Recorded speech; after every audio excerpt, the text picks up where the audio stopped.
Good morning and welcome to day 6 of Deadly Delivery, the trial of Erica Stefanko. And what role did she play in that pizza delivery murder of a love triangle with a custody battle in the middle?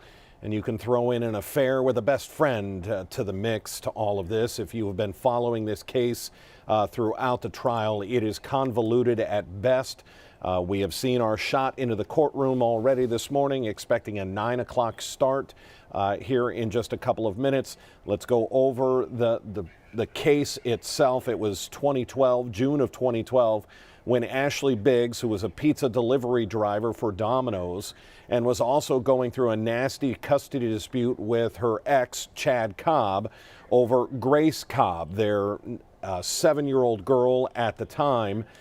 There had apparently been this plan, according to Chad Cobb, that he and his then wife, Erica Cobb, she is now Erica Stefanko, there was a plan in the works to get the pizza delivery driver to the back of a dark business in the Akron area, New Franklin to be specific. Once she arrived, it was just before midnight. Chad was there in full camouflage. The fight ensued, a fight that Chad Cobb himself from the stand described as particularly nasty and a vicious fight. It would end with Ashley's death. We have seen autopsy photos that showed a zip tie placed extremely tight around Ashley Biggs' neck. The medical examiner testifying that it was the loss of blood to her brain that eventually killed her. Chad then put her body in her own delivery vehicle to drive her body away from the scene. Now, Chad had claimed that it was Erica Stefanko that called in the pizza order to lure Ashley there, and that Erica dropped her husband off in that back parking lot to wait for Ashley. Chad then drove the body to a cornfield in Wayne County. Erica followed him out to the county. It was a rural area, a cornfield, that Chad drove the car with the body stuffed in the back floor of the Ford Taurus, left it in the cornfield. He walks back to the SUV where his wife and their 4 kids were waiting. Yes, the 4 kids were in tow through all of this.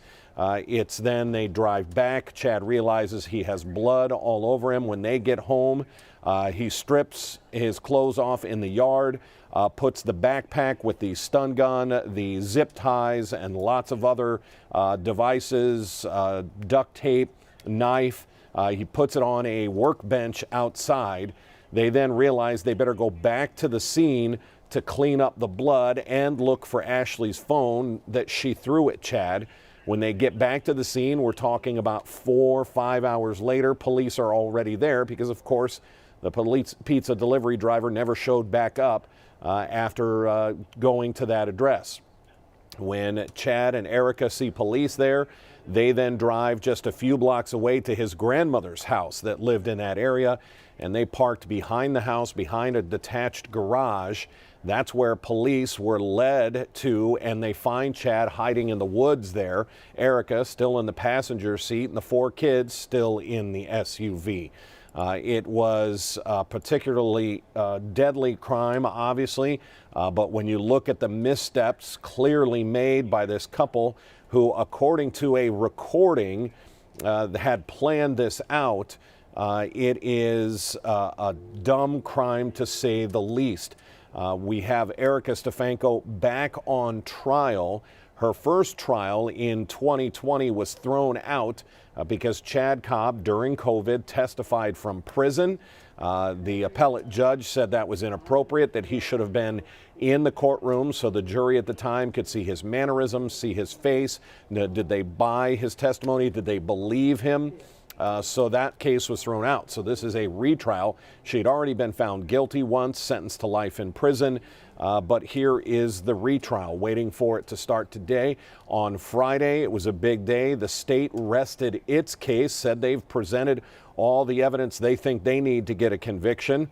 There was a request, as you generally always get at the midway point.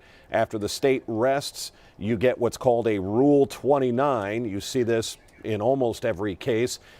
Defense attorneys will stand before the judge, ask for the whole thing to be thrown out because they don't believe enough evidence has been presented, and then the judge at that halfway point can decide yes and throw out the whole case. It does not happen very often.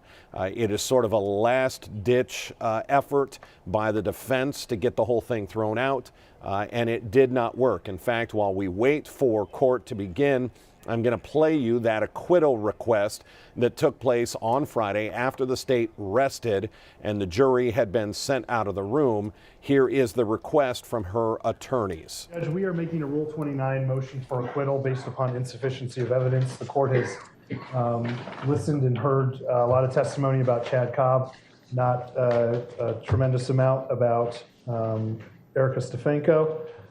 So for purposes of the record, we would make a motion for acquittal under Rule 29. Okay, I'll hear from the state. Thank you, Your Honor. Your Honor, in viewing the evidence in light most favorable to the state, we have put forth sufficient evidence to sustain a verdict of this jury and on aggravated murder and murder that is based on, excuse me, the multiple individuals who testified, including Grace Cobb, Cindy Cobb, Chad Cobb, Mary Brinkman, Detective Hitchings, in addition to the evidence that the state has put forth, including but not limited to the recorded conversation between Erica Stefanko and Cindy Cobb. Anything else from the defense before I rule? No, Your Honor. Okay. So a court shall not order an entry of judgment of acquittal if evidence is such that reasonable minds can reach different conclusions as to whether each material element of a crime has been proved beyond a reasonable doubt. Here, when the evidence is viewed in a light most favorable to the state, the court finds that reasonable minds could reach different conclusions as to whether each material element of a crime has been proven beyond a reasonable doubt. The motion for acquittal is denied. So again, that was on Friday right around noon, and that's something that happens in just about every trial. It's, like I said, a last-ditch effort before the defense has to present its case to see if the judge might agree with them, that there hasn't been enough evidence presented.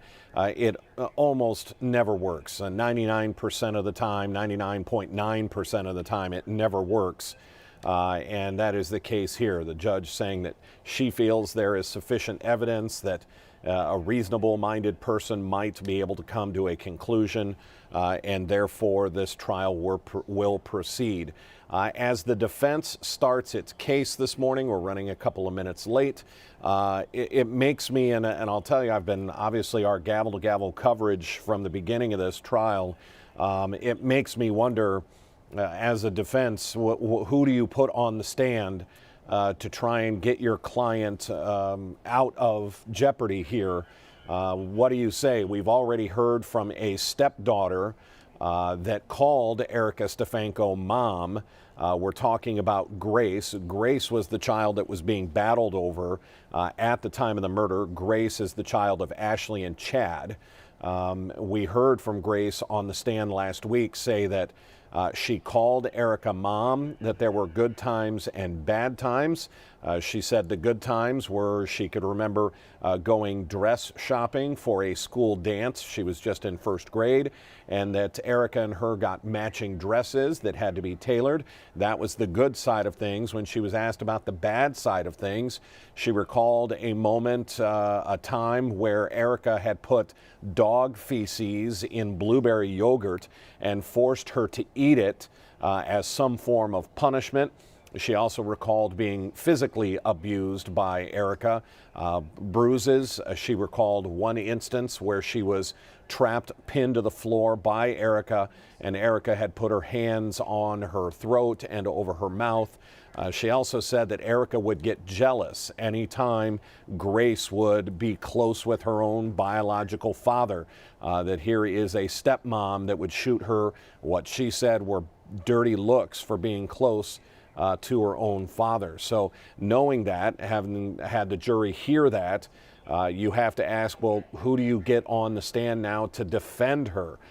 Do you get a credibility witness? Do you get somebody up there that can paint Erica in a good light? And if you do, who is that? Will it be her husband? Could it be her husband, Mike Stefanko? Let's remember, Mike was Chad's best friend growing up since they were little kids. Chad and Mike were in business together. They had a business, or at least Mike was employed by Chad in his cable business. But it turns out, the whole time that this is going on, even during the time of the murder, Erica and Mike were having an affair. That's why her last name is now Stefanko. In fact, Chad said on the stand when Erica came to visit him in prison for the first time, after he'd been sentenced to life in prison with no chance of parole, she was pregnant at the time, and that the child was, yes, that of Mike Stefanko's, his best friend. So you can see this is a soap opera come to life with dangerous consequences.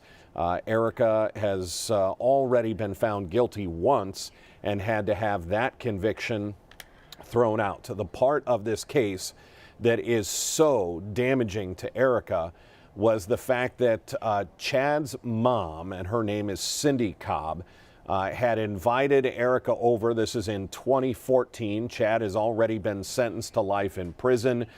There is still these court proceedings about their 4 children they had together. But Cindy Cobb invites Erica over to her home, and unbeknownst to Erica, Cindy recorded a 3-hour conversation where there were numerous statements made by Erica about her involvement in this crime. And let's remember, this all comes back to culpability.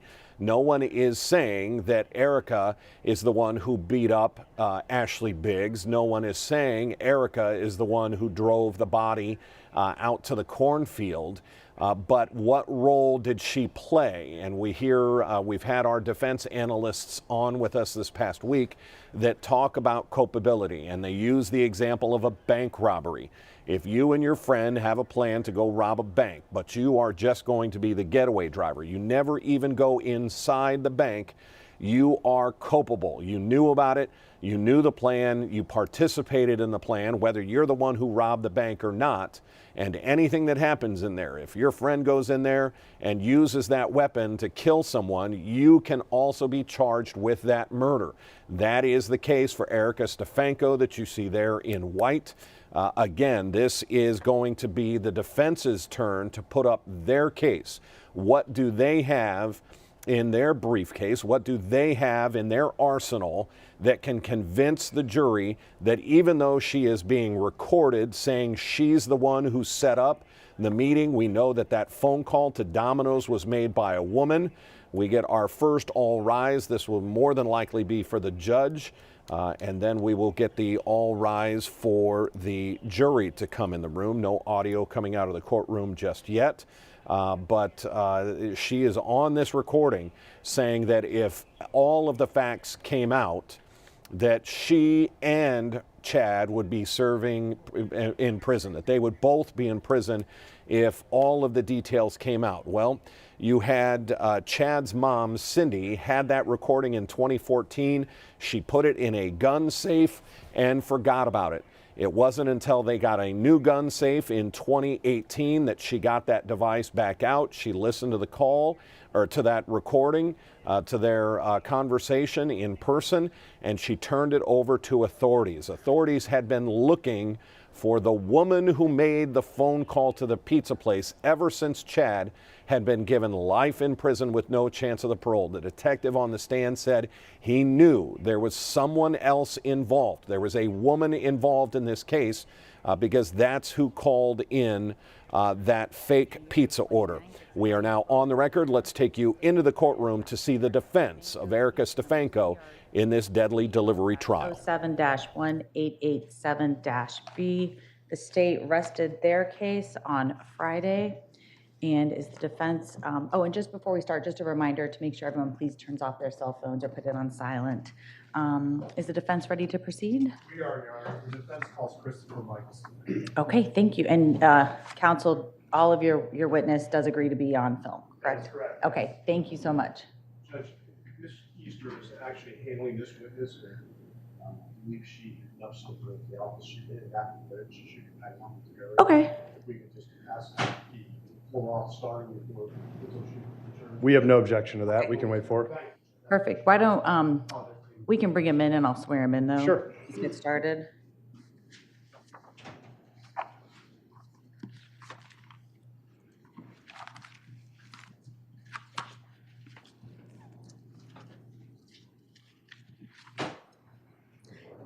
And then Attorney Kranek, could you turn on the microphone for him? It looks like it's on red. Just need to get that on blue. Perfect. Good morning, sir. I'm Judge Tao. Could you please raise your right hand? I'll swear you in. Do you swear or affirm to tell the truth, the whole truth, and nothing but the truth? I do. Thank you very much. Go ahead and take a seat. We're just waiting 1 minute for one of our prosecutors to come right back.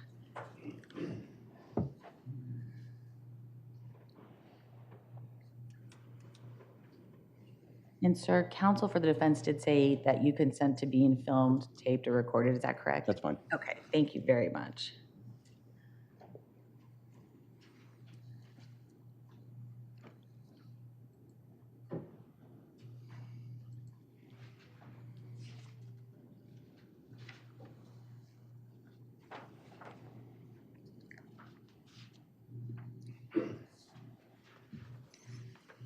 Judge Mueller, we have a quick sidebar. Yes. On the nose. And we get our first sidebar before we've even begun. We do not know who this individual is. He's been sworn in. We're waiting for the co-prosecutor to come back from somewhere so that she can hear this testimony as well. It is clearly somebody that Erica likes to see in the courtroom. She's got a bit more of a smile than we've ever seen before as she looks at this individual. I heard the name briefly. I believe it was a Chris something or other. I do not believe this is her husband, Mike Stefanko. It will be interesting to see if Mike is called to the stand. I'm not sure you would do that as a defense attorney. Let's keep in mind that Mike was Chad's best friend, but having an affair with Chad, with Erica during this entire time, during the planning of the murder, during the murder itself. That night, there was a really strange interaction as Chad and Erica were hiding at his grandparents' house behind that detached garage. Erica required her seizure medicine. So even though she wasn't about to have a seizure, she didn't need it for some reason, she insisted that Chad call Mike to get her seizure medicine. It was a really bizarre part of that trial, trying to figure out just exactly why she needed it. Chad had said they had been on trips for 3 or 4 days at a time, and she wouldn't have her seizure medication. But almost you could perhaps pick up on what Chad was saying on the stand, that it was almost like a signal to Mike that the deed had been done, that the murder had been committed. She had Chad call Mike Stefanko to try and get this seizure medicine. When he didn't answer the phone, Chad then proceeds to call his parents, wake them up out of bed, who had to then drive to Mike Stefanko's house to wake him up to then get the seizure medicine. It was a very strange part of that whole night and this case. Now, nothing about this case has been normal. Not that you have normal in murder type situations, but that stuck out as particularly strange. Why at this moment in these 4 hours after the murder of Ashley Biggs did Erica Stefanko suddenly need her seizure medicine, and had her husband, Chad at the time, call the man she was having an affair with to get this medicine. Obviously, Chad had no idea that they were having an affair behind his back, but it was just very strange to say the least. So all that to say that I do not believe this is Mike Stefanko on the stand. We're waiting. I can see another shot of the courtroom over here. The prosecutor is still not in the back into the courtroom, so we are waiting. This has been, and I'm going to be honest, I have covered an immense amount of court cases all throughout Northeast Ohio. Courts are rarely on time or efficient, but this one seems to be even less so. There have been so many delays, so many sidebars. Again, part of that is because this is a retrial. You cannot let the jury know. They are not supposed to know that this is a retrial. They are supposed to be sitting there as if this has never been tried before. There is no bias, but that's why there have been some of our sidebars, is because questions that go to be asked, specifically when Grace Cobb, the daughter that was at the middle of this custody dispute, she testified in the first trial back in 2020. So she had to be very careful when she was up there not to say something like, well, the first time I testified, I told you, because that would tip the jury off that, something is irregular about this, and this is not the first time that this has been tried. We heard from our defense analysts who said it's tough to do, and that the jury may know something is up.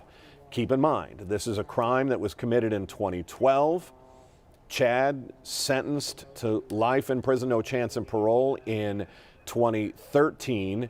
It goes mainly open. We heard the detective say he knew there was a woman who played in a role in this, and it's not until 2018 when 3 pieces of, whether you call them evidence or 3 new pieces of information, got to that detective in 2018.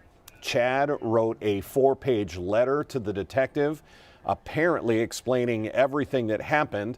That letter was not admissible, and so we did not get to hear what was in that. We are now live back in court. Good morning, sir. Good morning. Can you please state your full name and spell your last name for the record? My name is Christopher Michael Stefanko. My last name is spelled S-T-E-F-A-N-K-O. Do you go by Mike? Yes. Okay. How you doing today? Doing all right. Okay. Where were you born, sir? Worcester, Ohio. Okay. And how old are you? 39. Okay. Who are your parents?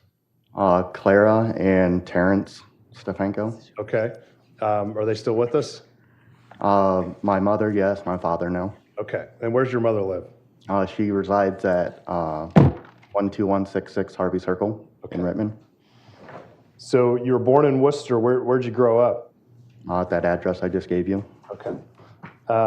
You lived there, through high school? Yes, Okay. And did you have any brothers and sisters? I did. How many? And I had 2 brothers growing up. Okay. My youngest passed away when I was 10 years old, and my oldest passed away when I was 23.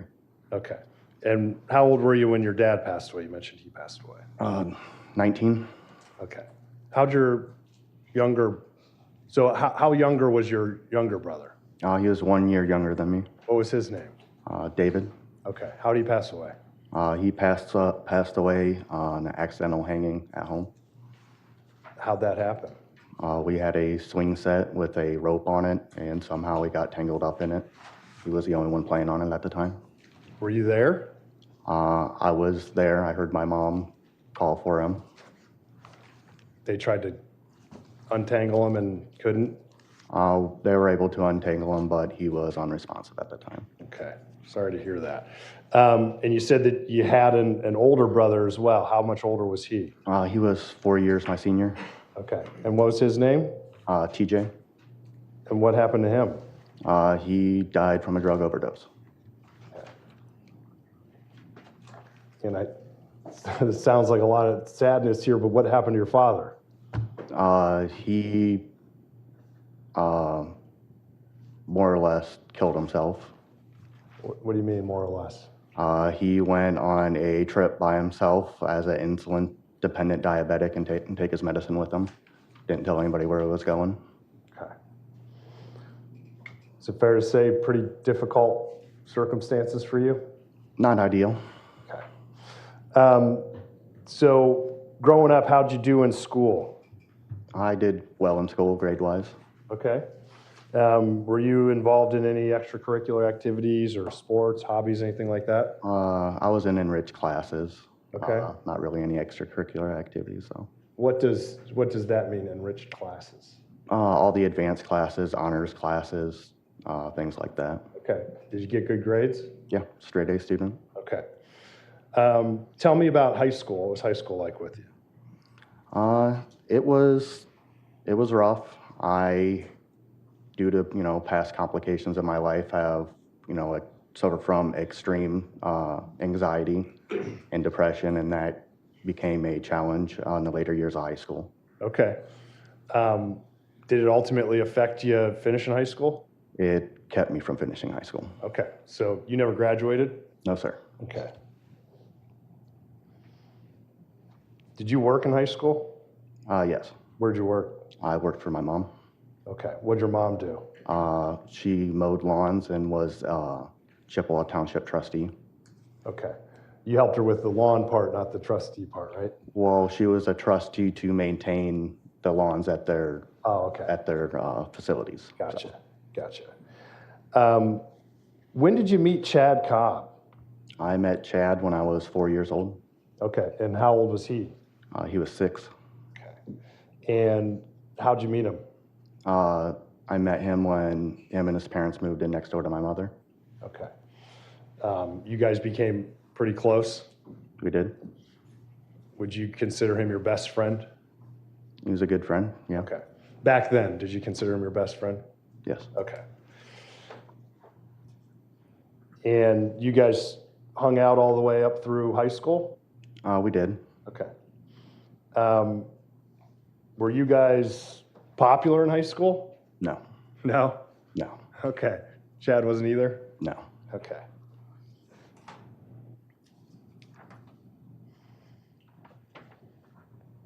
So you didn't finish high school, so is it fair to say you didn't go to college? That's correct. Okay. What'd you do after you dropped out of high school? After high school and after working for my mother, I got into like lawn maintenance, lawn care, things like that. Okay. Did you have your own business or did you just work for people? To start off, when I was doing lawn maintenance and landscaping, I was working for people. Okay. Do you know what Chad did after high school? After high school, he went to the Marine Corps. Okay.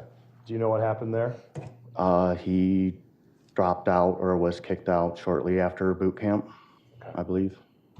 Did you ever think about going to the military or anything like that? No. Okay. So you and Chad were friends, but is it fair to say you guys were different? Obviously, yes. Okay, all right. Did you know Chad's girlfriends, hookups, whatever, growing up? Yeah. Okay. We're pretty close. Do you have a lot of girlfriends? A couple? No, I'd say a handful, less than a dozen. Okay. And you knew all of them? I believe so. Okay. After he came back from the Marines, did you guys continue to be friends? Yes. Okay. Did you ever have occasion to meet Ashley Biggs? I did. Okay. How'd you meet her? I met her when they were residing in Akron. I believe it was shortly after she gave birth to Grace. Okay. So you met and knew Grace then, correct? Yes. Okay. And were you around or are you aware of when Ashley was not in the picture? Yes.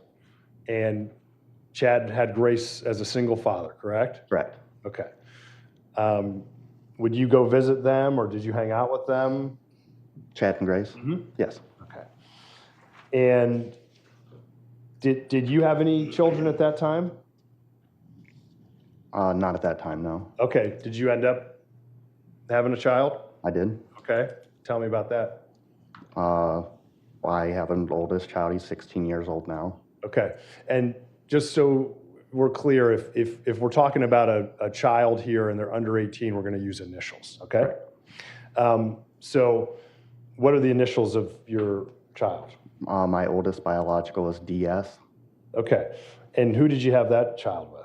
a former girlfriend. Okay.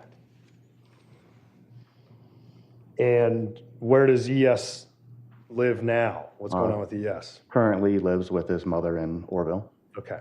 And do you see him? I do. You're in his life? Yeah.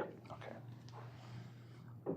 Did you, when you and her split up, were there any custody issues? Did you go through anything like that? There were definitely some issues. Okay, tell us about that. Just, it seems like every time that we would fight, the first course of action would be to limit my visitation with my son. Okay. So I went through a course of, close to 3 or 4 months after we first split up, to where I had no contact with him. Okay. And slowly built it back up from there. Okay. Was that tough for you? It was extremely difficult. Okay. But it sounds like you got through it, correct? Correct. Okay. So what kind of work did you do, especially now you have a kid, what kind of work did you do to support yourself and your child? Low voltage maintenance work. What's that mean? Mainly dealing with like cable, fiber, internet, things of that nature. Okay. We've heard some testimony about that Chad Cobb was in that business, correct? Correct. Did you end up at any point working with or for Chad Cobb? I did. Tell us about that. I worked with Chad off and on for 4 or 5 years as he was building his company. The last 2 years, up until the company was dissolved, he was my full-time employer. Okay. So are you saying that you went full-time with Mr. Cobb in about 2010? Would that sound fair?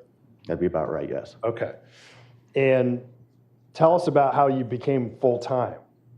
Like, was his business doing well, or what? It was my understanding that he had acquired a contract that meant that he would have stable work for months on end. Okay. So I quit my full-time job and jumped on board with him. Where were you working before, and was it called Cobb Cable Company at that point? When I started working for him full-time, it was called Cobb Cable Company. Okay. Where were you working prior to Cobb Cable Company? I was a subcontractor for Time Warner. Okay. And what did you do? What were your duties at Cobb Cable Company? I was the field supervisor. It was my job to go out there, make sure our employees were doing the work that we required, doing it up to our standards and the standards that we were being held to. Okay. So you would manage employees then? Yes. Okay. And how long did you have that job? I would say that lasted for close to a year. Okay. And then what happened? That contract, that work began to fall off, and we started cutting employees back. Okay. So then what was your role within the company? Me and Chad actually started going out and doing aerial maintenance and working together full time to support both of us. Did that require you to spend a lot of time with Chad Cobb? A lot of time. Okay. It's like you guys are at work together in the same truck, is that correct? Correct. Okay. So is it fair to say you know Chad Cobb pretty well? I do. Okay. You said you knew him since you were 4 years old, correct? Yes. And then you guys worked together for many years, right? Okay. Was Chad a religious guy? Yes. Were you particularly religious? Did you guys go to the same church, anything like No. that? Okay. Did you become aware that at some point he met Erica Stefanko? Yes. You were around for that? Yeah. He introduced me to her. Okay. Did you know her before they met? No. Growing up and through high school and even after, did you have occasion to meet Jay and Cindy Cobb? I did. Okay. And are those his parents? Yes, they are. Did you go over to their house and hang out or have sleepovers, anything like that when you were a kid? Not necessarily sleepovers, but we hung out and I attended, barbecues and, events like that over there. Okay. What was your impression of Cindy Cobb when you guys were growing up? She was very dominating of the household. I mean, definitely came off as somebody that you did not want to make mad. Okay. What about Jay Cobb, Chad's dad? he shared the same mentality. He was second only to Cindy. Okay. So your impression is that she ran the roost there, right? That's my impression. Did you ever witness Cindy Cobb being abusive towards Chad? Yes, I did. What did you witness? The worst occasion was, Objection, Your Honor. Relevance. You're asking. Do you want to respond? Do we want to go to sidebar? Sure. Going to have a sidebar about this line of questioning. Very interesting. Here is the man who was Chad's best friend, who would betray him in perhaps one of the worst ways possible. He started sleeping with his best friend's wife at some point. I noticed we haven't quite gotten to that. They kind of glossed over when Chad started dating Erica, that woman.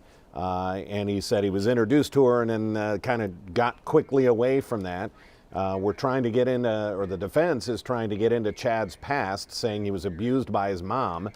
This was the line of questioning that's coming up, and the state wants to know what the reason is for this line of questioning, where this is going to go, the relevance to the case. I'm not sure if they're trying to set up Chad's past, showing that there was violence in Chad's life at an early age, and that pattern may have continued.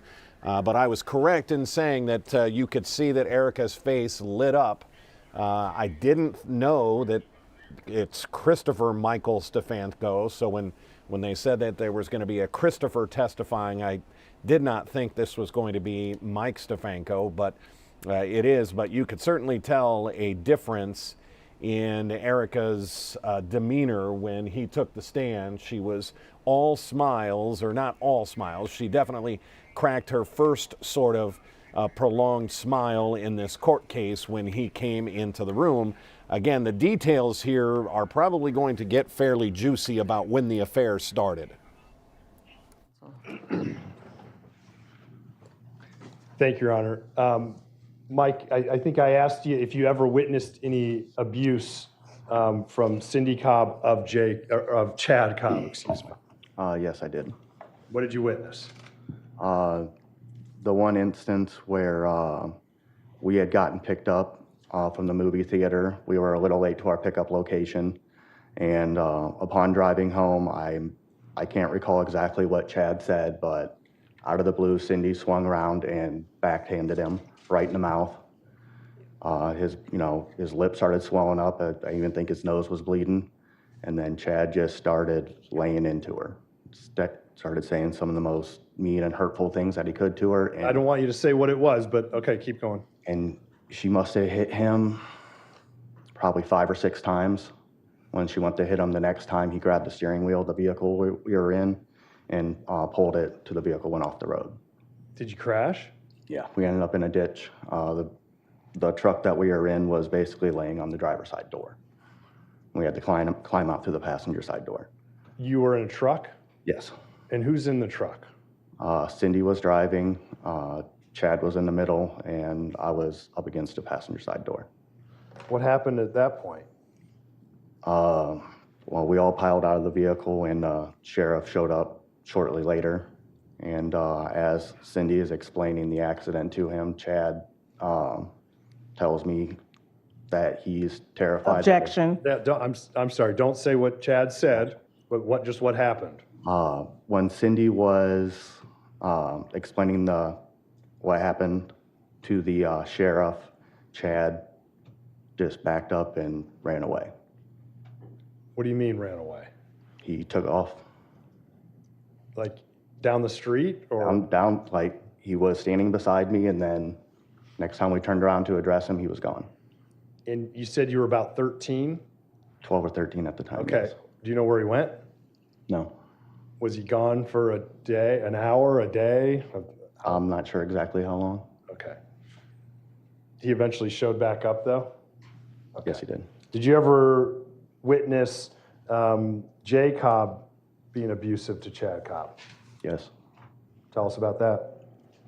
There was an instance where we were moving around a large piece of farm equipment in their garage. Jay had told Chad to do something, and Chad yelled back at him that he couldn't or that he was, just snapped at him. Jay stomped over to him, punched him once in the face, and grabbed him and swung around and threw him through a glass window. Was Chad injured? He was bleeding really bad from his right hand and forearm. I believe he had to get something like 20-some stitches to mend it all up. So he went to the hospital then? Yes, Okay. If you know, do you know if anybody was charged or anything happened from that? not to my knowledge. Okay. Do you know if like child services was ever involved? Not in that instance, no. Are you aware of an instance where they were? I believe there was one time that we were growing up that Children's Services was called out to their location because Chad had gone to school with 2 black eyes shortly after receiving his report card. Okay. What kind of grades did Chad get, if you know? Not good grades. Okay. If you know, I mean, was he not smart? Did he goof off? Do you know? He was a fully capable individual, more than intelligent enough. He just had behavioral issues, Okay. either incapable or unwilling to sit still in school. Okay. Were you ever there with Chad's parents when he would bring a girl over? The only girl I know that his parents met was Erica. Okay. What was your impression of what his parents thought about Erica? I definitely felt like they didn't like her. Okay. At the end or at the beginning or somewhere in between? From the very start.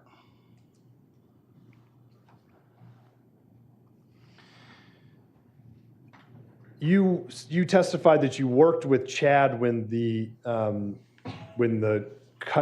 had Grace, correct? Correct. Okay. Did you work with him when there was the custody situation where she was removed from school by Ashley Biggs? Yes. Were you working with him every day at that point? Yes. Okay.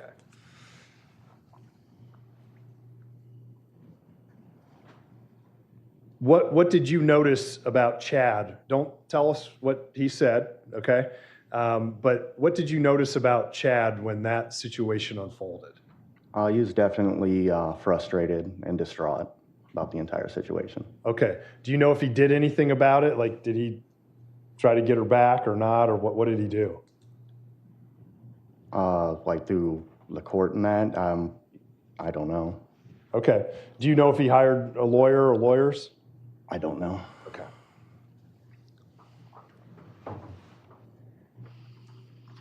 Did you two, don't say what you said, but did you guys discuss the situation a lot? Yes, it was a constant topic. Okay. And you said you had your own issues with your son. Was this at the same time, or had you already resolved your issue? I don't believe I was going through these issues at the exact same time, but I was, sympathetic to the matter. Were you sympathetic because you had gone through it yourself? Correct. Okay. Did he talk about going to court for that case, for the Grace case? Okay. And you said he was frustrated, correct? Yes, definitely. So was it your understanding it wasn't going his way? Objection, Your Honor. These questions are leading. Very leading. Overruled. Go ahead. You can answer. Can you repeat the question again? Sure. Was it your impression, or did you learn that it wasn't going his way, or it was going his way? Do you know how it was That going? was definitely the impression that he was not getting what he wanted out of the situation. Okay. At some point, and I'm not trying to get you in trouble, and this was a long time ago, but did you smoke marijuana at the time? I did. Okay. Were you a big drinker, or did you just marijuana for you? Yeah. Okay. I ask you because at some point did Chad Cobb ask you to get marijuana for him? Yes, he did. And what did you do? I got it for him. Okay. And if you know, do you know what happened with that marijuana? I later learned that. Objection. Hearsay. I know. Hearsay. Basis? He's not saying what he said. Well, can you lay a foundation? I later learned. How did you learn? Through conversation with Chad. Objection. Hearsay. He's not saying what Chad said, he's saying what he learned. What's the relevance? He learned it from talking to Chad, Your Honor. It is hearsay. Who's objecting, you or Attorney Loprenzi? Are you done? Did you Oh, say? we're, I was just talking with her. Okay. Did you want to respond? No, Your Honor, it's not hearsay. I agree. Overruled. Go ahead. What did you learn? I'm sorry, what was the beginning of the question? We were talking about the marijuana that Chad got you, correct? Yes, Or okay. you got for Chad, excuse me. Okay. Do you know what happened with that marijuana? I later learned it was used in an attempt to try to get either Ashley or Brittany in trouble. And when you say Ashley and Brittany, you're talking about Ashley Biggs and Brittany Dunson. Correct. In what way? I don't know the manner in which I remember hearing that it did not work. Are you testifying that those drugs were tried to put in the car to affect the custody case? objection.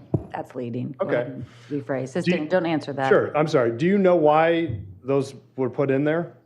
I don't know what ultimately happened to him, Okay. to the marijuana that I gave him.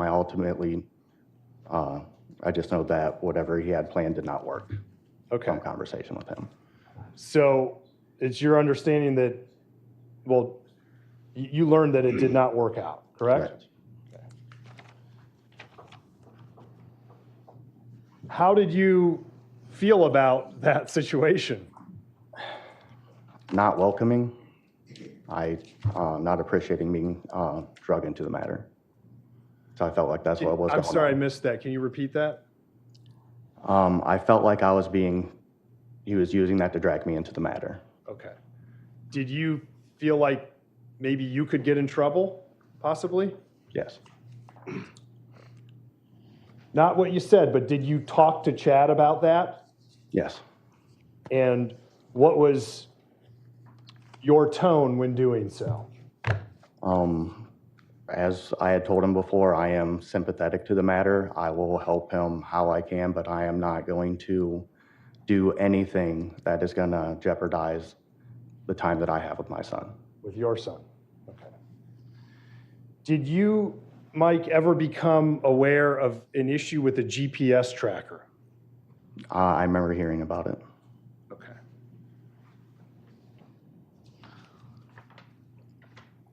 Bringing your attention to the night that we're all here for, back in June of 2012, did you receive missed calls that night? I did. And who were they from? They were from Chad.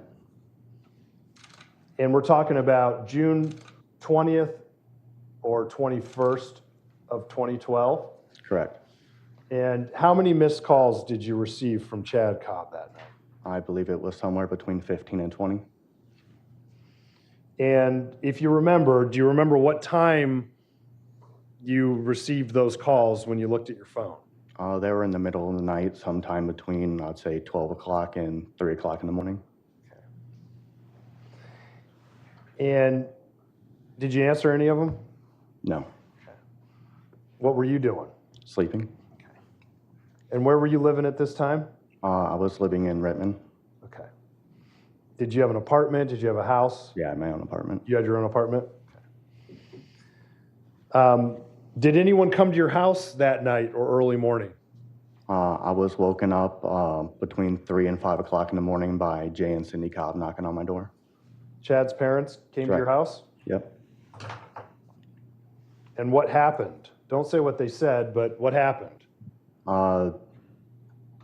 They woke me up, and I mean, you say not to say what they say, but they told me Chad was trying to get a hold of me. Okay.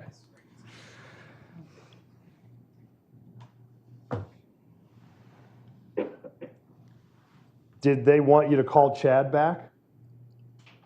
I was told to keep hold of my Objection, Your phone. Honor. He just said I was told. Let's do a quick sidebar. This again, we were discussing this earlier as this testimony was about to take place. There was this strange series of phone calls that happened, and we're talking in the immediate hours after the murder of Ashley Biggs. You've got to remember that Chad and Erica were hiding out behind his grandparents' house, his grandmother's house, and suddenly Erica had Chad call Mike Stefanko. Keep in mind, Chad had no idea at the time that Mike was having an affair with Erica. His best friend was having an affair with his wife. And it looks like we're back. Okay, objection sustained. Don't answer that last one. So without saying what Jay and Cindy Cobb told you, and I know it's difficult, but I guess I'll just ask you, what happened after they showed up without saying that what they said? Just take us through it. After they showed up and woke me up, they talked to me for a short amount of time and left. And then within 10 to 15 minutes of them leaving, Chad called back again. Okay. And did you answer the phone? Yes. Okay. And did he, without saying what, did he ask you to do something? He asked me to collect clothes. Objection. Basis. Hearsay, Your Honor. Do you want to rephrase? Sure. Yeah, sustained. Don't answer that. It's part of our motion in limine. Were you, without saying what he said, was a request made of you?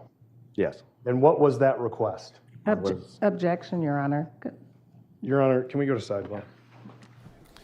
Again, this is a messy issue here. You can't testify what someone told you, but if someone told you, hey, I need you to go get her seizure medicine, which is what this phone call was about. But again, this whole phone call is bizarre from the beginning. He has just committed this murder. We know that. He's been convicted of that. We're talking about Chad Cobb. And he's calling his best friend, Mike Stefanko, calls him 10 to 15 times. Mike must be a heavy sleeper, even if your phone is on silent. And he doesn't answer those, but when Chad's parents show up, he wakes up, phone call is made. And I'm not sure why the state is so strenuously objecting to these questions. He's going to say that Mike requested that he get Erica's seizure medicine from their home. Again, it's a bizarre request because we heard Chad talk about Erica was not having a seizure at the time. And Chad testified that they would go on trips for 3 or 4 days and she wouldn't take her seizure medicine. So somewhere here in about 4 to 5 hours after the murder is this request to bring Erica's seizure medicine. I'm very curious as to hear Mike's interpretation of this.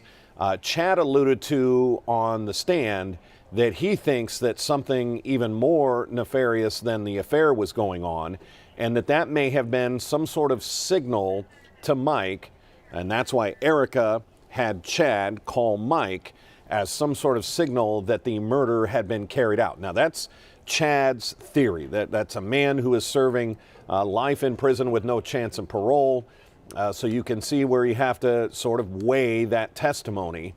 But this was a very strange request. And notice that, and I'm sure we'll get this in cross-examination by the state, they have completely glossed over, well, when did you start sleeping with Erica? When did you start sleeping with your best friend's wife? The defense has not asked that line of question, but you can guarantee that's coming from the state because that plays a role in this.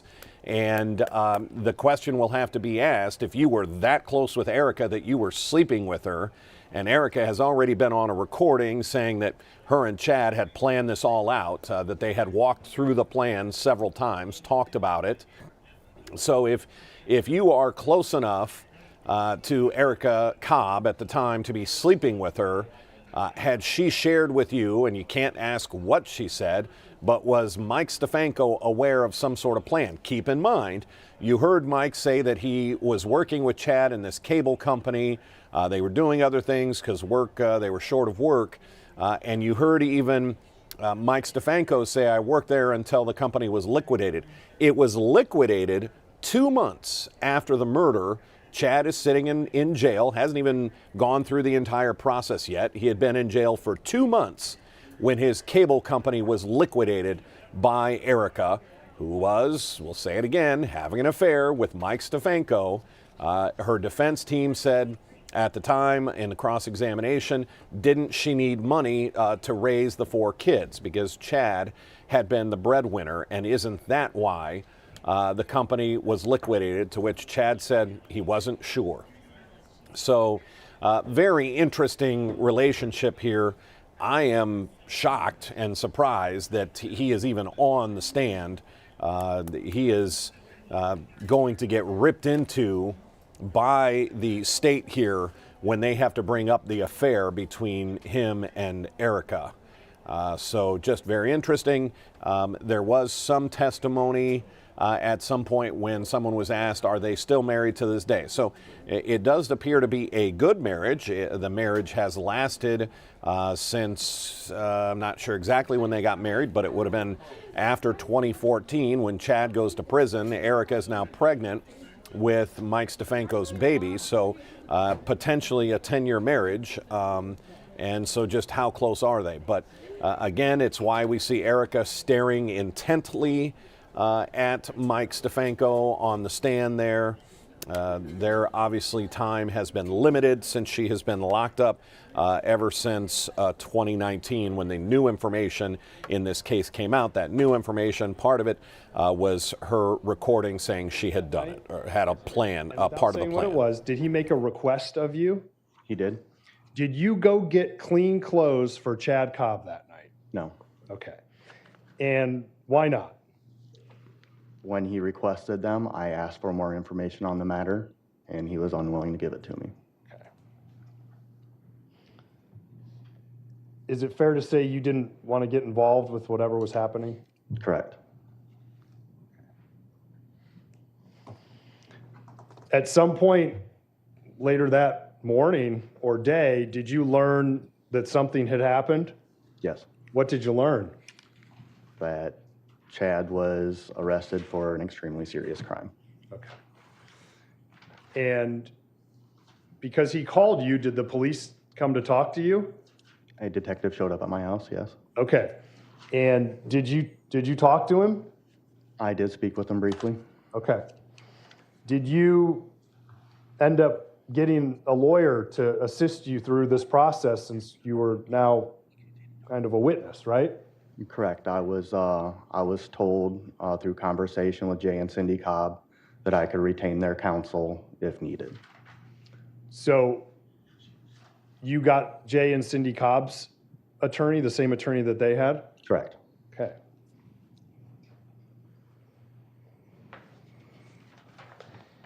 After the murder, did you start up a relationship with Erica Stefanko? I did. Approximately when did that relationship start? I would say November of 2012. November of 2012? Okay. And she's still married, right? Correct. Okay. Were you married at this time? No. Okay. Were you were single? You didn't have a girlfriend or anything? Correct. Okay. How did you feel that she was married and you guys started this thing up? Wasn't one of my best moments, but when you're in love, you're in love. I don't know how else to put it. Okay, fair enough. When Chad got arrested, did you have a job then? I was working for him when he got arrested, so That was a silly question the way I asked it. Chad was your boss, correct? correct. Did Chad own the company? Correct. And the owner of the company went to jail, right? Yes, So what happened to that job that you had? it was gone. Okay. Did Erica work for Cobb Cable Company? Yes, Okay. So did she have a job then? not to my knowledge. So are you unemployed at that point? Yes, Okay. Do you start looking for a job? yes, And did you find a new job? I did. Where? I found a job in a factory in Cleveland. Do you know what it was called? Trinell. And what did you do there? They straighten and take bars and grind them down to specific sizes. Okay. I ran a machine doing that. Okay. Did you like that job? No, it was awful.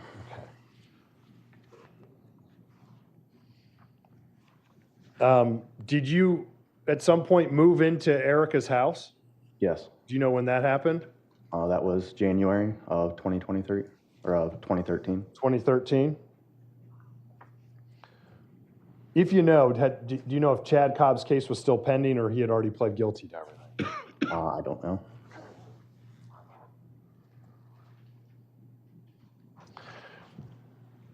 After you start the relationship with Ms. DeFanco and move in, did Cobb Cable Company keep going? No. What happened with it? From the moment he was arrested, Cobb Cable Company never did any more work. Why not? Why not? Due to the fact that his name was on the company and he was in the news being charged for some very serious crimes, nobody wanted to touch the company. Okay. Did you, I'm not going to ask about Erica, did you make attempts or are you aware of attempts being made to keep the business going? Yes. And what were those attempts? Erica tried starting a new company and a new name, and then pursuing, the leads that we were already working with, but they still didn't want anything to do with us. Was it your impression that that was because no matter what you changed the name to, there was still an association to Chad Cobb? Correct. That was my feeling. And at some point, are you aware that equipment and tools related to Cobb Cable Company were sold off? Yes. And was the business liquidated? More or less, yes. And if you know, do you know where that money went? To Erica? Okay. Did you receive money or proceeds from the selling off of that equipment? No. But you lived in the house, right? Yes. And the house needs a mortgage payment and utilities and all the other stuff surrounding that, correct? Correct. So you say you didn't receive any money, but you received some benefit, right? Yes. Okay. As part of your employment at the factory, did you chip in or what did you do with your money? I was saving for a car, and I believe I was chipping in around the house as well. When you were living with Erica afterwards, did you witness her drinking alcohol ever? Yes. What did you witness? I mean, her drinking alcohol, she was distraught, having a really hard time not having her kids. Okay. So let's talk about that for a minute. When you move into the home with Erica, who's living in that home at first? Just Erica. Okay. Just you and Erica? Yeah. Where are her children? In the custody of Children's Services.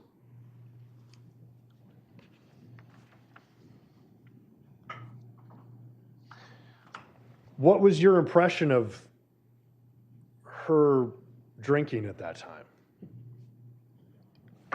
What do you mean? Did you think she was drinking a reasonable amount, an unreasonable amount, somewhere in between? I definitely feel it was excessive. Okay. Did it cause problems? Some, I would say. Okay. How would you witness her acting when she drank too much, as you said? Gets a little belligerent. Yeah. Okay. Would she ever exaggerate? Objection, Your Honor. Leading. May we have a, Overruled, go ahead. Go ahead. She would definitely like say things she didn't mean, or say things like out of context or out of proportion.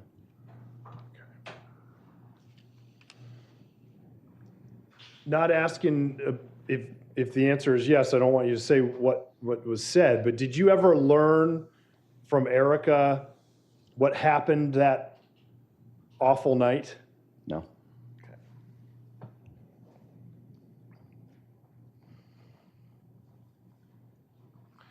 At some point, are you aware that Erica got arrested?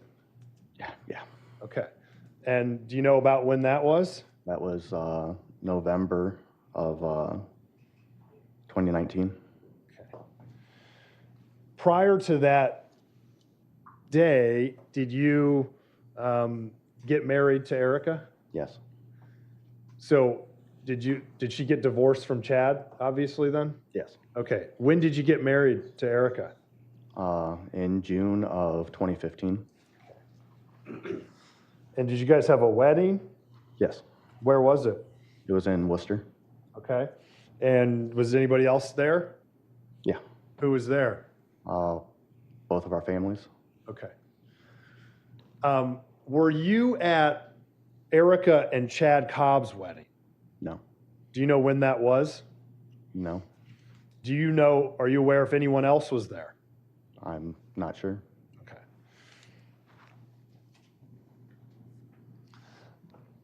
In June of 2015, well, let's go back. Did you, prior to getting married to Erica, did you have a child with her? Yes, we did. And what are the initials of that child? LS. And how old is LS today? She's 10. So what is LS's date of birth? 10, 15, 13. 10, 15, 13. Correct. And this incident that we're all here for was in June of 2012, correct? Correct. And is it fair to say you moved in November of 2012? Around there. Okay. So just doing the math, the approximate conception would have been around February of 2013 of LS? Yeah, January or February. January, February of 20, okay.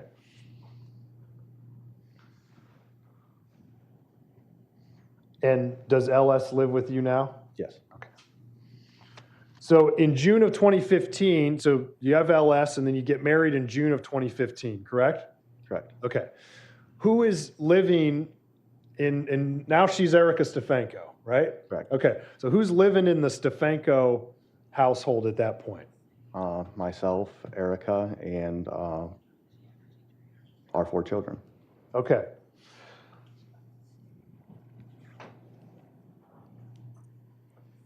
And are you working at that point?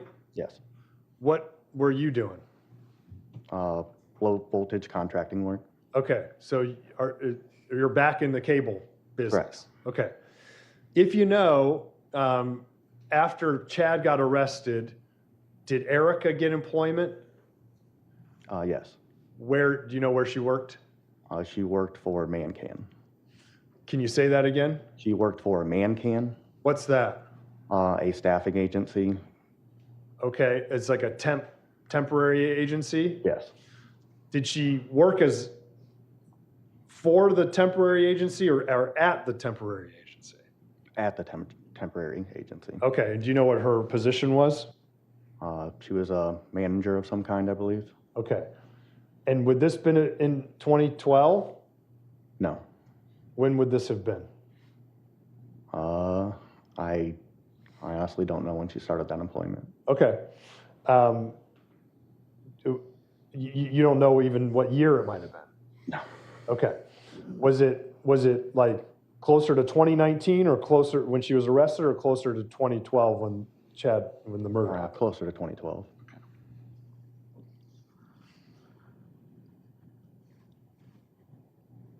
In 2015, when you guys got married, you said you were back in the cable business. Was Erica working? Yes. Okay, where was she working then? Still at Mancam. Same place? Yep. Did she work at that place up until she was arrested? Yes. Or no. Okay, it's okay. The way she looked at me. Okay. I remember now.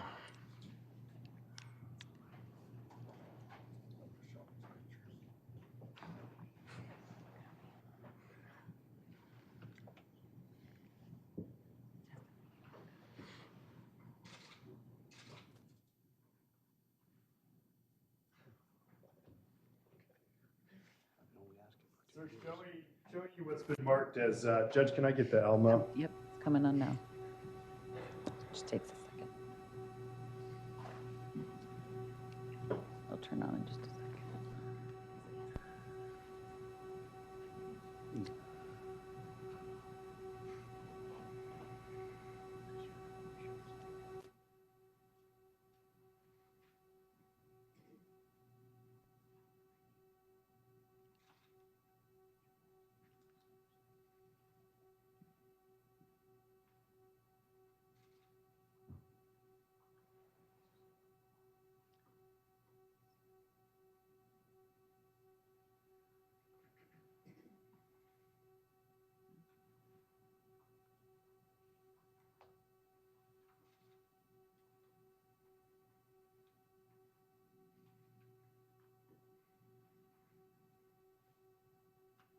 Might take a second to warm up. Okay. And if not, we can get Magistrate's area back.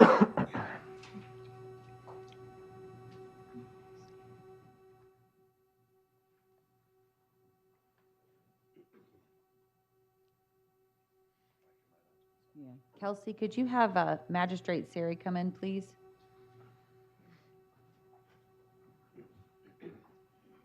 There we go.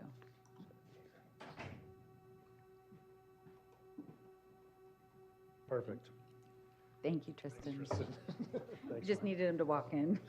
Exactly. Okay, showing you what's been marked as Defendant's Exhibit D. Do you recognize that picture? Yep. And anybody that's under 18, I want you to just use the initials, just a reminder, okay? So who is that? That's myself. Okay. And let's start over here. Who's that? That's FC, Okay. And who's that? KC, Okay. And who's that? LS, Okay. And who's that? Alexander Stefanko, Okay. And who's that? DS. Okay. So this would be Chad and Erica's daughter, Correct. and this would be Chad and Erica's son, Correct. and this would be your and Erica's daughter, right? Yep. This would be Erica's son she had from a previous relationship. Yes, my adopted son. Okay, you've adopted him, Yes. Alexander. And who's this then?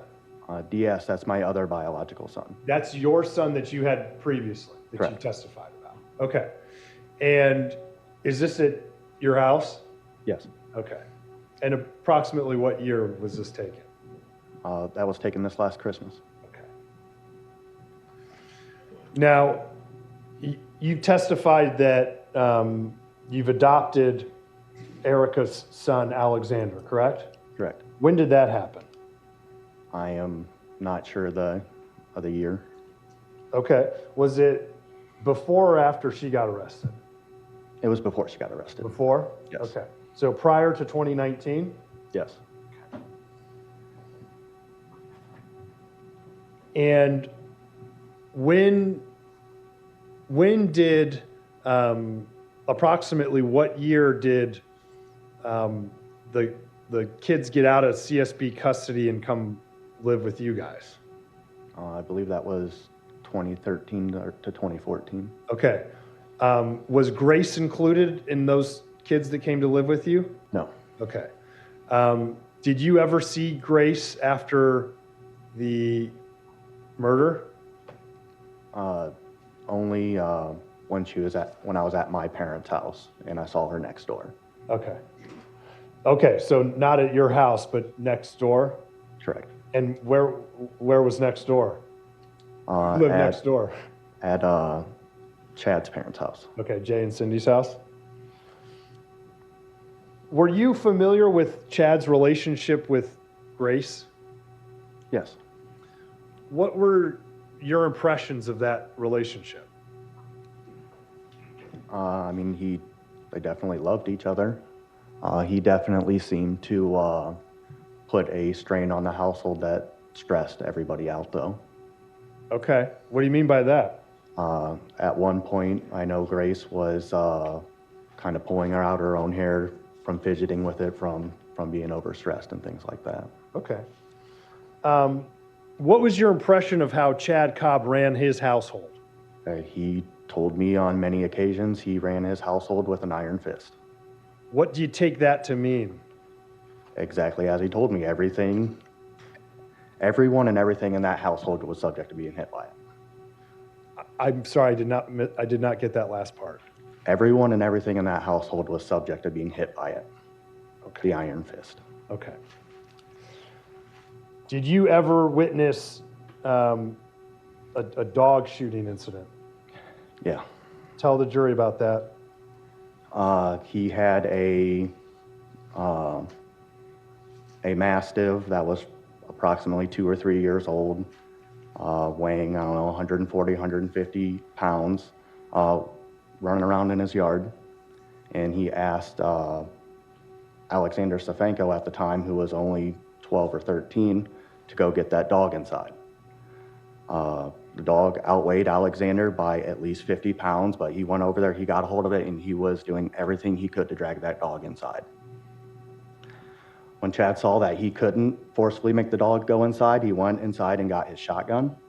He loaded it up with a shotgun round that has a beanbag in it, supposed to be a less than lethal round, and aimed it at his dog that his child was still tugging on.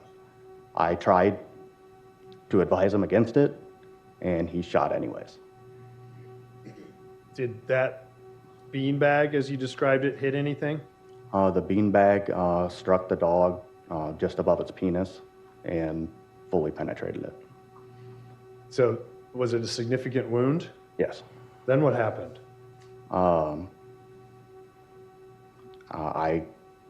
After watching him fish the what he could of the shell out of the dog's wound, he collected the dog and I believe he took it to the vet. Do you know what vet he went to? I'm not positive. I believe it was the ones that his mom works at, though. Did that dog live? Yes. What ultimately ended up happening with that dog? I ended up raising that dog through the remainder of its life. What was his name?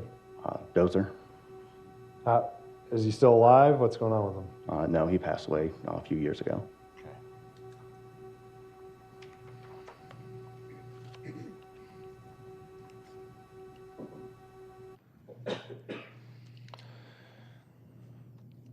After Erica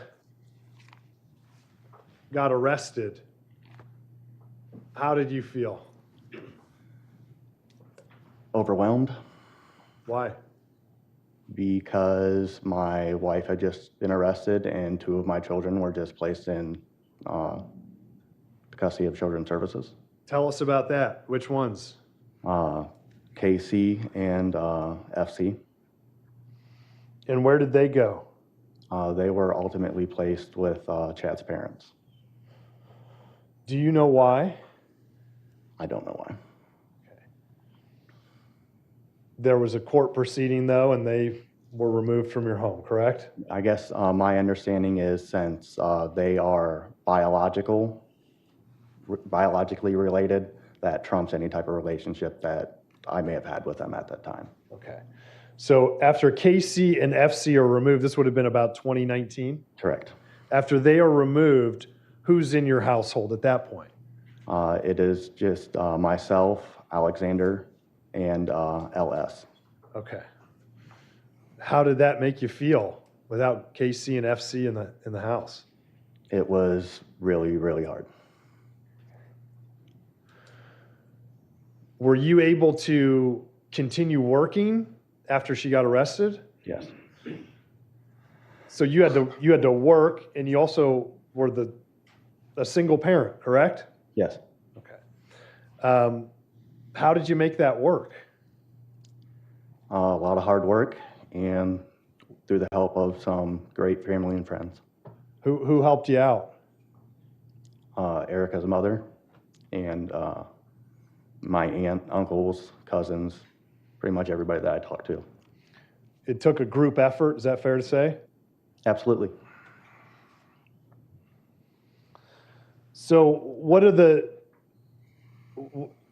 Alexander's over 18, right? He is now, yes. Okay. What's he up to now? He is a shift manager at Taco Bell. Okay. What about the other kids? How are they doing? They're doing well, Okay. Do they miss their mom? without a doubt. Okay. Do you miss their mom? Without a doubt.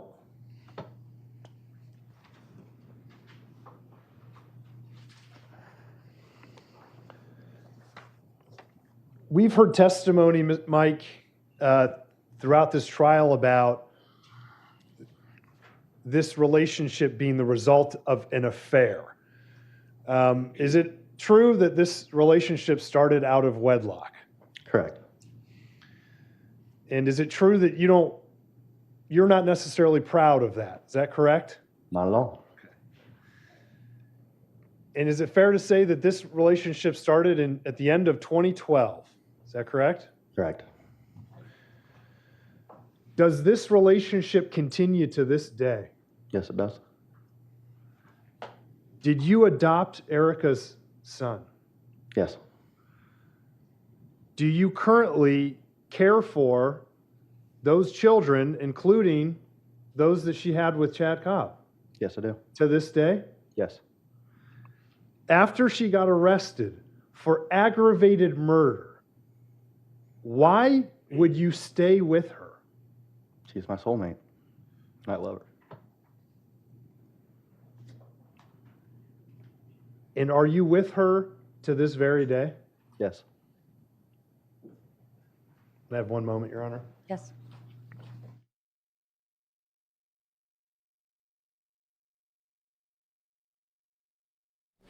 Dan DeRosa with 19 News. We're watching the testimony of Mike Stefanko. He is, of course, the husband of Erica, who was on trial for this very serious crime and her role in the death of Ashley Biggs. You can see what the defense is trying to do here. They are trying to paint Mike as a credible, upstanding man who has since adopted her kids, even though she is facing life in prison. And he said it's because she's his soulmate. I asked you about, and I don't want you to go into it, just yes or no. I asked you about getting clothes for Chad Cobb, correct? Correct.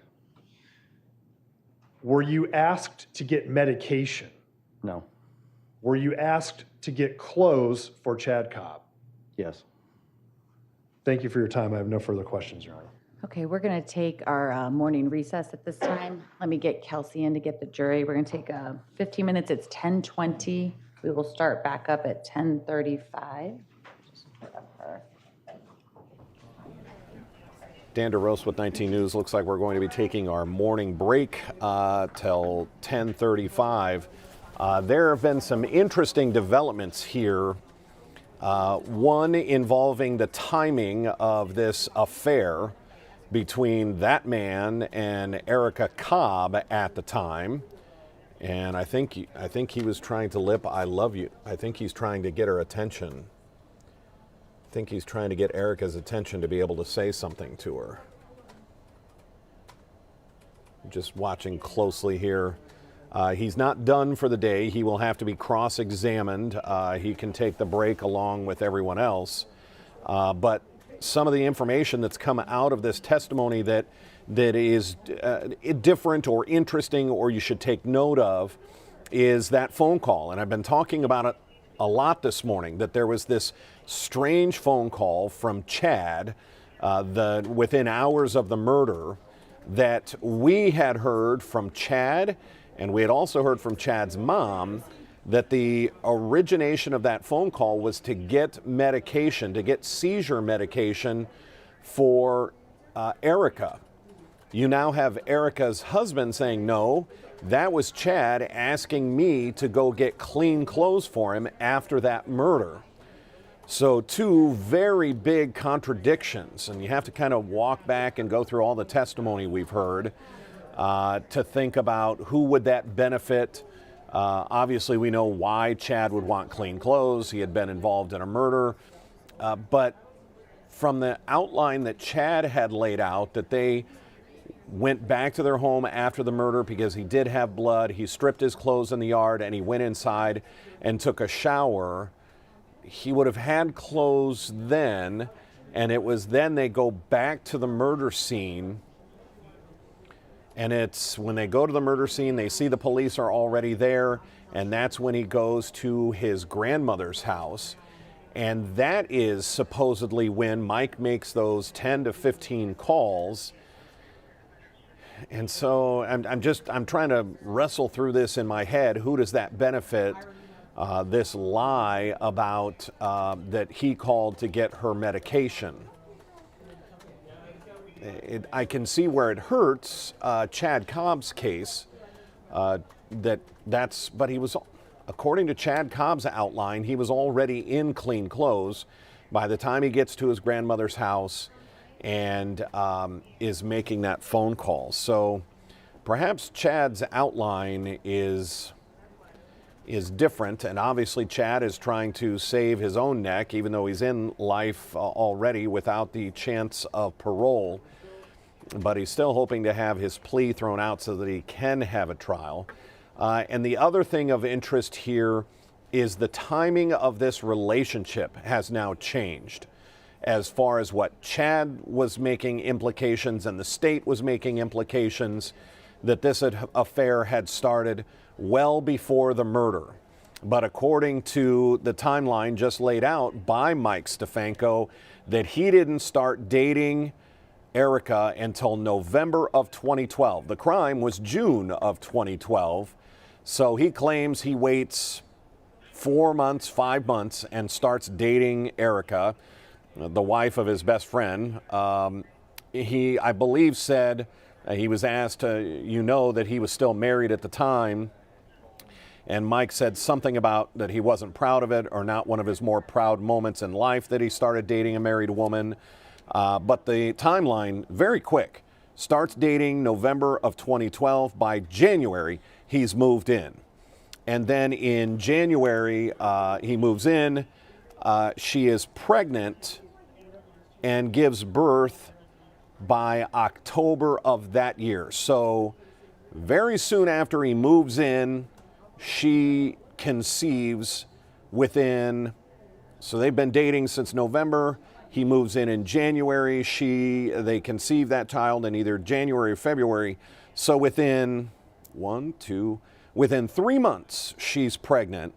And that's why when we hear Chad testify that the first time she visits him in the Lorraine Correctional Institute in 2014, that was the first time he realized she was pregnant and that the child was that of Mike Stefanko. So a very quick type situation. I think you're going to have the defense or the state try and pick that apart.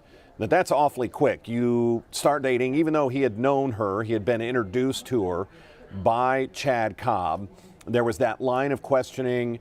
Were you aware that Chad's parents, or did Chad's parents meet his girlfriends? And he said, I was aware of that they had only met one girlfriend. Well, that's not true, because we know from Cindy Cobb's testimony that she had met Ashley Biggs, and their on-again, off-again relationship. He said that he was aware that they had only met Erica, and they asked what the opinion of Chad's parents was of Erica, and he said they met Erica and they didn't like her from the start. So what the defense is trying to do, and that's also with the line of questioning about Erica's drinking after all, after all this goes down, including Erica losing her 4 kids to Child Protective Services, that I'm going to take 1 second to cough here. that they try to set up that Erica had started drinking, and I thought it was interesting. They asked if it had an impact on their relationship when Erica would be drinking, and Mike said that it did, and that, quote, she would say things she didn't mean. What they're trying to do there is, we know that during that 3-hour recorded phone conversation, in the very beginning of that conversation, Cindy Cobb, Chad's mom, offers her a pop, and she asks if she has anything stronger, and she said, like what? And Erica starts drinking vodka. So even though Cindy testified they only had one drink, and she was even pressed on that, she said, the defense tried to say, you were talking for 3 hours and you only had one drink? And she said, yeah. But what they're trying to do is have Mike get on the stand and say that when Erica starts drinking, she says things she doesn't mean. Oh, you mean like a 3-hour phone call where she repeatedly talks about she knew about the plan, she went through with the plan, she played a role in this. When she was asked, did you make the phone call, or I was told you made the phone call, and she said there's no lie in that. I mean, she repeatedly in that 3-hour phone call. And in fact, I have the story from our Brittany Weir Brittany Weir's been handling the television side of our coverage. Take a look at this story from last week, the pivotal day when clips of that 3-hour recorded phone conversation were played, because it is so damning to Erica's case. They better find some way to convince the jury that, oh, she was drinking and she says things she doesn't mean, like this. Take a look. Do I think it took two of you to get to where he is today? Yeah.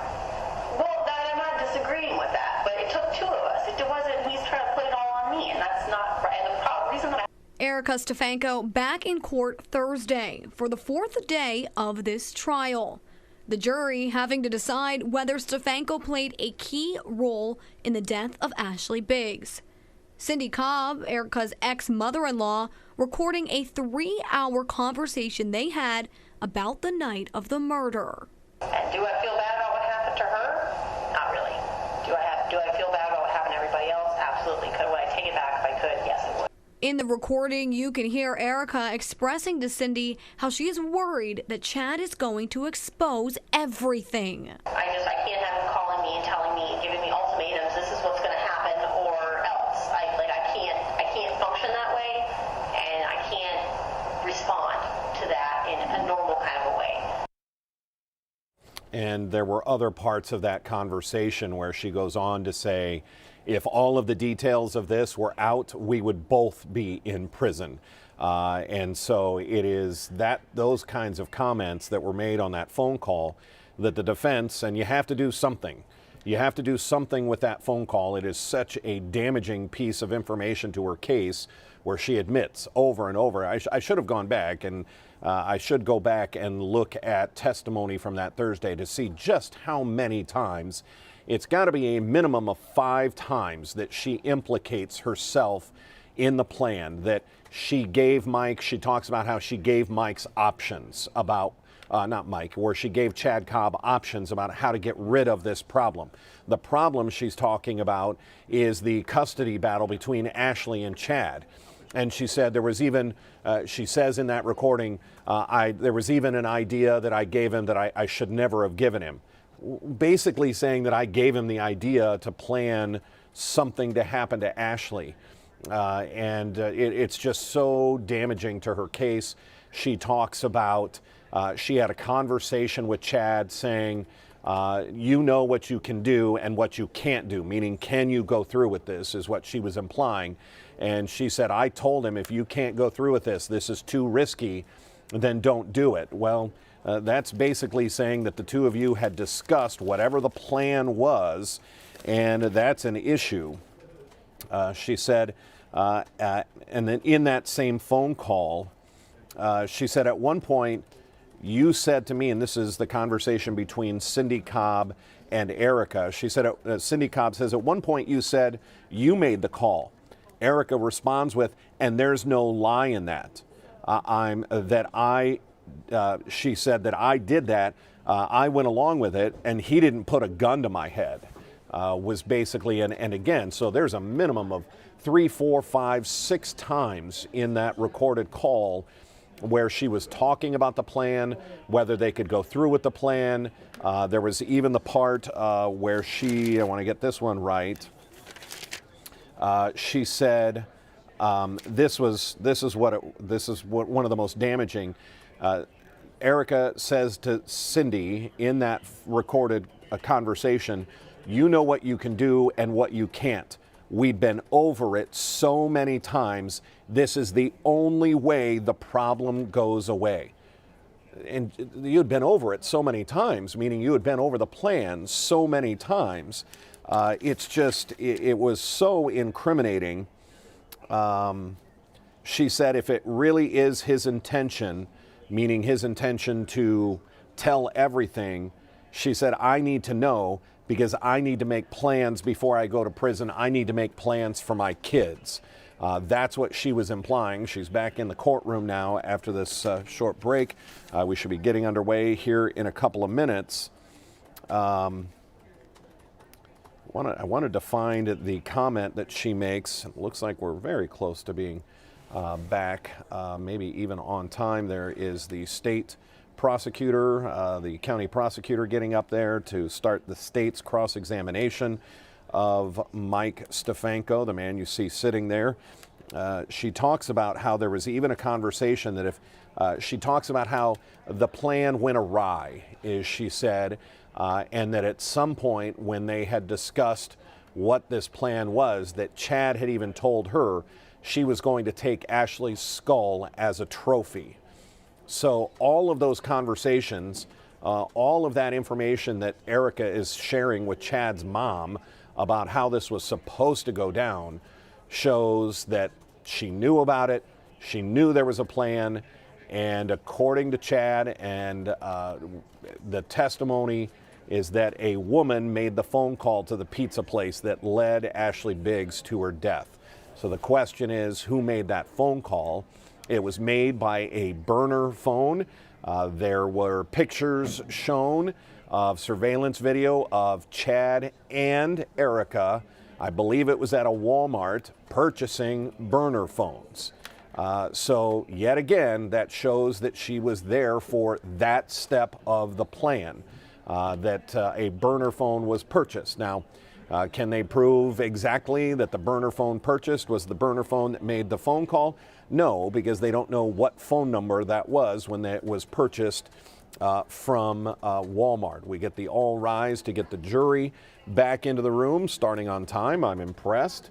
Probably the first break we've had in this, the first break that actually went pretty close to time to get back underway. So let's take you back into the courtroom as we will get the cross-examination of Mike Stefanko. And again, the timing of the affair has changed according to Mike, that he waited a full June was the arrest, June, July, August, September, October. He waited a full 4 months before he started dating his best friend's wife when he was in jail. And go ahead, Attorney Easter. Thank you, Your Honor. Good morning. My name is Felicia Easter. I am one of the 2 assistant prosecuting attorneys on behalf of the state of Ohio. I'm going to ask you some questions, okay?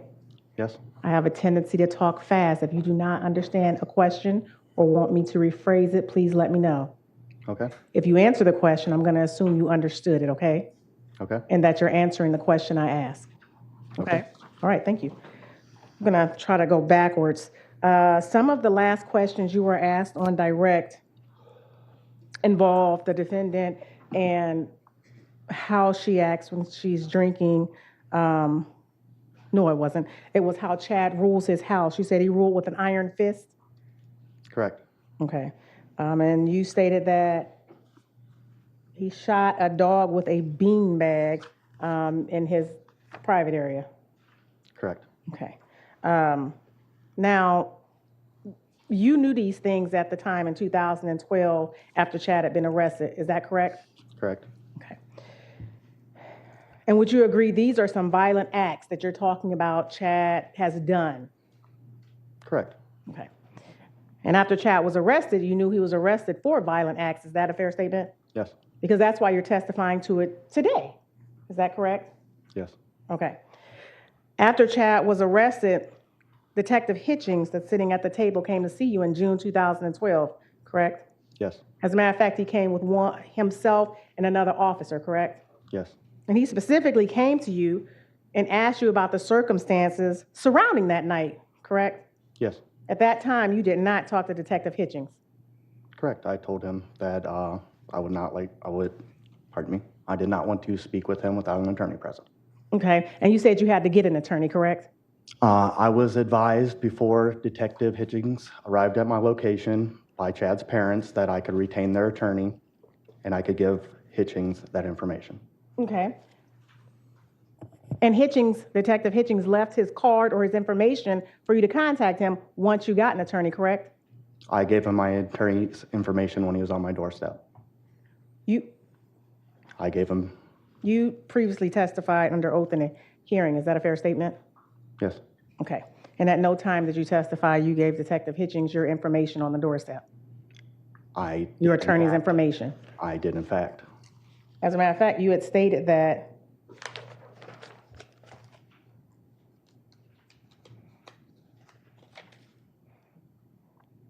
Because Detective Hitchings knew hold right on. away. I'll ask you a Hold on, question. I'll ask you a Give me one minute.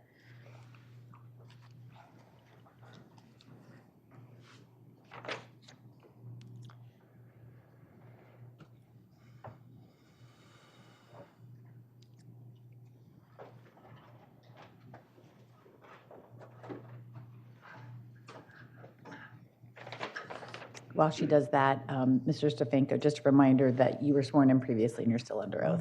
Gotcha. Thank you.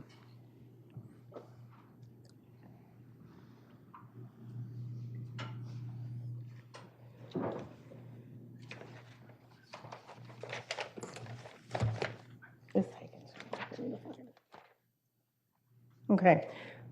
Is it your testimony that you did not have Detective Hitchings' information? That's not what I said. Okay. You said you gave Detective Hitchings. Who was your attorney at the time? Her name was Beth. I apologize. I don't know her last name. Okay. And you had that information with you at the time? I was able to give them her name. Yes. Okay. And so fast forward to 2019, is Beth Judge still in the picture? No. Okay. But you still have that information, correct? That you had in 2012 about the Chad Cobb? Not this time, no. In 2019, did you know Chad Cobb had ruled his house with an iron fist? 2019, Yes. Chad Cobb was in prison. Correct. At the time in 2019, did you still have the knowledge that Chad Cobb ruled his house with an iron fist? Yes. Okay. And you still knew, you had the knowledge about Chad Cobb shooting the dog. Is that correct? Correct. Okay. And in 2019 is when the defendant, Erica Stefanko, was arrested, correct? Correct.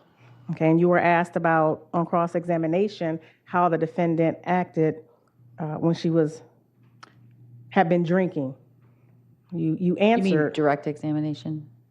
What did I say, cross? You said cross. I'm so used to saying cross. I'm sorry, Your Honor. That's okay, but you mean direct? I do mean Okay. direct. On direct examination, how the defendant acted when she drank, correct?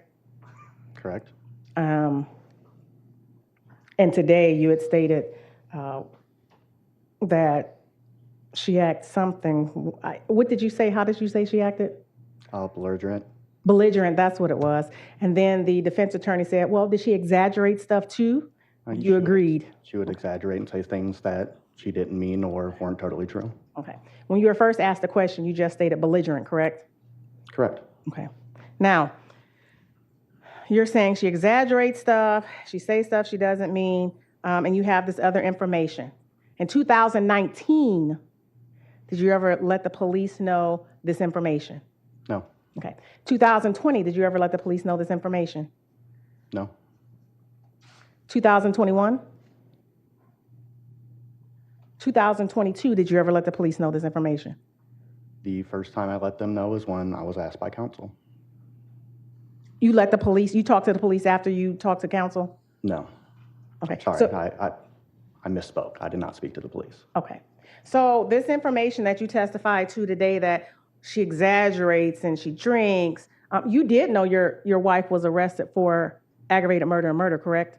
Correct? Okay. For charges of, just to clarify. For charges. She was arrested for charges of that. Sorry, I don't know what I stated. Your That's Honor. okay. Okay. For aggravated murder and murder, correct? Yes. Okay. And you were aware and learned sometime during the pendency there was a recorded conversation, correct? Yes. Okay. You had this information. Your wife, who you love very much, was in jail all that time, and you never went to the police? No, Okay. You didn't feel that information was necessary? I didn't feel like it was relevant. Okay. But it's relevant today as you testify as she's on trial today? I didn't feel it was relevant enough to go to the police myself. Okay. But again, you feel it's relevant to say today as you testify? I believe it's the truth, ma'am. Okay. And you feel it's relevant Okay, today as you testify? I think he answered it. Go ahead to the next question. It's been answered. Okay. When the defendant drank, and you said excessive during that time after the arrest of Chad? Correct. Okay. You said she became belligerent. Would she show it? I'm sorry, say that again. How would she be belligerent? Like I said, by saying things that she didn't mean. That's belligerent? I'm sorry, I don't know if that's the exact definition, but that's what I meant by that. Okay. And you can tell she was drunk? Yes. How could you tell she was drunk? Slurring her words, typical body language of somebody who is drunk. Okay. Typical body language. Okay. Slurring her Swaying. words, swaying. Not, Okay. So whenever, and you live with her, you're around her, so whenever you knew she was drunk, she would slur her words and she would sway. Typical when someone's drunk? Yes.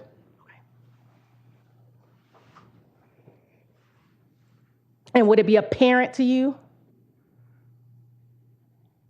What, that she was drunk? Yeah. Yes. Okay.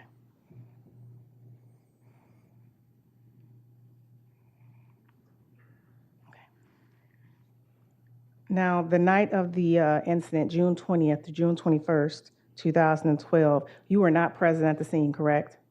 Correct. You did not see anything, correct? Correct. You did not talk to the defendant that night, correct? Correct. You were at your apartment in your bed sleeping. Yes. So you do not know where the defendant was that night, isn't that correct? Correct. Okay. You do not know if she was at the location at 647 Rex Lake Road, correct? I do not know. Okay. You do not know if she's the one who made the phone call, correct? Correct. And you do not know if she followed Chad to the cornfield that night, correct? Correct.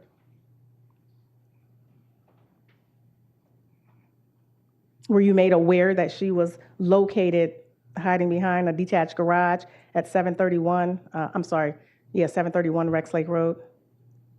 I don't recall.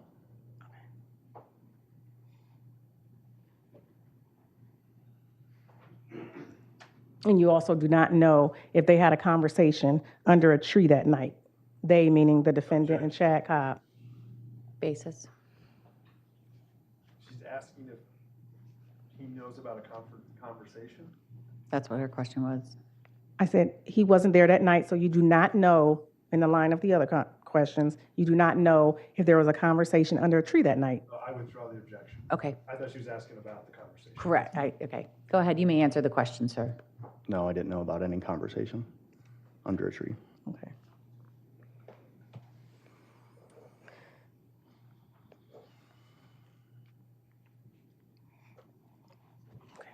You testified on direct that you remember meeting Chad at 4 years old? Yes. Okay. And you have early memories from being with Chad, playing with Chad, living was it next door or across the street? It was across the street. Okay. But And you have memories of that? yes, Okay. Memories when you were 4? I I actually do remember when I first met him, but I mean, it's vague. Okay. You may not remember everything, but you do have memories from when you were 4, 5, 6 of meeting, playing with Chad. Yes, Okay. And you were best friends growing up. yes, As you grew up, on direct examination, you stated you had a child, your oldest child. What's your oldest child's initials? my oldest adopted child is Alexander Stefanko. My oldest biological child is DS. Okay. You were in a custody battle with the mother of your 16-year-old ES, correct? Correct. Okay. DS. Delta S. I apologize, I didn't hear that. DS.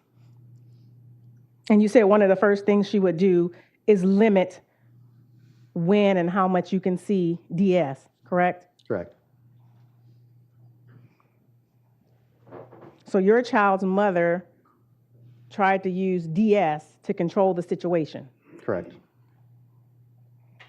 If you didn't do what she said, she would limit or do stuff with DS you didn't like. Pretty much.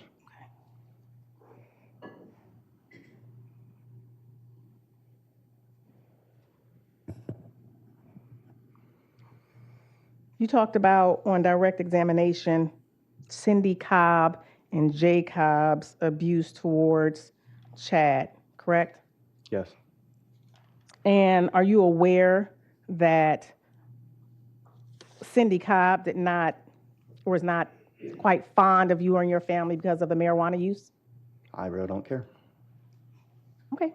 Are you aware that Cindy Cobb was not fond of you or your family because of the marijuana use? Yes, I've been aware of that the majority of my life. Okay. Is that why you're testifying as to what she did today? No, I'm testifying here today to answer the questions and get the facts out. Okay. Now, you said that when that happened, she came to pick you and Chad up from an outing. Correct. So that would have been prior to you all being able to drive, correct? Under 16 years old? Yes. Okay. And at that point, you and Chad were 2 teenage boys, correct? Yes. Okay.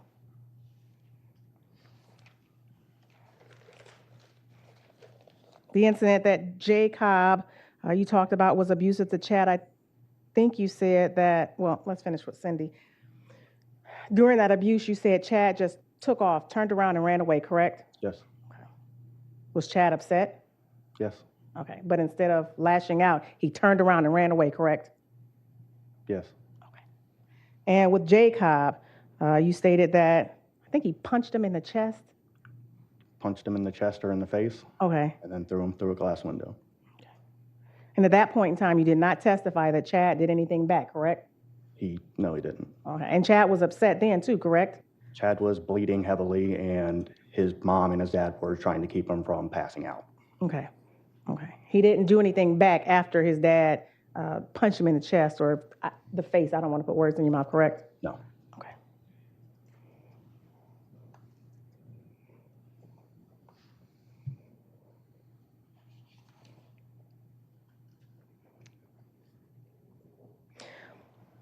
So you have been with the defendant and Chad throughout the beginning of their relationship? Correct. Okay. You saw them get together, have children, live together? Yes. And you have the children now. Who all have keys to your house? Just me. Just you? Yeah. Okay, and you testified that you get a lot of help from a lot of different people, correct? Yeah. Okay. You had keys to Chad's house, correct? Yes. Okay. He trusted you enough to have keys to his house? Yes. Okay.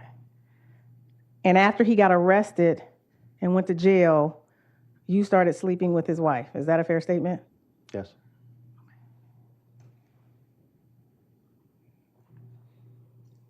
Are you aware, or would it surprise you that during that same time, the defendant was telling Chad that she loves him and is going to stick by his side? I was unaware of that.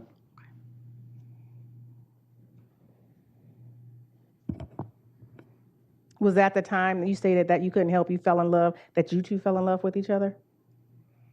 I'm sorry. What's the question again? Was that around the same time that you two were falling in love with each other? I believe so.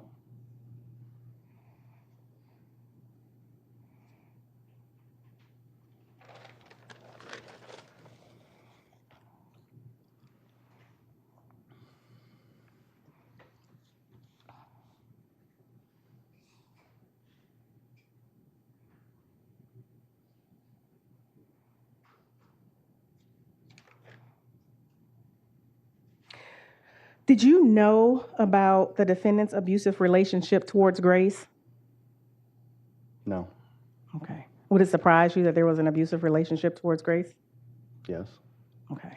Were you aware of the incident where Grace thought she was eating dog feces? Objection. He said he was not aware. I was general, Your Honor. I didn't know if he. In general, he said he's not aware. Correct. That's why I'm getting specific. Overruled. Go ahead. No.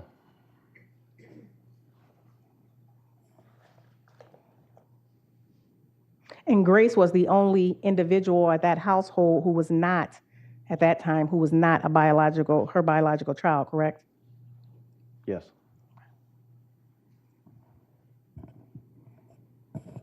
And you said you were with the defendant and Chad a lot during their relationship. Were you aware that the defendant told Grace not to love on her dad so much? No. So there are some things that were going on in their relationship you were not aware of. Is that fair to say? Absolutely.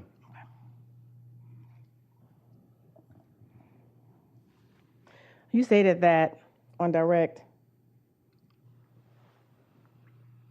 you believe Cindy Cobb did not like the defendant from the beginning. Is that a fair statement? Correct. Okay.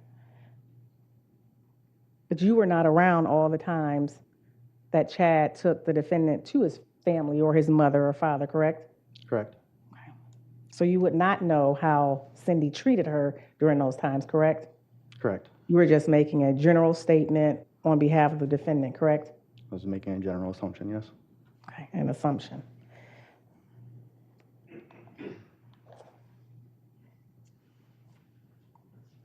And you've been caring for the children since 2019, Yes. and that's difficult. Is that a fair statement? Yes. You were asked on direct, you're a single dad and you have to work, correct? Yes. And you have a village helping you, so to speak, a lot of individuals. Yep. It would be in your interest if the defendant came home. Isn't that a correct statement? Yes. What would you do? Would you do anything to get her home? No.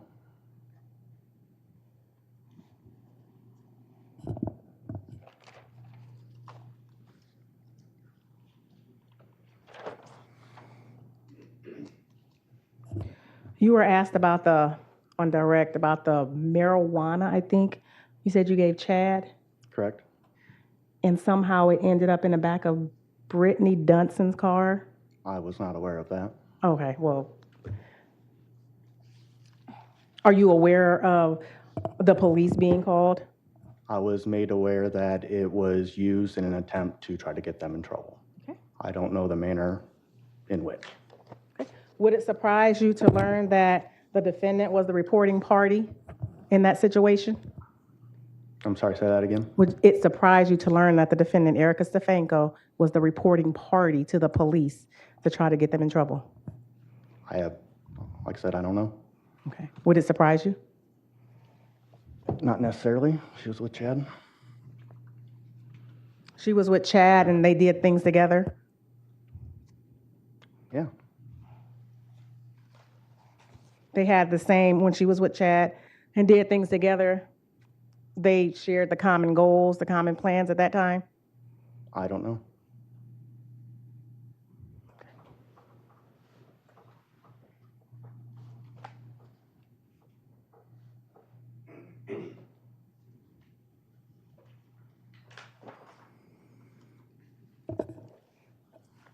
Now, prior to Chad going to jail, you were living in an apartment, correct? Yes. And you were paying rent, correct? Yes. Okay. How much was your rent at that time? I honestly can't remember. Now, after Chad went to jail, prison, or actually, before he even pled, you stated you moved in, well, one time you stated you moved in January of 2013, and then another time, November of 2012. When did you move into that house on Mount Eaton Road? January. So you moved in January 2013. Yep. And that was before Chad pled guilty or was sentenced. Is that correct? I don't know. Okay. The If I tell you it was, would you have any reason to not take what I say? No. Okay. When you moved out of your house, you no longer paid rent, correct? I'm sorry, it was an apartment. When you moved out of your apartment, you did not pay rent at that apartment anymore, correct? Correct. You did not have utility bills at that apartment anymore, correct? Correct. And when you moved in with the defendant, you went from an apartment to a house, correct? Yes. Okay. And you did not pay the mortgage at that house, correct? No. Okay. And you did not pay any utility bills, correct? Not when I first moved in, no.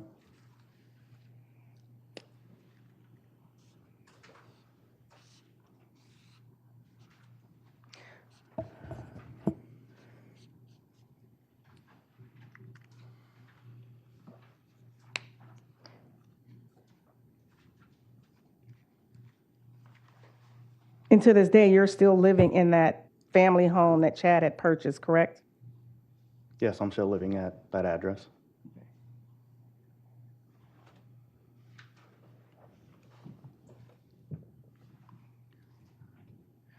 Now, you have FC and KC, correct? Yes. Okay. And you do not let Cindy Cobb see FC or KC, isn't that correct? She does not reach out to try to see them. You're saying that they don't reach out to try to see their grandkids? The last time they reached out was June of 2022.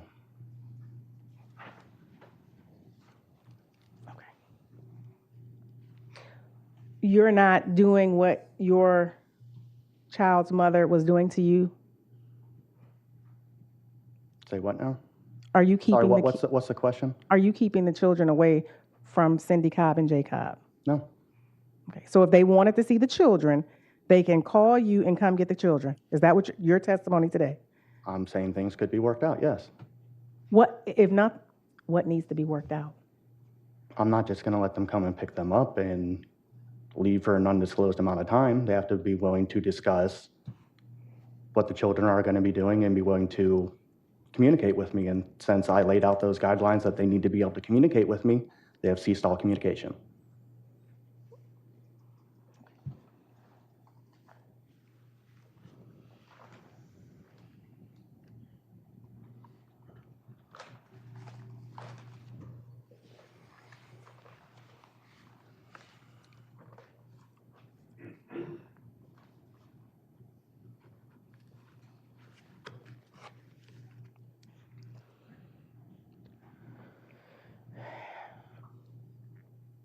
Isn't it fair to say that part of the reason you talked about Cindy Cobb or you did not believe Cindy Cobb liked Erica, isn't it true that part of that reason is because she smoked marijuana as well?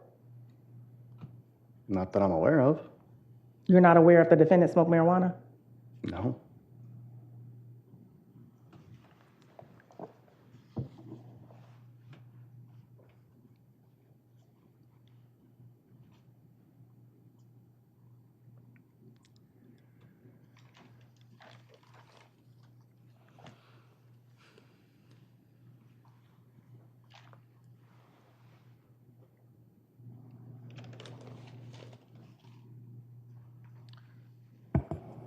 The Cobb Cable Company, that was started prior to Chad getting in a relationship with the defendant, correct? His company itself, I believe so. And are you aware that the company that Chad had started prior to even meeting the defendant, he did not receive any of the proceeds from that company? Again, I don't know. And this is after he was arrested. So I'm sorry, what is the actual question then? That are you aware that he did not receive any of the proceeds from the sale of that company? No, I was not aware of that.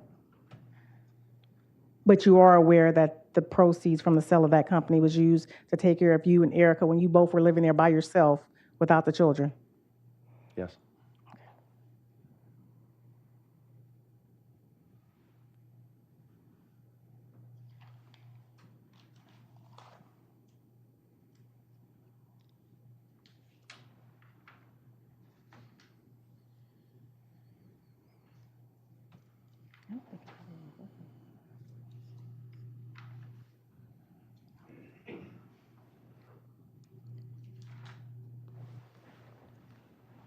Are you going to be using the camera? You want me to turn on the document?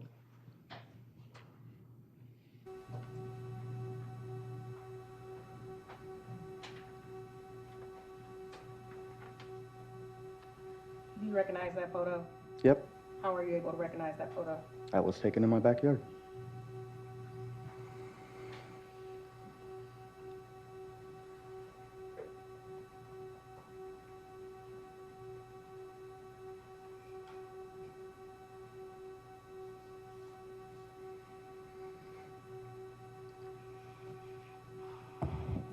I'm showing you what's been marked. It states Exhibit 124.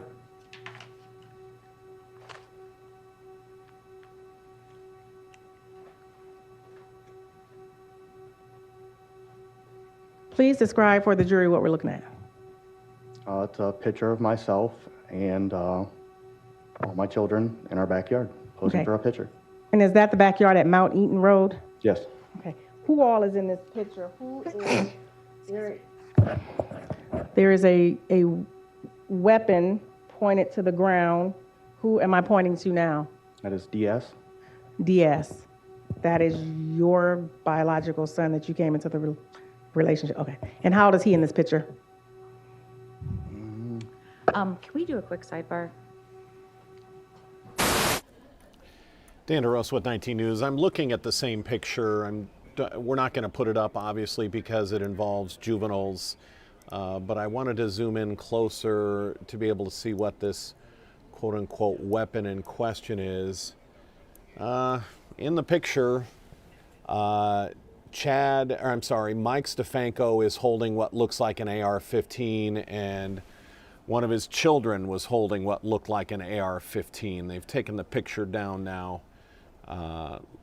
while the judge is in sidebar. We'll see if they put that back up, but it was a fall picture. They were taking it under a tree. Mike Stefanko was holding some sort of rifle, and his oldest biological child looked to be somewhere in the range of 12, 13 years old, was also holding some sort of rifle that looked like an AR-15. So we'll see where the state is trying to go with this picture and if it's allowed. The judge now having a sidebar discussing that very issue to see if they're going to allow, I think the jury's already seen it, but to answer further questions.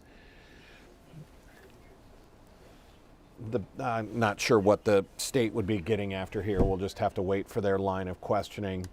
The one thing that strikes me in all of this, and Mike Stefanko had a very strange reaction to the question of whether or not the defendant had ever smoked weed, and he said no, and then I'm not sure why, if it was out of frustration, but he leaned down and made a strange grimace.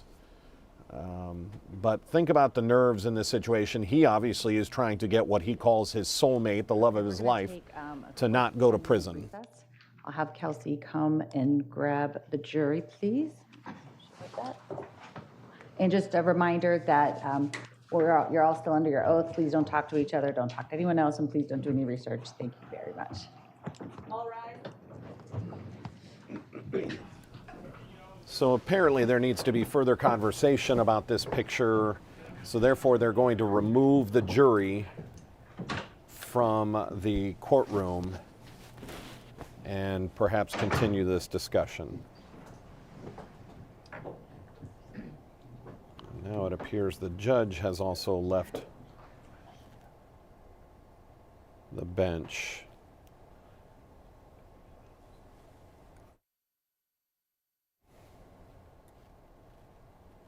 So we'll continue to wait through this delay. Not exactly sure what the issue is here.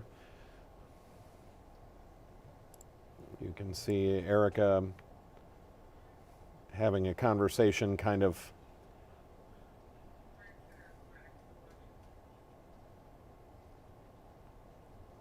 with Mike. Now Mike is being allowed to leave the room. Again, I'm not sure why the judge all of a sudden, she may need to go back and talk to the jury about the picture. This may be one of those situations where if the judge wants to strike that from the record, she needs to go have a special conversation with the jury about the picture they just saw. You would have thought that that conversation would have happened in open court. More than likely it would have. So not exactly sure what. I'm watching our other camera feed here, and everyone is still in the courtroom, even though we've gone to our seal. It doesn't appear that this is not the lunch break, and we just got back at 10:35 from the morning break. So we'll see what is at stake here. But I was saying, think about the nerves from Mike Stefanko. He is on the trial trying to keep his the love of his life, his soulmate, from going to prison for the rest of her life. And the state doing a fairly good job of pointing out that he didn't know everything that was going on while he was professing his love and moved in with Erica. So they asked, it was after Chad was arrested, shortly after you started sleeping with Erica. He said yes.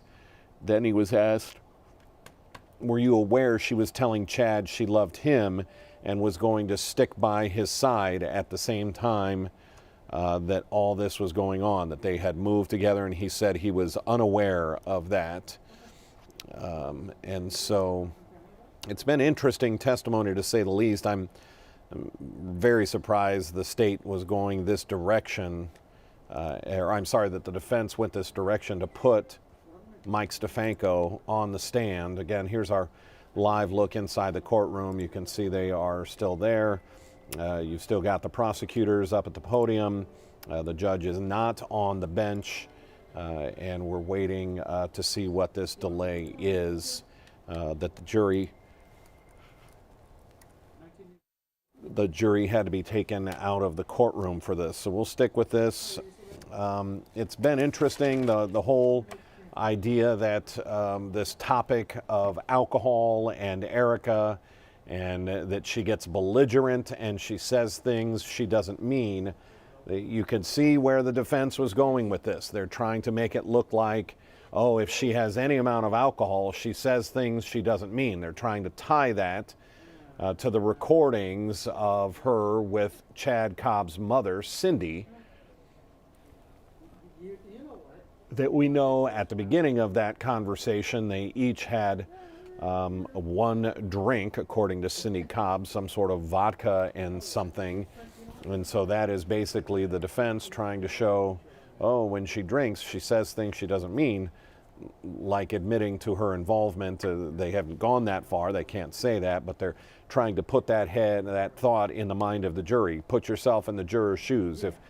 If you heard what you've heard in the recordings, and now you get her husband, who's trying to keep her out of prison, gets up there and says, oh, when she drinks, she says things she doesn't mean, what are you going to believe? Is one drink, and I guess it depends on your background and your stance on alcohol, is one drink enough? And now we see they are taking Erica out of the courtroom.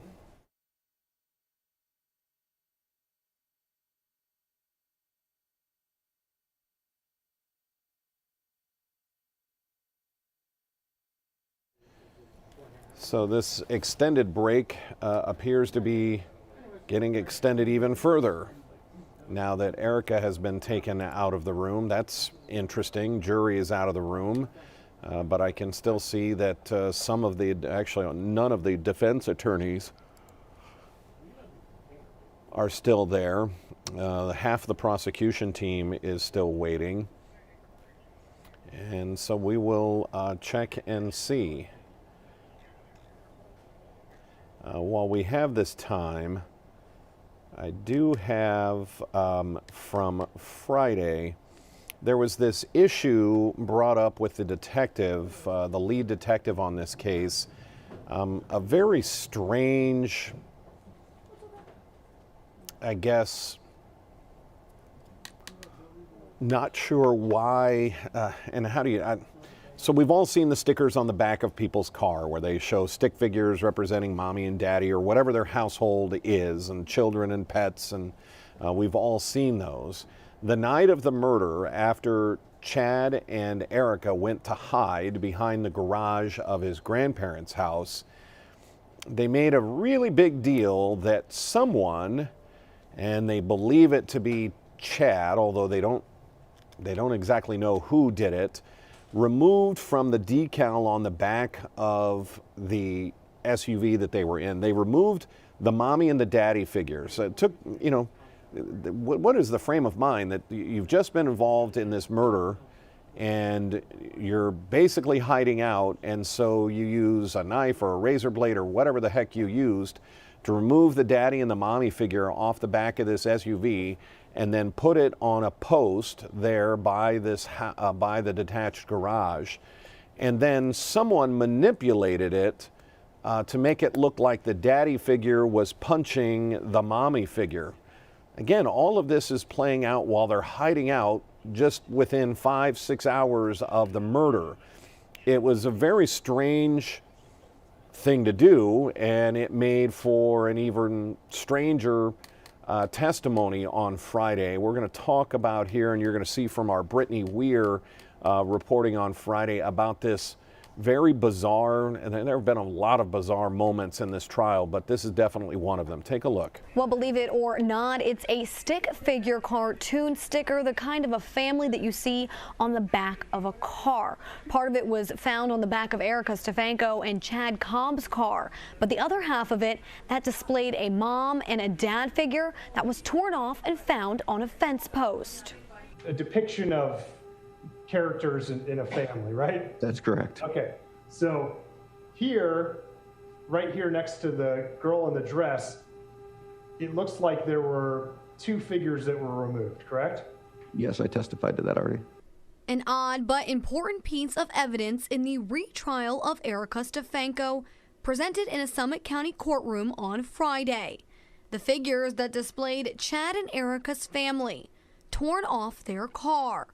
The father figure cartoon manipulated to make it look like he was hitting the mother figure. I believe that the male had his arm kind of removed so that it would show him hitting on the girl. Okay. Does that have any significance to you, Detective?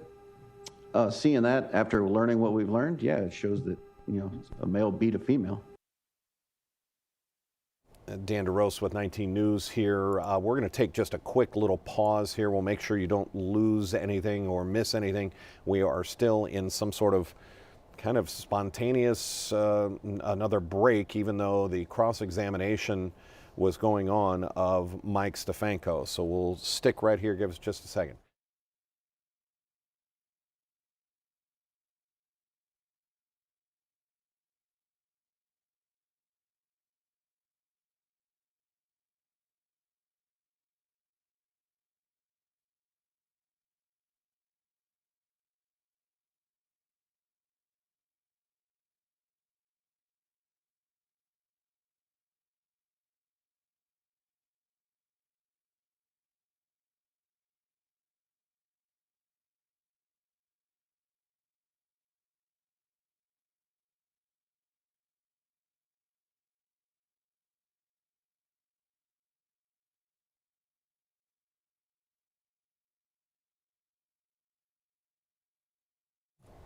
Again, Dan DeRose with 19 News here. We're continuing our gavel-to-gavel coverage of deadly delivery, the murder back in June of 2012 that apparently what we've been learning on the stand, according to detectives and authorities in the state, they believe that murder was planned out by both Chad and Erica Cobb. They were married at the time.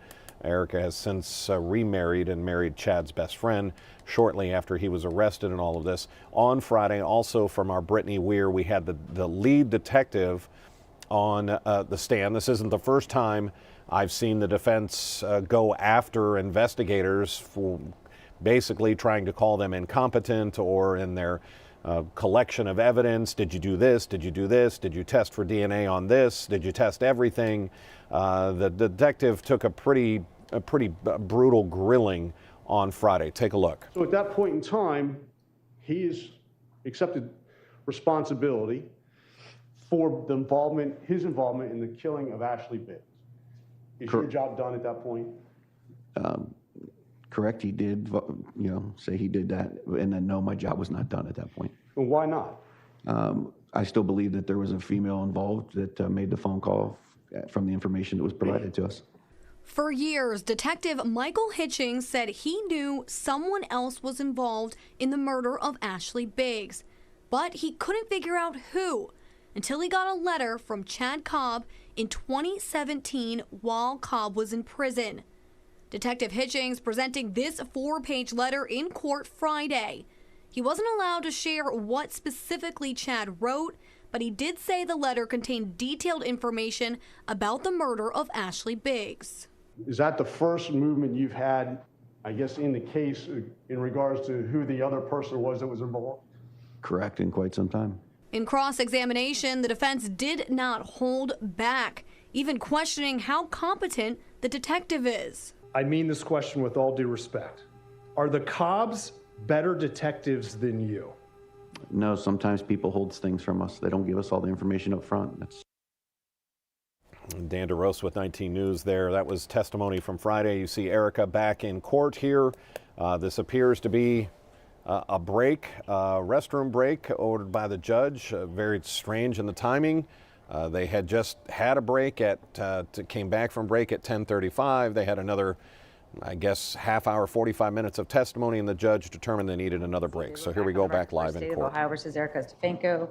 It's 11:19. So Prosecutor Easter, I'm just not going to have that photo on the document camera. You can show it to the witness. You can also show it to the jury, but I just don't want it on the cameras. Perfect. Thank you. Go ahead.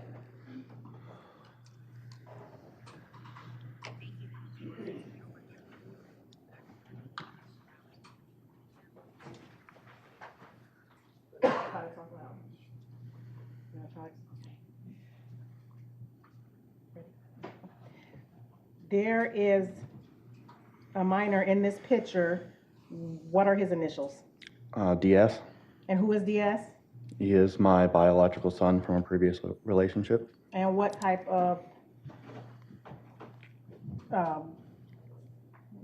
gun?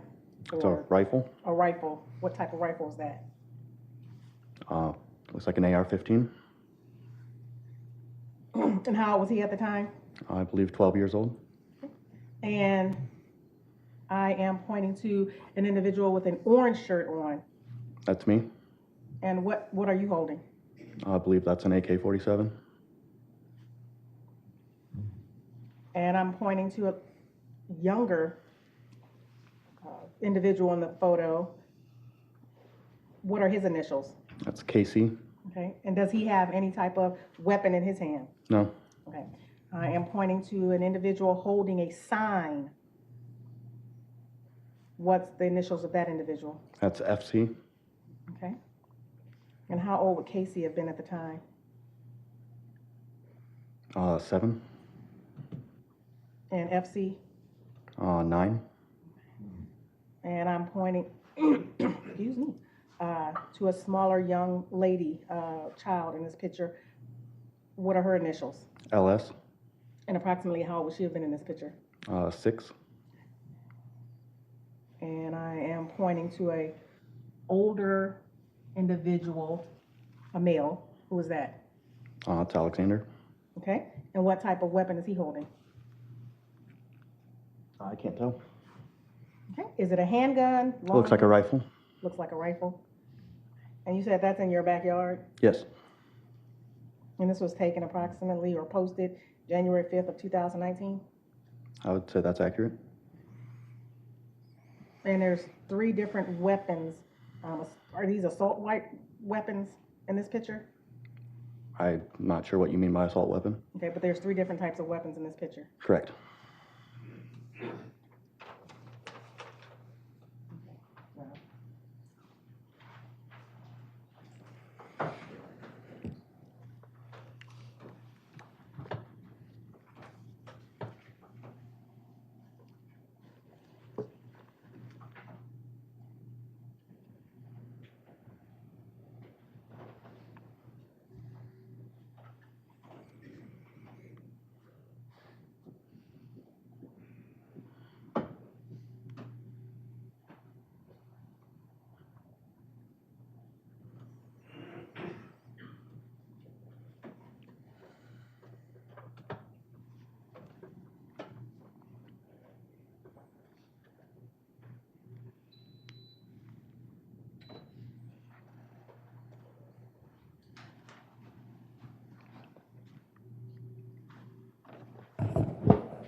And FC is holding a sign. Do you know what that sign says?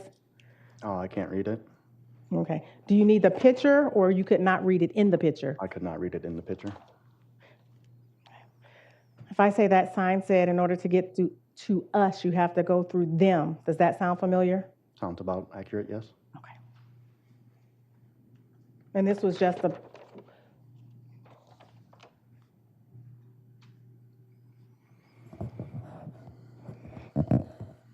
excuse me.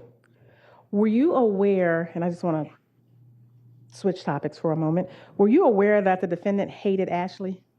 No, Okay. Were you aware that the defendant defecated on Ashley's grave? no,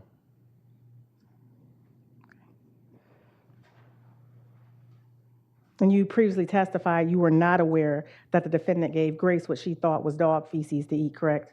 correct.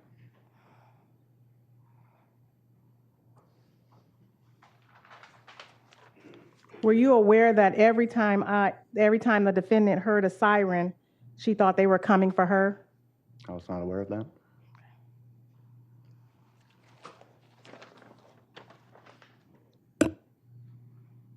Are you aware that she was in fear that Chad would tell more about her involvement with Ashley? No,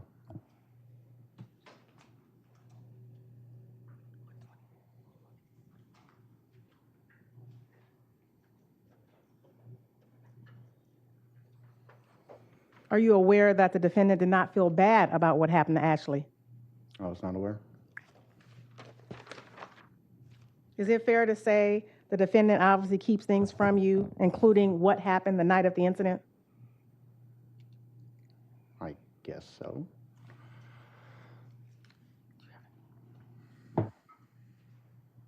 I have no further questions, Your Honor.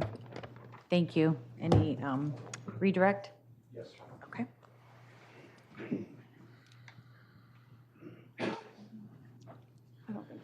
Ms. Easter asked you about Jay and Cindy Cobb, correct? Yes, Is it your testimony that you've not withheld those children from them? correct. She asked you why you didn't go to the police, correct? Yes, Were you given advice by your attorney when you contacted an attorney in this matter? yes, Did you follow that advice? yes, You're not an attorney, correct? correct. So were you following the advice of a professional? Yes, Do you know what a picture of children from 2019 has to do with a murder in 2012? no idea. I have no further questions. Anything else from the state? Just one. Do you mind if I stay right here, You Your can stay Honor? here, that's fine.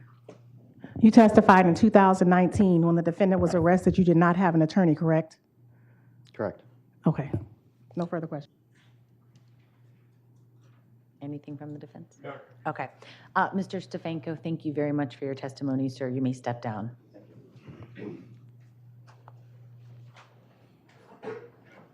Sidebar? Getting a sidebar here, this will be interesting to see if the defense has anyone else they want to call or if the defense is going to rest, and that would mean this case would be given to the jury here shortly. So this is a pretty important sidebar here to see what's going to happen next, to see if the defense has anybody else. So we'll just have to wait through this. Could be an important moment in the trial as we get just this short sidebar. We don't know what this is about, but the defense called their first witness. Normally the judge would ask, do you have any other witnesses? But instead of even asking that question, she just asked for a sidebar. So kind of interesting, the judge didn't ask, do you have any other witnesses, or is your next witness here? Almost as if she knew the defense only had the one witness. So this could be interesting. We'll wait this out, just not sure. But we should know here shortly. It looks like this sidebar might be wrapping up. This could be an interesting moment in this trial. So let's stay tuned. Looks like we're coming back from our sidebar here. So for the defense, it's my understanding your next witness will be Erica Stefanko. That's correct, Your Honor. Okay, what we're going to do then is we're going to break a little bit earlier for lunch. So we will resume at 12:30 sharp, okay? And just a reminder to our jury, I know you know, and I don't say this because I don't think you'll do it, but I say it because I procedurally need to. Please don't talk about the case to anyone. Please don't do any outside research. Please don't let anyone talk to you about it either. Thank you very much. Have a nice lunch. All right. My assertion was correct that something big is about to happen in this trial, and that something big is that Erica Stefanko herself is going to take the stand.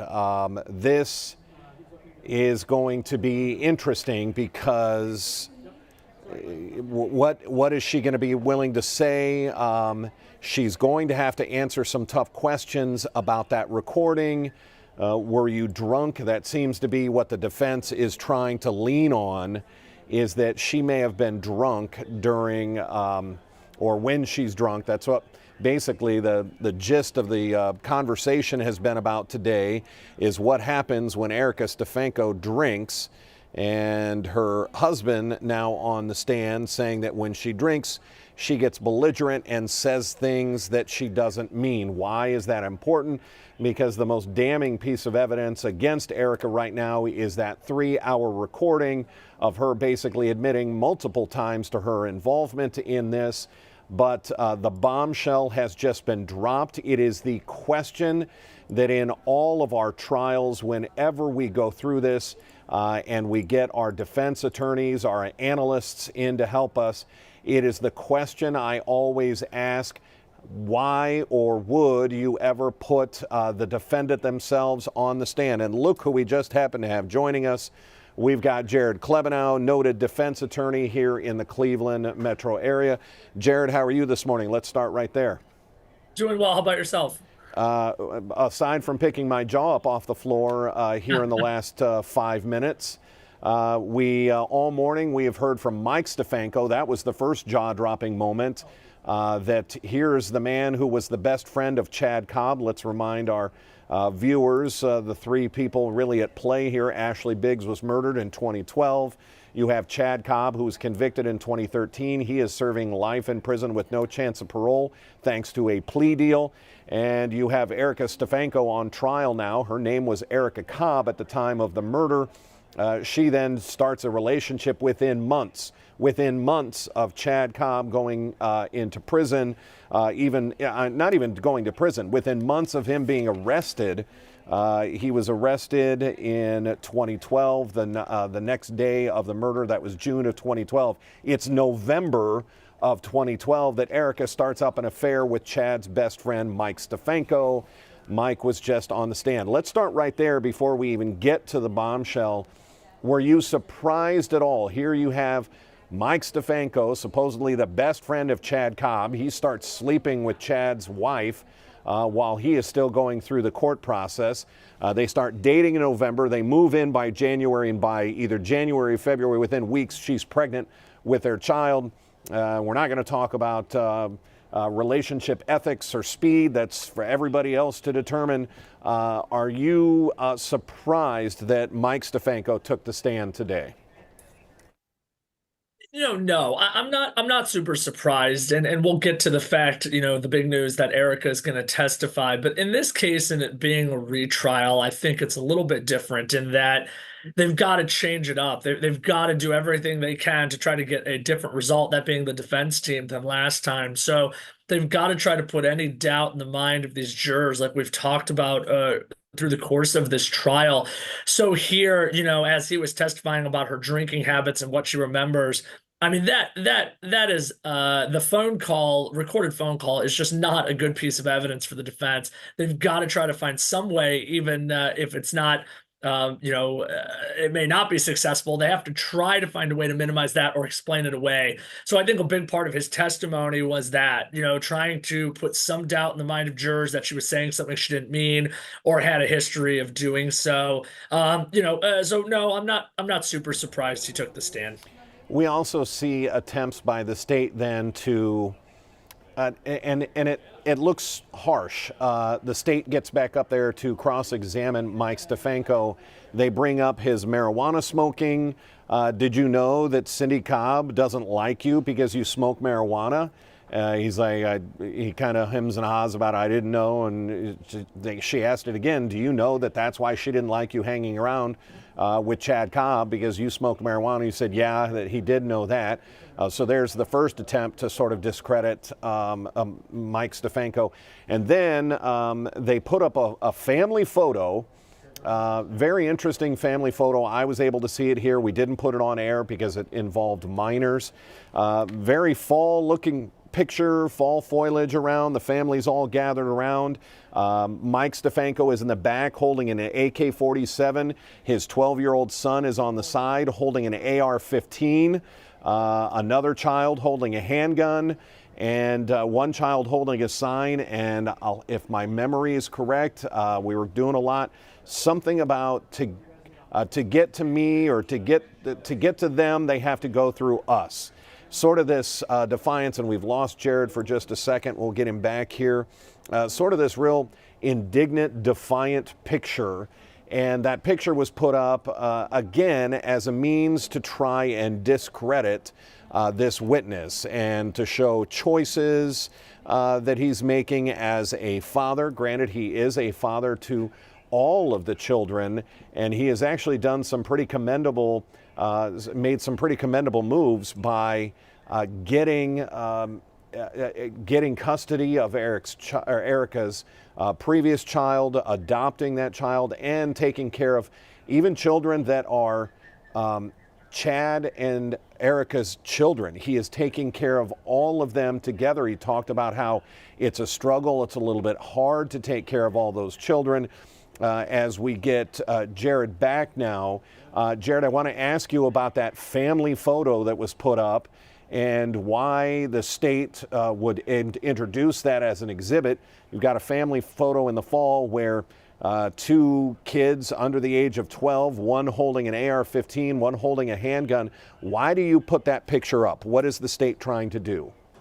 I think they want to paint Mike Stefanko in a particular way to the jury. I think they want the jury to see that anybody who would be holding and pointing those kinds of weapons, more particularly would let their underage children pose and hold those kinds of weapons, is not somebody that...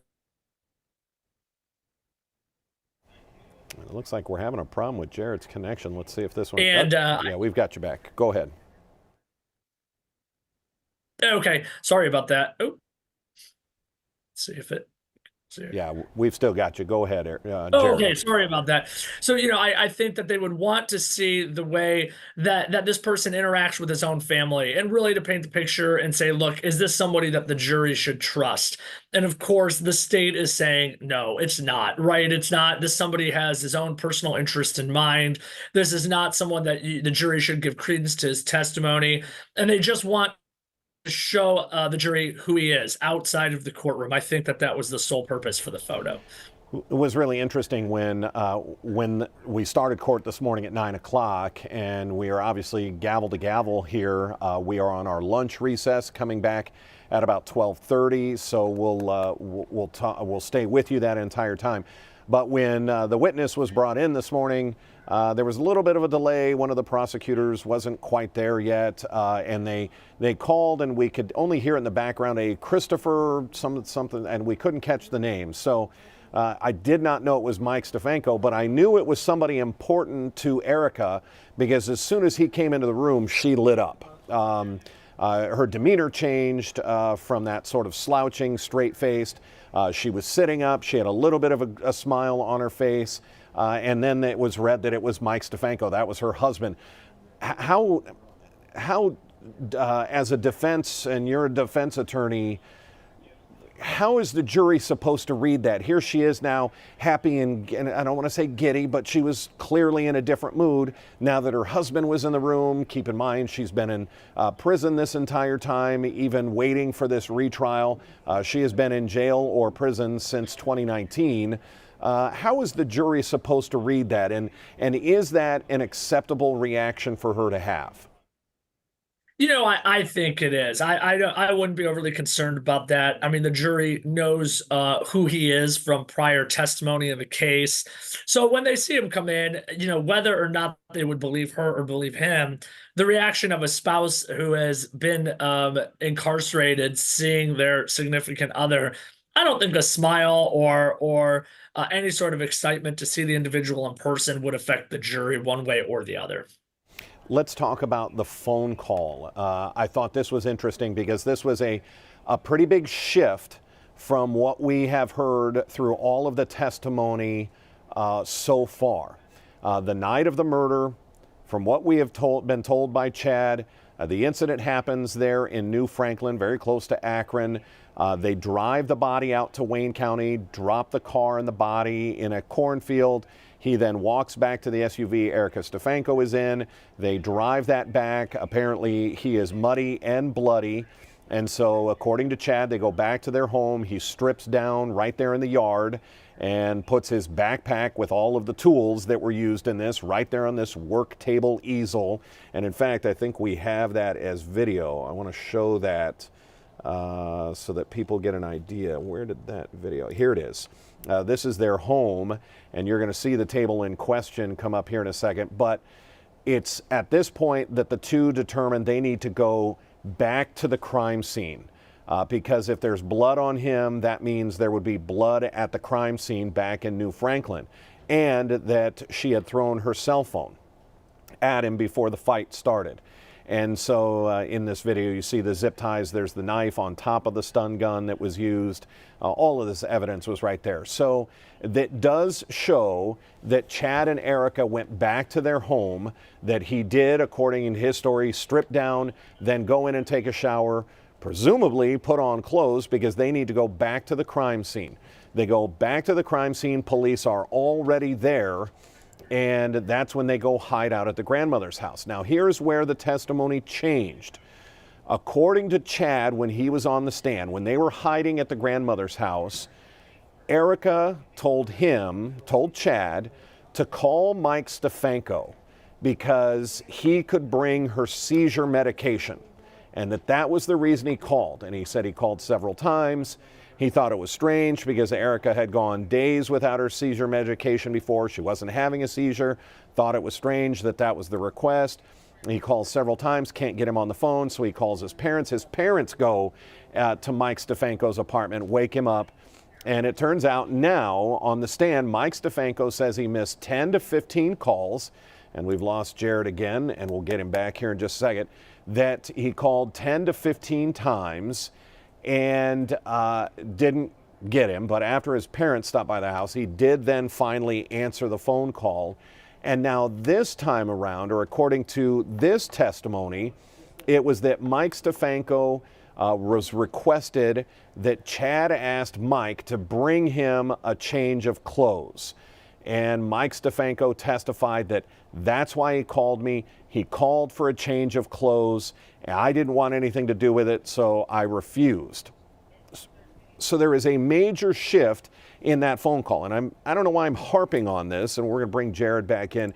Jared, why is this such a big difference that Chad testifies he was calling to get Erica's seizure medication, but today we hear that no, he called to get a change of clothes? You have to think about it. Mike had already been to his house. We have evidence that he had already been to his house, that he cleaned up and got a change of clothes. So why is this such a big difference? Why am I hung up on this? I think it's important because, the fact that if there's a call for a change of clothes, I do think it's significant, right? Why would you call in the middle of the night and wake somebody up for a change of clothes, but for a serious need for that? Obviously, that'd be a strange request. Not that the medication issue wasn't as well, because we heard some inconsistent testimony about that. But, I think that the whole situation of needing to call Mike in the middle of the night and wake him up at large is important because it shows that something was going on that was very out of the ordinary.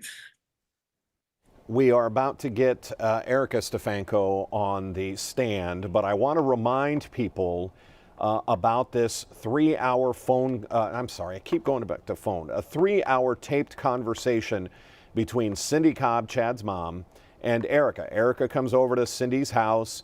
They go to this barn. It's apparently a finished barn. It has a bar in it. Early on in the phone call, Cindy asks Erica, would you like something to drink? Would you like a pop? She says, do you have anything stronger? She says, what do you mean? Do you want vodka? So they get, apparently each of them have one drink. That's what Cindy testified, one drink. But it's during that drink and this 3-hour period of time that Erica makes some really bad admissions, including who made the phone call to the Domino's Pizza place to set up Ashley. If you have earbuds in, I encourage you to turn this up, or if you can put headphones on. It's a little hard to hear in court, but you can definitely make out what's being said between Cindy and between Erica. And this particular portion of the testimony, you're going to hear Sydney say at something to the effect of, at one point you were standing in front of me and you made the comment that you made the phone call. And you'll hear Erica say, and that's not a lie. Take a listen. One time, I mean, you told me face to face that you made the phone call and you set the meeting up. I mean, you had told me, and there's no lie in that. Like I said, Chad said this is what we're going to do, and this is your part in it, and I carried out my part in it. I did exactly what he told me to do. And it wasn't because he was forcing me to do it, or like he had a gun to my head. It was because he said this is your part and this is what you're going to do, which is how it always was when we did something we were supposed to do. And I think that is so damning. This is what Chad told me to do. This was my part in it, and I did it. It's not that he had a gun to my head. So now hearing that, I mean, Jared, that's almost a slam dunk for the state. And now you're going to put the woman on the stand? They're going to go line by line and say, okay, you said I played my part in it. I did that. That was my role, and nobody had. Did you or did you not say that? I mean, what is she going to say? Yeah, I think the only reason she's going up there is, I didn't know, I did not see the first trial. I'm assuming she did not testify at the first trial, although I can't say that with certainty. Normally in a situation like this, the defendant would not testify. I think based upon the fact that she was convicted the first time, they have got to just try anything to shake it up. And I think I agree with you. That audio is as bad as it gets. Really is. So, they have to put her on almost to try and hope that she can convince at least one juror, because that's all she needs, one juror, that either she didn't meant what she said because maybe she was drinking, which is what Mike Stefanko hinted at, or that she could convince a jury for any reason to not convict. I do agree with you. I think that the prosecutors are chomping at the bit. I think they are surprised that she's going to go up there and essentially take cross-examination. Line by line is an understatement, right? That they are going to go through every bit of the evidence against her. The worst part for her being that audio, without a doubt. So you get her up there, and if you're the defense, as you said, you just need to put something in one juror's mind. It's got to be unanimous when the jury gets this case, which I would expect her testimony could take not only the rest of the afternoon, I could see it stretching maybe into tomorrow. So maybe the jury gets this case late today or before lunch tomorrow. You have to think the defense is going to put her on the stand. And we heard this testimony from Mike Stefanko that Erica had told him that Chad ruled that house with an iron fist. So are we about to see some teardrops? Are we about to hear this, oh, this poor woman had to endure life with Chad living under an iron fist? I would expect yes. I mean, I would expect she's got to find a way to explain why she had any involvement if she did. I think the part that's going to be so brutal, she really did it to herself in that audio when she said voluntarily, he did not hold a gun to my head, right? I mean, that's a huge line, because if she then goes into the, well, I was afraid of if I didn't go along with the plan, and, so on and so forth, then the prosecutor is going to turn around and play that audio and be like, he didn't. You are here saying that you voluntarily took part. So yes, I do expect her to discuss the home life and try to garner some sympathy from maybe at least one juror. I think it's an uphill battle. And, I'm not so sure her going on the stand is a great idea. But like I said, they've already been through the trial once and it didn't work out in her favor. They might be saying, what's the harm in trying something different? How many times are we going to hear the phrase, and I want to remind you, you are under oath? Why are we going to hear that so much this afternoon? I think, obviously the prosecutor may expect and does expect that when people's liberty are at stake, they will say or do anything to keep that liberty and stay out of jail. So I think that it's twofold, right? Obviously, to actually remind the individual that they are required to tell the truth and subject to perjury. I don't think that Erica Stefanko is worried about a perjury charge right now. I think she's got bigger fish to fry. So I think it's more so to remind the jury. I think it is going to be used if you hear that phrase, which you very well are likely to hear it. It's to remind the jury, wait a minute, this person has an obligation to tell the truth, and perjury laws are in place for a reason because people are untruthful on the stand and will say whatever they need to say to save themselves. I also imagine you'll hear the prosecutor, reminding her potentially of the potential penalty and consequence of what may happen, all in an effort to show the jury she is going to say whatever she needs to say in her mind to keep herself out of prison. I expect fireworks, I expect tears, I expect a lot of objections, I expect a lot of sidebars. Jared, you're her attorney. Let's just do a little role play here. You're a defense attorney. You're representing in this fictional world Stefanko. Let's say it's the first trial, and we have to remind people this is a retrial. When Jared keeps saying they've got to do something different, well, what he's talking about is strategy. The strategy clearly didn't work in Erica's first trial. Basically, everything has been the same up until this point, and they got a conviction. It wasn't even close. She was found guilty on all charges. She was sentenced to life in prison.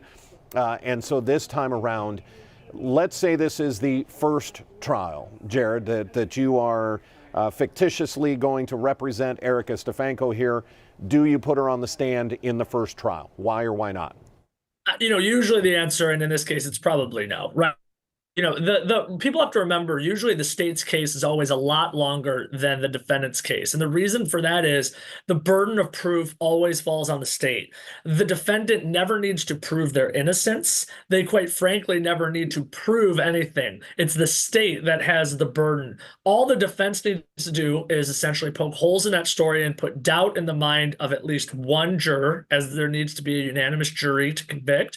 And so in that case, usually the state's case is longer. Also, putting your defendant on the stand, of course, subjects them to cross-examination, right? You don't want to do anything on the defense side to assist the state or give them access to testimony that could harm the defendant or put, that final nail in the coffin, to say, in terms of a conviction. So that's why usually you would attack, and the most important part of a defendant's case and the defense case is cross-examination of all those state's witnesses. You've got to put doubt in the mind of a juror of each important witness the state puts on. It's almost more critical than a witness that you may put on yourself. So in closing, you can attack each of those arguments the state's attorney or the prosecutors make. So in that first trial, no, probably not.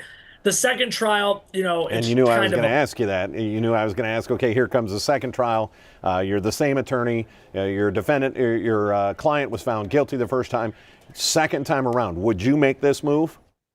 I was that, I think it's a closer call. And you also have to remember, and anyone watching needs to remember, the defendant has an absolute right to testify, whether or not the attorney them to. So if Erica went to her attorneys and said, I am testifying, and they say, that's a terrible idea, you shouldn't do that, she has every right to testify. An attorney can give advice, can give strong advice, but cannot stop them from testifying. So what we don't know, of course, due to the attorney-client privilege, would be whether or not this is her idea and her insistence or her attorney's idea.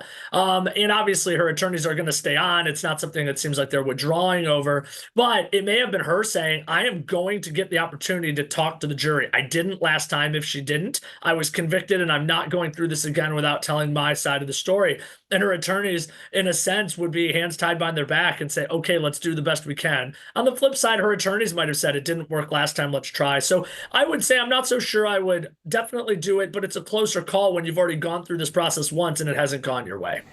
There are so many questions running through my head if I'm the prosecutor. Pull up the surveillance video of her and Chad buying a burner phone at Walmart. Is that you in the video? Yes. Did Chad purchase a burner phone? Yes. Why did you guys need a burner phone? I don't know. I don't know. Are we going to hear a lot of I don't knows? And then the major question. I have one question for you, Eric, and I need you to answer it truthfully. Did you make the phone call to Domino's Pizza at 11:42 on June 20th, 2012? Did you make the phone call? And if she comes back and says, no, where do you go? And I think that obviously the state will be ready for that response. Obviously we don't know how she's going to testify, but I think enough evidence has been put on that the state would feel comfortable with the answer being no. If she says yes, I think that's a big and even bigger problem for her. I would expect the answer would be no. I'm guessing. Of course, I'm speculating.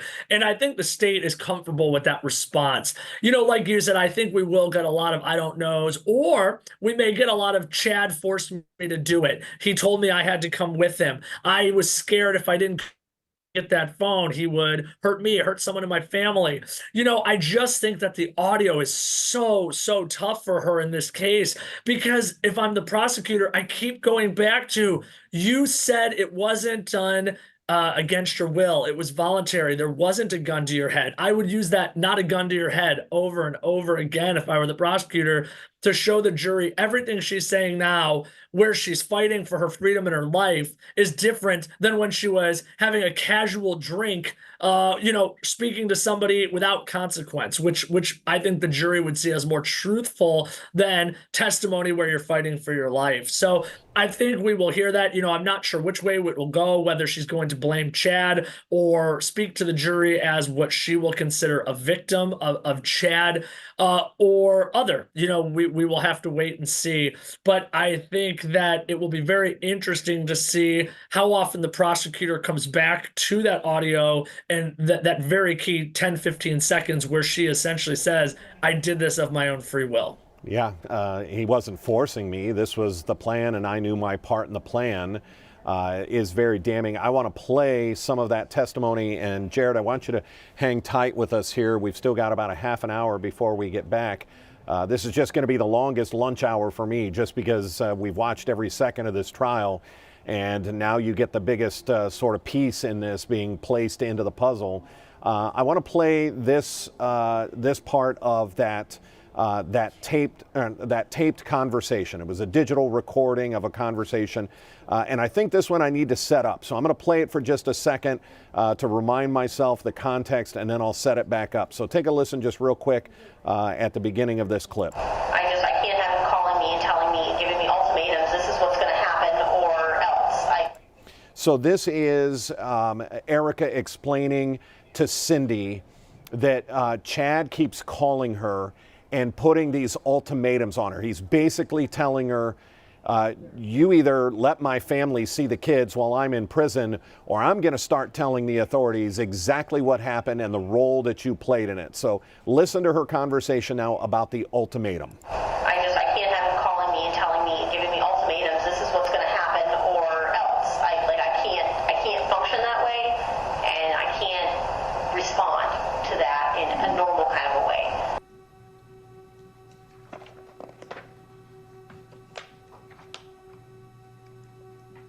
Was that a fair and accurate recording of the conversation you had? Yes, ma'am. Okay.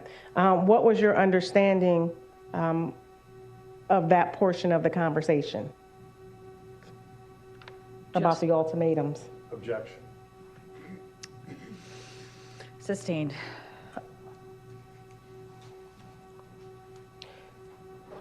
You're having a conversation with the defendant. What do you, Cindy Cobb, think you're talking about at that time during that portion of the conversation? Objection. Basis. The same reason, Judge.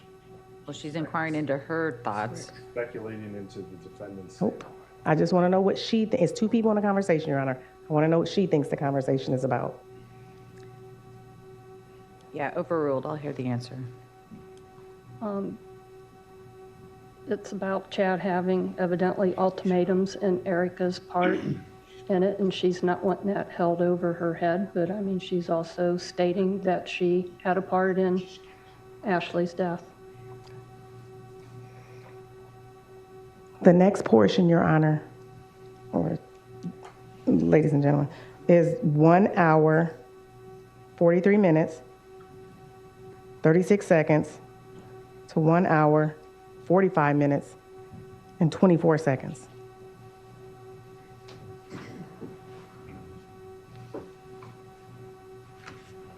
But anyway, from my perspective, I can't, like I said, I can't have him. And if it really is his intention at some point to put me in prison, I'd like to know about it because I have some arrangements to make. I'm not going to fucking prison. I'm not going to have someone else raise my kids and just stand by and I'm just going to be in prison for 15 years or however long it's going to be. Makes me feel like I need to take out a life insurance policy, to be totally honest with you. Because I know he's talked about, I'm going to do X, Y, Z. Well, he's a lot tougher than I am. And he may be getting through this however way he needs to, but I'm not doing that. I already made that determination a long time ago that if that was what it came down to, and I was going to, the only reason that I would even try to get through, muddle through anything like that is to get all that. I think he's tried to do away with himself a time or two, and I don't think it worked. I'm glad it didn't. I know he talked about it, but I didn't think it actually ever happened. I'm not sure, because it's like, I can't go there. The way he's always very frank, has been very frank with me, and the way he spoke to me about it, he kind of like practiced to see what would happen, but never actually went through with it.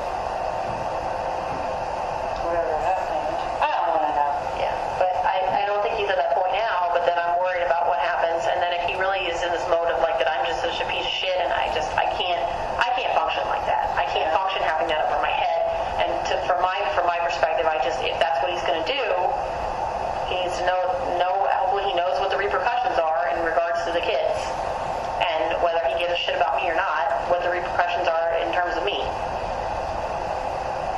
And I would like to know about it in advance because I don't want to just get picked up and thrown in a prison cell where I have very few options. Would I tell him? I says. Is that a fair and accurate recording of the conversation you had? Yes, ma'am. Thank you.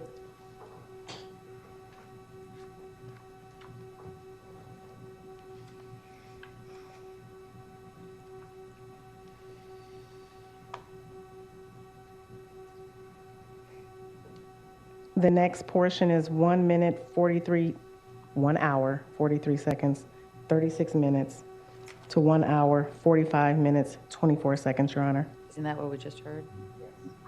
Number 9. Oh. 10. 1 hour, 50 minutes, 7 seconds, 1 hour, 54 minutes, 43 seconds. Okay, thank you.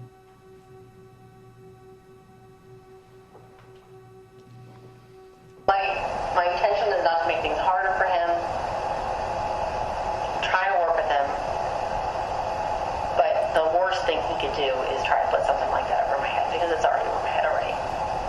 And do I feel bad about what happened to her? Not really. Do I feel bad about what happened to everybody else? Absolutely. Would I take it back if I could? Yes, I would. Well, yeah, so would he. Well, I don't think there's any question about that. Because he asked me that. It's like, you don't even feel bad about what happened to her? And I'm not going to lie, I don't. I don't. Especially having... I think, and we keep telling him, you need to write a book, you need to write a book. And I know multiple attorneys, counselors, whatever, through the course of years, have all, this wasn't the way it was supposed to be. This wasn't right. This was wrong. This is way off base. But it still didn't change anything. I still went through the way it went through. If you really want to point blame, it was the court system. Why a court would give temporary or whatever other kind of custody? Why they would to a stranger? Yeah. I can't even, when I had to go through that stuff to look for the things that he needed,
One of them I should have left out. These are the courses of actions, and one of them I should have left out. What is she referring to? Well, apparently she was giving Chad options about how to get through this custody battle with Ashley, and one of those options I should have left out, she said there. What was that one option? We're going to bring in Jared Klebanow, defense attorney. Jared, I don't think I'm going out on a limb here that if she's saying she should have left out one option, it may have been the option to just go ahead and kill Ashley. Yeah, right. I mean, we obviously don't know for certain, but the fact that she's now sitting here facing probably life in prison if she's convicted would lend credence to that thought that the one option is what led her to the chair that she's sitting in now. So it would certainly be understandable that at this point, for her own personal reasons, she would probably regret that if that were the option she presented to him. Yeah, we are going to hear a lot of these lines read. I'm going through my notes, and there are so many things that I can look at that are going to be brought up by the prosecution. At one point in that conversation with Chad's mom, she is referring to a conversation that Erica had with Chad. She told her husband, you know what you can do and what you can't. We've been over it so many times. This is the only way this problem goes away. And again, we'll have to see from her if she tells the truth what she exactly meant by that. She does try to remain fairly vague in some of these conversations. It may help her. But when you say to your husband, you know what you can do and what you can't, and basically saying what you're capable of, we've been over it so many times, this idea of a plan. And she said he even practiced some of it out. We had been over it so many times. This is the only way the problem goes away. And the only way you make a problem go away, whether it creates more problems for yourself or not, it appears the only way you make that problem go away is by killing Ashley Biggs. How is she even going to talk her way out of these? I think it's going to be tough. I mean, right, she her going up there, she's going to subject herself to all these questions. The notes that you have, certainly I would assume the prosecutor has similar and probably even more notes related to their long investigation and the previous trial and this trial. I think she is walking into the lion's den, but feels maybe she has no other choice, or her defense team feels she has no other choice, and that without some shred of I'll even say luck, that she convinces one juror of her innocence, or not only of her innocence, but that the state didn't prove their burden, she and her defense team kind of see where this is going. The mountain of evidence is just tall in this case, right? It's not just one recording or one person testifying against her that may have something to gain. It's really a lot of people, a lot of evidence, and generally speaking, where there's smoke, there's fire, and here there's a volcano. That's a very good way to put that. And I don't know how, if you're a defense attorney, thinking that putting her on the stand is going to put out that fire. And again, I want to go back to, because I think we get the consensus, and any of our viewers that are watching, you need to be prepared for this. How do you, as a jury, or how do you, as a defense, just not say through this whole thing she's lying? She's clearly lying based on everything she said before. And how does a jury view something like what they're about to see? Probably like that. I mean, quite frankly, again, jurors are smart people. It's just members of our community, right? It's have everyday streets sense, family sense. They have their own problems they've dealt with. They've dealt with conflict. They've dealt with people who are truthful. They've dealt with people who are untruthful. And that's really what our system is built upon, right? It's people and members of our community serving in this very important role. So when they hear all of this evidence, just like you and I have heard throughout the course of this trial, they have built their own opinions. And the fact that she is going to come on, likely as their last witness, although she doesn't have to be, and to try and change the narrative of something that these people have heard for, 6 or so days, is really a tough task. And she doesn't have to explain away one thing or two things or three things. It's a ton of things that she has to try and explain away. If I had to pick one word to describe her going on the stand, it's desperation. And it does appear to be a lot of desperation. And we saw her husband take to the stand. And again, sort of these phrases, if you are a child, or if you are a jury on this trial saying, well, is she lying or not? You also had to look at the testimony of Mike Stefanko and say, well, doesn't he have a huge ulterior motive here? He's trying to keep his wife out of prison and get her back home. So we're going to play this clip from that testimony this morning. It's about 4 minutes here as we get closer to 12:30.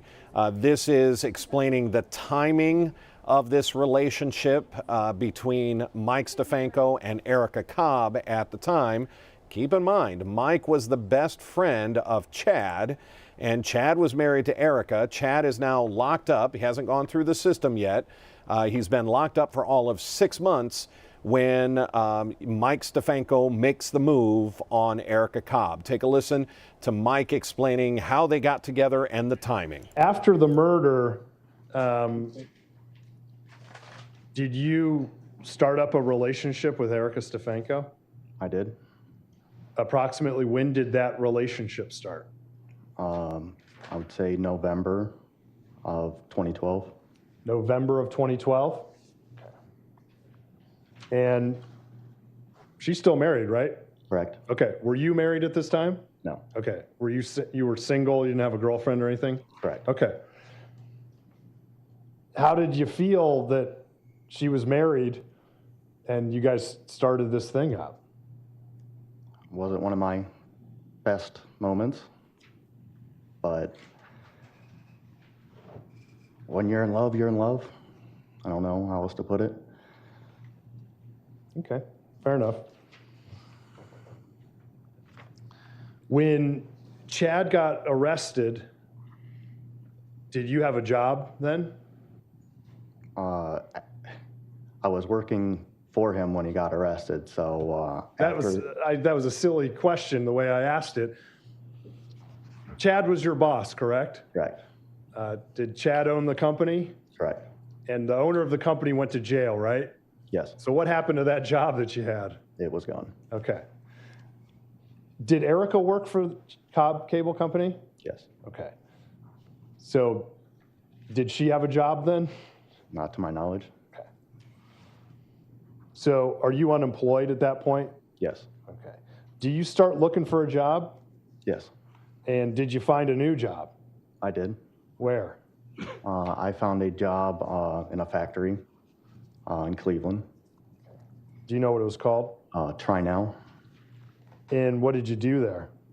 They straighten and take bars and grind them down to specific sizes. Okay. I ran a machine doing that. Okay. Did you like that job? No, it was awful.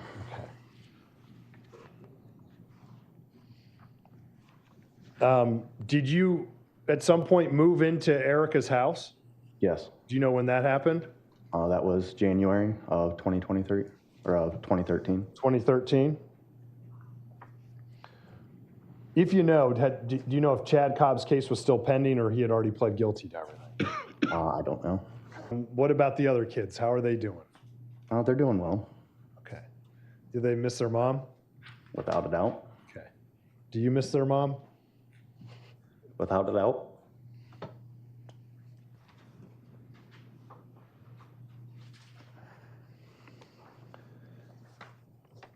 We've heard testimony, Mike, throughout this trial about this relationship being the result of an affair. Is it true that this relationship started out of wedlock? Correct. And is it true that you're not necessarily proud of that? Is that correct? Not at all. And is it fair to say that this relationship started at the end of 2012? Is that correct? Correct. Does this relationship continue to this day? Yes, it does. Did you adopt Erica's son? Yes. Do you currently care for those children, including those that she had with Chad Cobb, Yes, I do. to this day? Yes.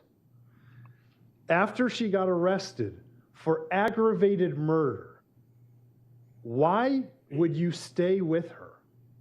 She's my soulmate. I love her. And are you with her to this very day? Yes.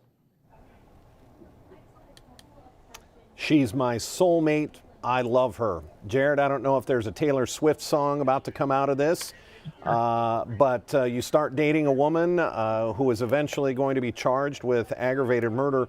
What I thought was interesting is the comment, when you're in love, you're in love. That's very noble, very possible. We'll let our viewers debate that statement. That's not for us to judge. But what I thought was interesting is when he was asked about the Cobb Cable Company after Chad went to jail. Erica tries to rebrand the company. She even named it something else because the contracts that they had, nobody wanted anything to do with them because Chad was facing these charges.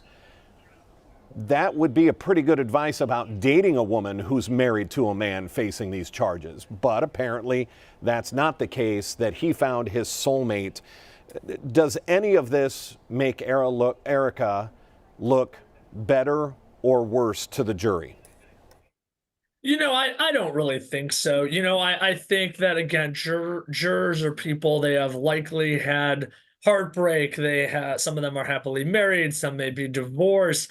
I think the fact, that he and her had a relationship or that they fell in love, I don't think any of that would affect the matter one way or the other. Now, I do think some jurors may judge the fact so quickly after Chad goes to prison, his best friend is now sleeping with and then marries his wife, who was at the time, and that they were also close. I think the love triangle aspect of it would strike the jurors to be strange, potentially sad, especially for maybe some of the children involved, so on and so forth.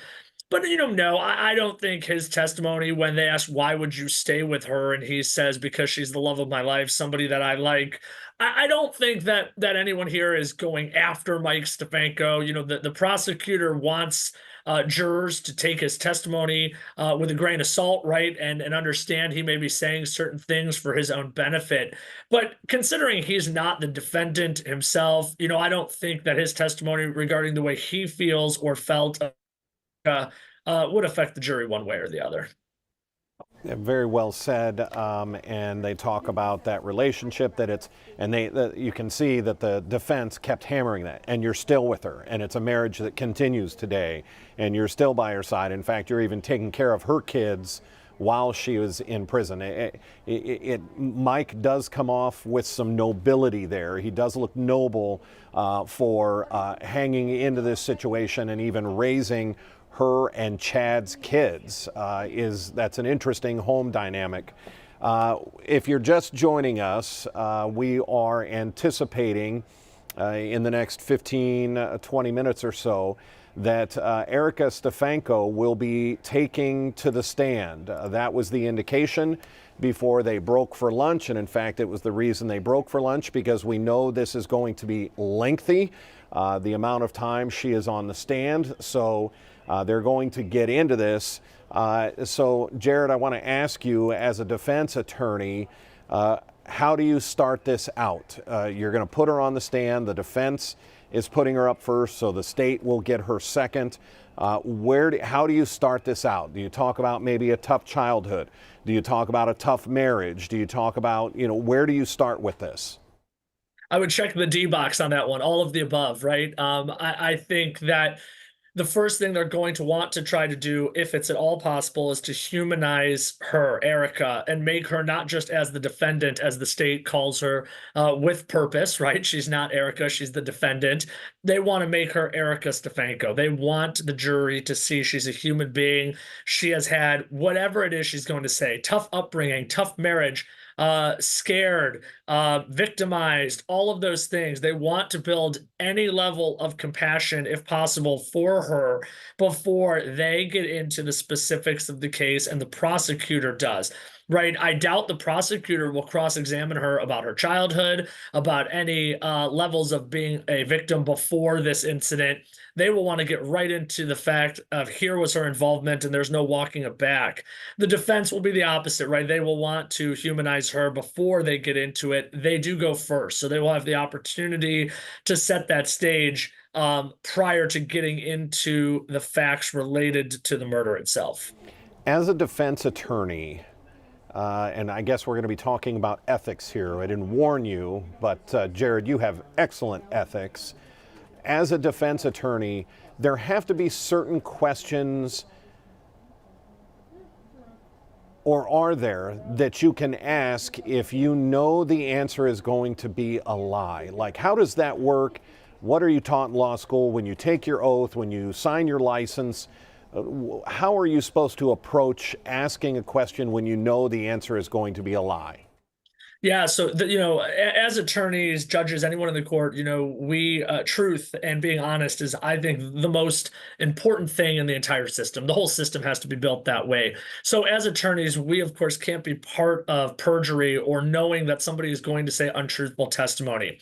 Now that's differentiated from some, interpretation, right? So if the defense attorney is not sure one way or the other, even if the defense attorney believes she may be guilty or the evidence points to the fact that she may be guilty, of course she has the right to competent defense and he has the right to attempt to poke holes in the story of the state, so on and so forth. Now, if the defense attorney had been told or is fully aware, not just speculative, but fully aware of something that would be untruthful, they would not be able to be part of that line of questioning, would not ask those questions knowing that she's going to lie. So, for example, if Eric told the attorney, I'm going to lie, I'm going to not tell the truth, that's not something the attorney could be part of.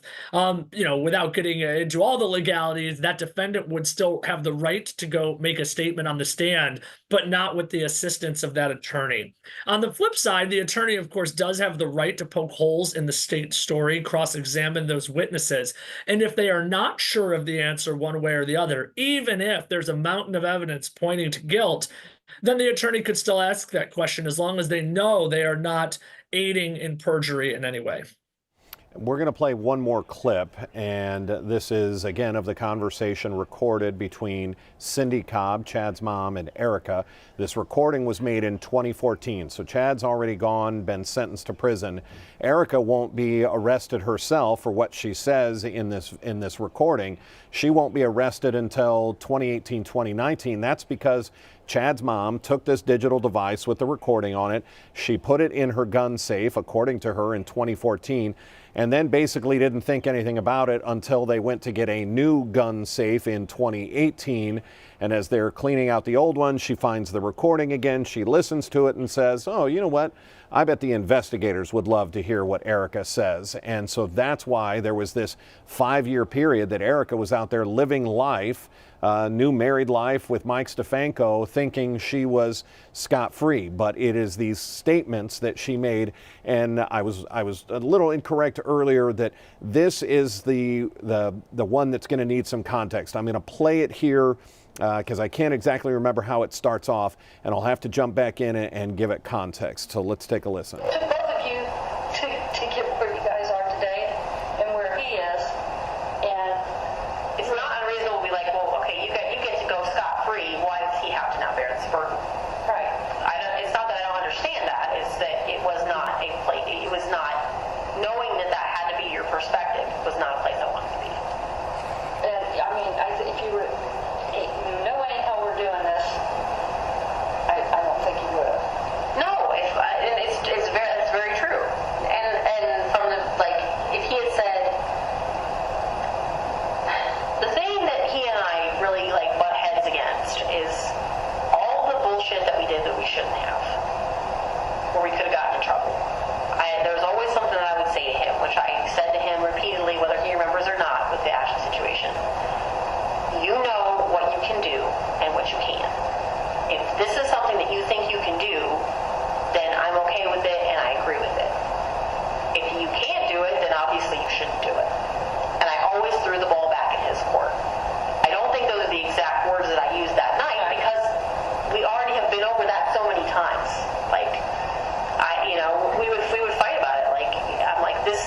only way the situation is going to go away. And I feel like he really felt, I didn't know that at the time, but he really felt pressured by me to do something about it. Because I felt like he was the only person that could potentially do something about it. And he didn't tell me I can't do it. If he had said I can't do it, then it never would have proceeded. If he had said I can't do this, this is something that I can't do, there's no way in hell I would have been like, go forward with it. I foolishly threw the ball in his court, let him make the determination as to whether he was capable to do something that I should have had the good sense to know you just don't ever try to do. So that's when I'm like, I will admit to my fault in that. It's like, yeah, I should have at that point said, this is too risky. That point, whatever percent is too much. Because I just see him get away with so much crazy shit that I thought he could get away with anything. I mean, he's got some crazy stories. The way he got that van right down from the police station and just got it out of the, like, that's hilarious. Like, I wish I had video of that.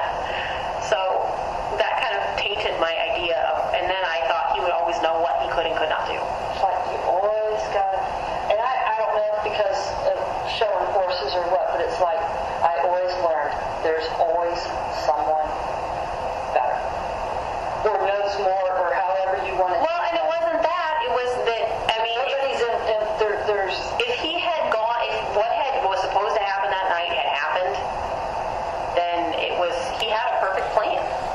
But it didn't go the way it was supposed to go at all. And why that is, I don't know, because he's told it to me two different ways. It doesn't matter now. yeah.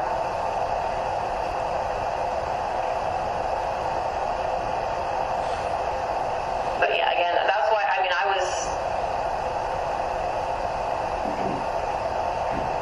you can't like really function in everyday life if you're looking over your shoulder every second. Every time I hear a siren, I think they're coming for me.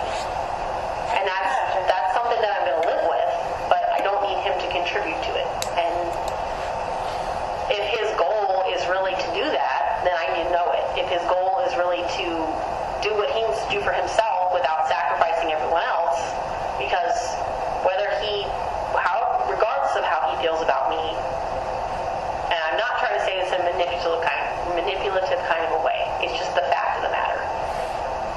Kids and I are part and parcel. And, I mean, unless you guys think you have some way that you can take care of them, for him to see the kids, I have to still not be in prison. That was part of the reason, because when he took that plea, granted, I didn't know I was pregnant when he took that plea. But at that point, I wasn't even planning on keeping her. I totally do not agree with abortion. Not for the same reasons as him, because I've been through so many miscarriages. It's like, that's not a person. I don't care what you say, it's not a person, but it could become a person. I don't agree with cutting that off and making that choice to have that not be a person. And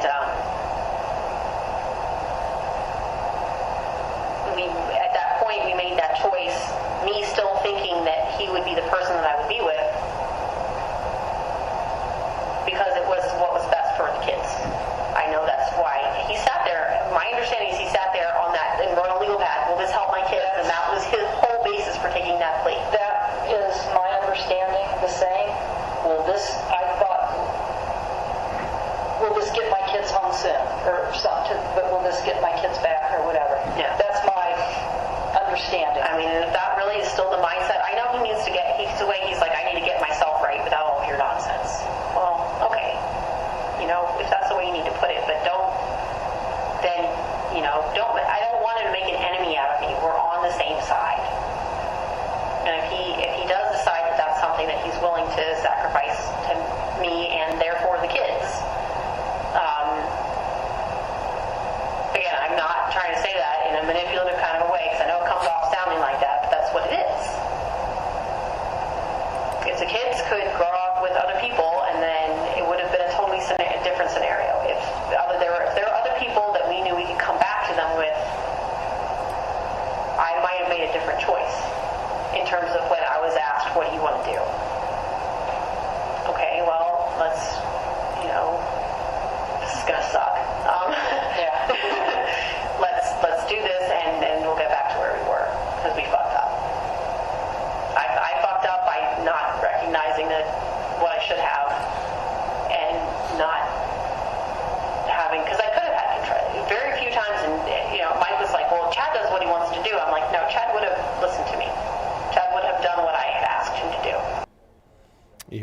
right there. Erica saying that had Chad done what she asked him to do, that he would do anything she asked him to do. She made several admissions in that conversation about knowing the dangers in this, and that if they could just do this, it would get back to normal, meaning the kids would be back, that Grace would be back in the house. There would no longer be this custody fight with Ashley Biggs. And so, Jared, as we get very close, and I'm going to keep an eye on the courtroom here, we're still looking at the Great Seal of Ohio, but we're very close to getting to the end of our lunch break. And hearing Erica now have to justify everything she was saying in that recorded conversation as we expect to get Erica on the stand. What do you expect this afternoon? Anything, everything? Is this another D, all of the above? I think so. I mean, I think the audio is just so tough. I think that the defense is going to do their best. The attorneys will try to paint her in at least any bit of compassionate light that they can. I think it's going to be, maybe a decent effort. Her attorneys are very capable. They are doing the best that they can. I'm confident of that. But it's a big uphill battle. That audio is just so tough to overcome. She says all of the things that as a defense attorney, right, you would not want to hear on an audio from A to B to C to D. She really walks the jury through her involvement. And I think walking that back is going to be a near impossible task, but we'll see what her team comes up with.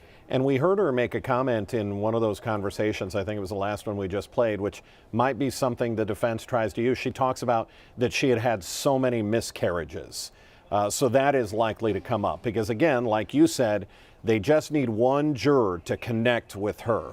And if it's this theme or this idea that she had had so many miscarriages, that family and kids are so important to her, and Chad forced her into this to keep their family unit together. That could very potentially be the narrative here.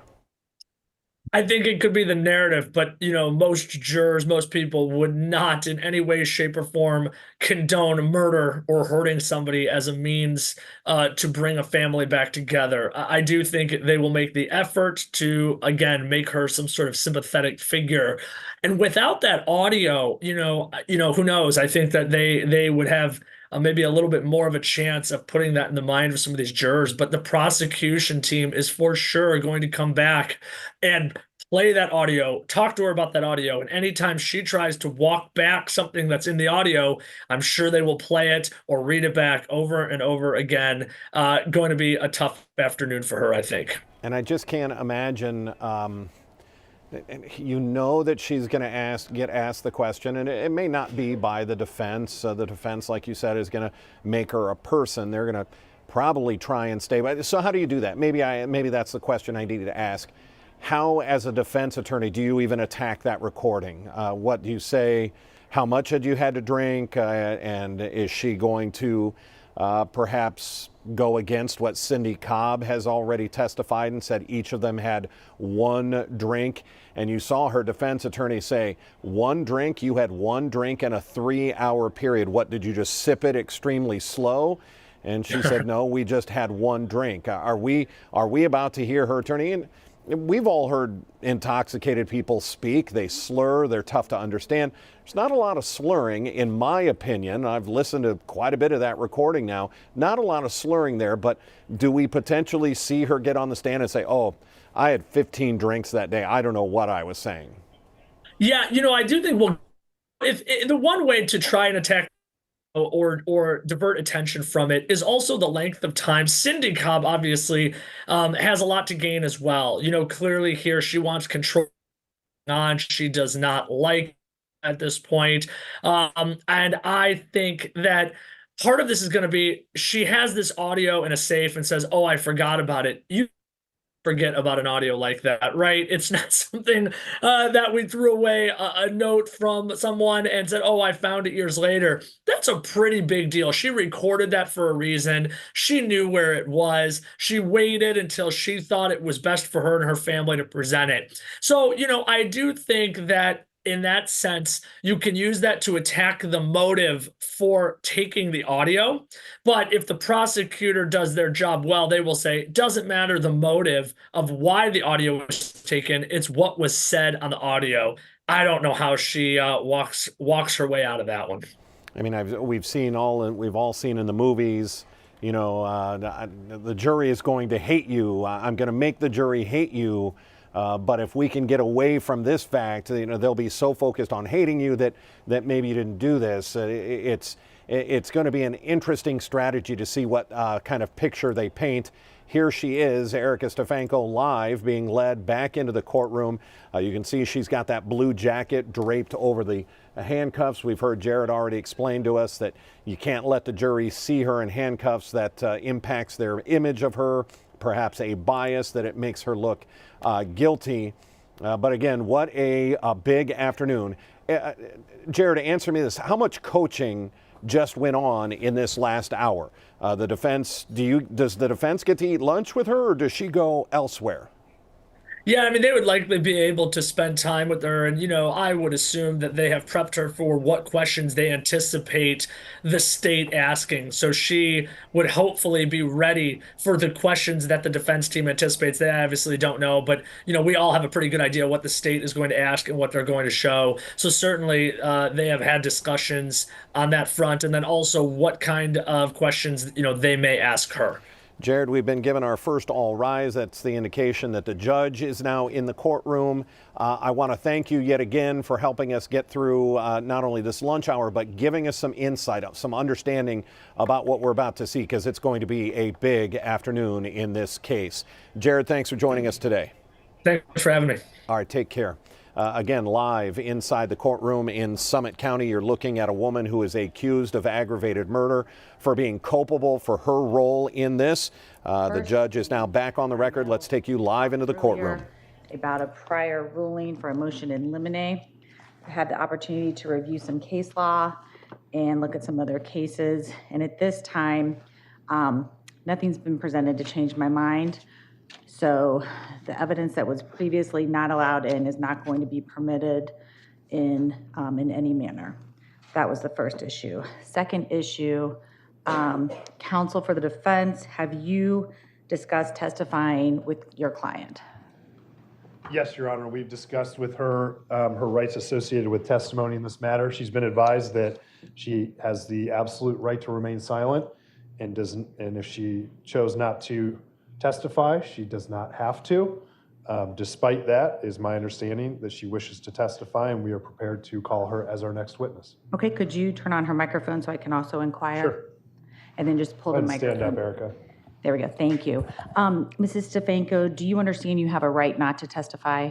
Yes, Your Honor. Okay, and you understand you have a right against self-incrimination? Yes. Okay, and my understanding is that you are planning to waive those rights and testify today? Yes, Your Honor. You're currently represented by Attorney Laybourne, Attorney Killey, and Attorney Kranek? Yes.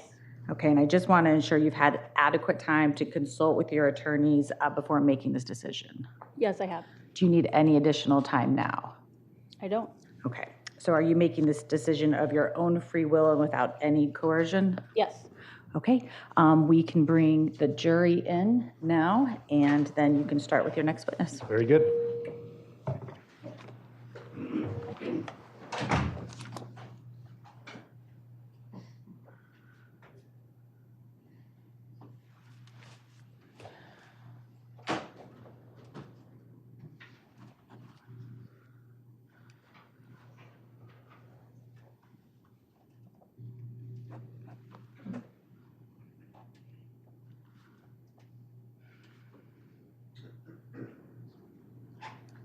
All rise. As we get the jury back in the courtroom, Erica claiming she knows she does not have to testify, but here we go.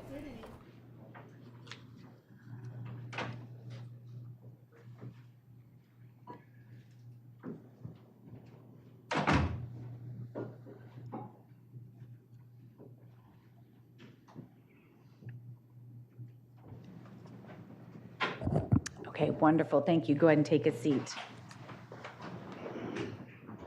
Okay, we are ready to proceed with your next witness. Thank you, Your Honor.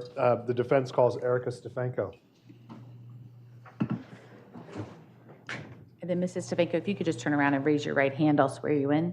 Do you swear or affirm to tell the truth, the whole truth, and nothing but the truth? I do. Thank you. You may be seated.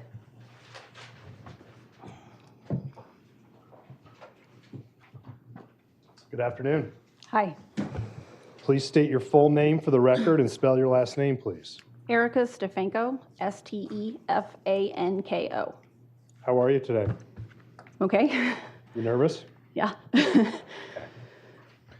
Erica, where were you born? Georgia, Where in Georgia? Fort Oglethorpe, Okay, how long did you live there? about 3 years. Okay. Who are your parents? Joel Hendrick and Jack Lyon. Okay. When did you move from Georgia? I mean, I was about 3, And where did you guys move to? Cortland, Ohio. Okay. How long did you live there? Another 3 years. Okay. Then where'd you go? Stowe, Ohio, Okay. How long were you there? 6 years. Okay. So did you guys move around a bit? Yeah. Okay. Where did you go after Stowe? Key West, Okay. How long were you there? 3 years. Okay. Are you in high school yet at this point? Yes. Okay. Where'd you go to high school? I started high school at Key West High, Okay. And where'd you finish high school? East Chapel Hill High. In North Carolina? Yes. Okay. Did you go to college after high school? Eventually, yes. Okay. What'd you do between high school and when you went to college? Tried to figure out what I was about to do with my life. Okay. Did you have jobs? Yeah, off and on. Okay. Like what kind of work? I did some administrative. I waited tables a lot. Okay. When you entered college, ultimately, where did you end up? University of Akron, Okay. And what did you study there? psychology. Did you get a degree? Yes. And what did you do after you graduated from Akron U? At that point, I started working for Chad's company. Okay. So is it fair then to say that you met Chad Cobb when you were in college? Yes. Okay. Do you remember what year you were? I was close to being done. I would say I was approximately a junior. Okay. We'll get back to Chad. What did your parents do when you were growing up? For work, Yeah. my dad worked for Goodyear, and my mom was a nutritionist and eventually became an RN. Okay. Did they stay together? Did they split up? Is your dad alive now? Yeah, my dad's still alive. Okay. My parents divorced when I was like 11. Okay. And did you live with your mom at that point? Yes. Okay. After you met Chad and you graduated from college, you said that you worked for Cobb Cable Company, correct? Yes. What did you do for that company? I wore a lot of hats. So anything from like HR to marketing to anything but field work. Okay. The office stuff, the administrative stuff, Yes. paperwork, licensing, accounting, things like that? Yes. Okay. Did you go back to school at some point? Yes, I did. And where did you go? Malone University, And what were you studying at Malone? business. Okay. And did you get a degree or degrees as a result of that study? Yeah, I got my MBA. Okay. What caused you to go that route? I was working in HR at the time, and the company that I was working for had like a we'll pay your tuition type thing. And it seemed like for advancement and managerial positions that I would need to have a master's. So I went ahead and took advantage of that. Okay. Before you met Chad, were you ever married? Yes, How many times? once. Once? And who were you married to? His name is Gus Mueller. Okay. Did you have any kids with Mr. Mueller? No, Okay. About what year was that you were married to him? 2000. Okay. And how long were you married? about 3 years. Okay. And did you guys get divorced? Yeah, And you were never married again until Chad and then Mike, correct? correct. Okay. Did you have any children of your own when you met Chad Cobb? Yes, How many? 1. Okay. And who's that? Alexander Stefanko. Okay. And is that the young man that we heard that Mike has now adopted? Yes. Okay. And he was your son that you had with whom? Michael Bookwald. Okay. And you were never married to Michael, correct? No. Okay. But you guys had a kid, and what year was that? Alexander was born in 2005. Okay. It's to be assumed that you split up with that man, correct? Yeah. And is it fair to say that you had custody of Alexander? Yes. And I guess is Alexander's father in the picture? No, Okay. Where is he, if you know? I don't know. Okay. Was that ever an issue? Was there a battle there, or? Not really. Our split was not amicable. And he just kind of drifted off, and we just really didn't see him. Okay. After you met Chad, you had how many kids with Chad? 2. 2 kids. And those initials are? FC and KC. Okay. And we've heard that Chad had a child with Ashley Biggs named Grace, correct? Yes. You knew Grace very well, right? Yes. Okay. How did motherhood suit you? Joy of my life. Okay. You liked being a mother? Yeah. Okay. So we've heard that you've lived in a lot of places, correct? Yes. Where do you live right now? Right now, I live in Akron at the Summit County Jail. Okay. How long have you been living in a jail as we sit here today? Since November of 2019. Okay. So is it fair to say you've been in jail now over 4 years? Yes. How's that?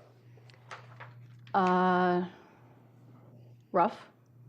Tell us about a typical day for you. Overruled. Go ahead. You can answer. It really kind of depends on how they're staffed and how the pod has behaved in terms of how the day goes. We might stay locked up in cells all day. We might come out at 8. There's not really a lot to do or places to go. Try to play cards and keep your nose clean and stay out of trouble. Okay. Can you tell us about what a typical visitation with a family member would be like? So they don't have in-person visits, they only have video visits. And the technology is kind of wonky, so it can be really stressful to try to have one. They're like 20 minutes. I think you're allowed to have 1, maybe 2 a week. So you're able to have 1 to 2 20-minute video visits per week, is that correct? I believe so. Okay. Who are some of the people that you have those visits with? I really haven't had any in quite a while, just because it is so stressful and emotional, just even trying to get up there, to the video visit, and hopefully they call you and you're not locked up and they let you out, and it's a lot. So prior to that, my family, my kids, my husband, my mom, my best friend have visited. Okay. We heard from your husband, Mike, this morning, correct? Yes. Are you surprised he's still with you? No. Why not? Because he's the best man I know. Would you agree that it would be unusual for someone in his situation to stick with you? Yes. Okay. How do you feel about him? I don't deserve him. He's my soulmate, and he's a wonderful man. He's a wonderful father. Would it be fair to say it's been a tumultuous relationship, how it started and what happened after that? Yes. Okay. And we heard, and it's fair game, this started out of wedlock, right? Yes. Were you married to Chad Cobb when you started getting with Michael Stefanko? Yes. Okay. How do you feel about that? I know it was very hurtful to Chad.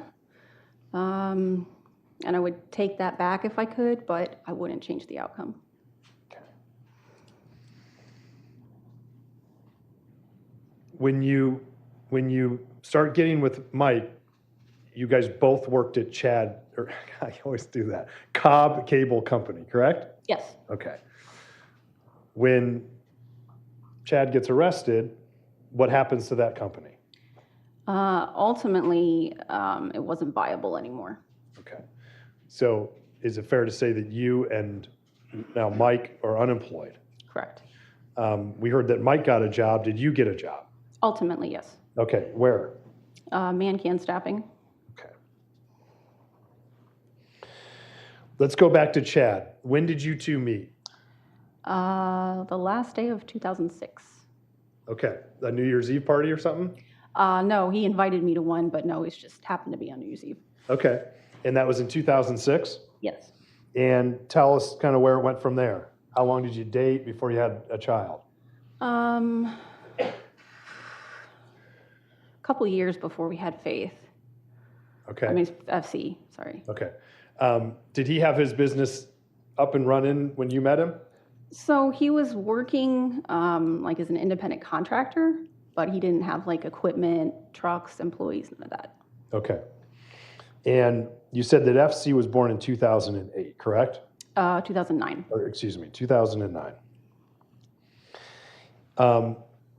When you met Chad, did he have any prior children from a prior relationship?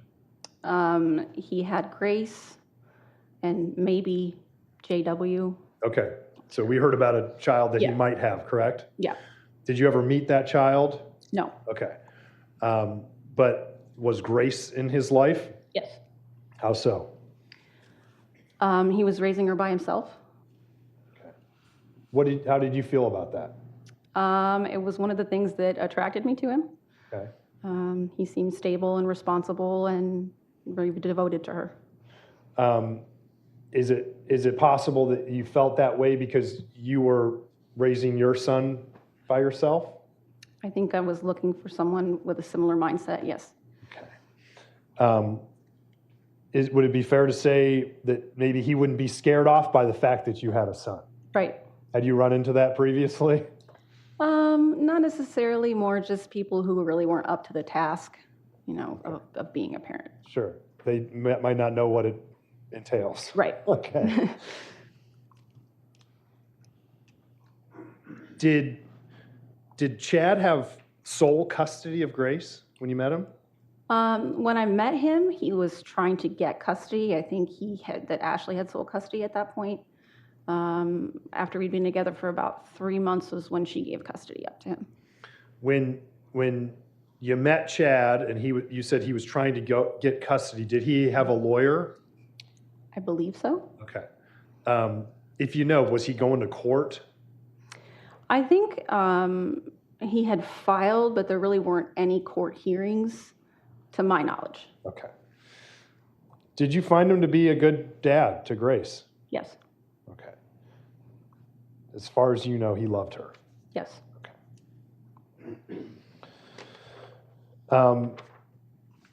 So in 2009, you have FC, correct? Correct. And when do you have your next child with Chad? 2012. Okay.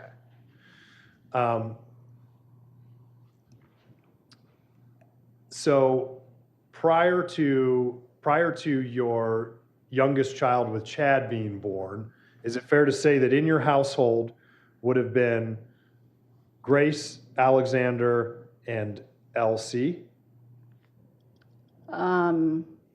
Like in 2000 and... Grace, Alexander, and FC? FC, Yes, excuse me, yes, FC. Yes. And LC was 2012. LS was Or 20. L. Okay, so Casey was My last child, my youngest child, with Chad, Gotcha. he was born in 2012. Okay, all right. So you guys are all living together. There's 3 kids. Do you get married at some point? Yes. Okay. And we heard testimony, you just tell me if this is correct, that you guys got married on the front porch and no family or friends were there, correct? Correct. Okay. How would you describe Chad as like running the family? He was in charge, kind of like a general with his troops, I guess. Okay. Did you have a problem with that at the time? I mean, not necessarily, except his methods were a problem for me. Okay. What were the methods? He was very focused on discipline, and he was violent. Okay. I don't want to get too much into it, but was he abusive to the children? Yes. Okay. Was he abusive to you? Yes. We heard a story about a horrible story about a dog getting shot. Were you there for that? I was there in the very aftermath of it. I was like in the house when it was going on. Okay. How did that incident make you feel? Horrible. Our child was outside with the dog. He could have hit him. Why would you do that to an animal? Okay. And he was not good with animals. Okay. And is it your understanding that that dog got taken to where Cindy Cobb works? I don't think he actually took Dozer to the vet. I think he just took him straight to Cindy. Okay. And then did Dozer live with Mike later until he died? Yes. Do you remember the first time you met Cindy Cobb? Yes, I do. Okay. What were your impressions of Cindy Cobb? She was intimidating, not very friendly. Did you feel good enough for Chad? I always felt like I needed to prove myself to his family and to him. Okay. How about Jay? How did he treat you? Jay's most of the time a pretty laid back guy. Okay. Did you ever have arguments or disagreements with Cindy Cobb? No. Okay. Fair enough. When you met Grace the first time, Grace Cobb the first time, how old would she have been? A year and a half. Okay. What was your relationship like with her? So all of a sudden it was like I had twins. She and Alexander are about the same age. And she's like a super cheerful, sunshiny little kid. She's just always like happy for people. So we bonded really fast. Okay.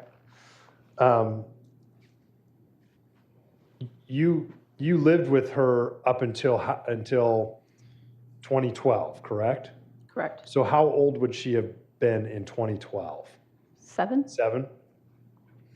Between when you met her and she's a year and a half and, after you moved in, did she call you mom? Yes. Okay. Did you consider her your daughter? Yes. Did you consider yourself as her mom? Yes.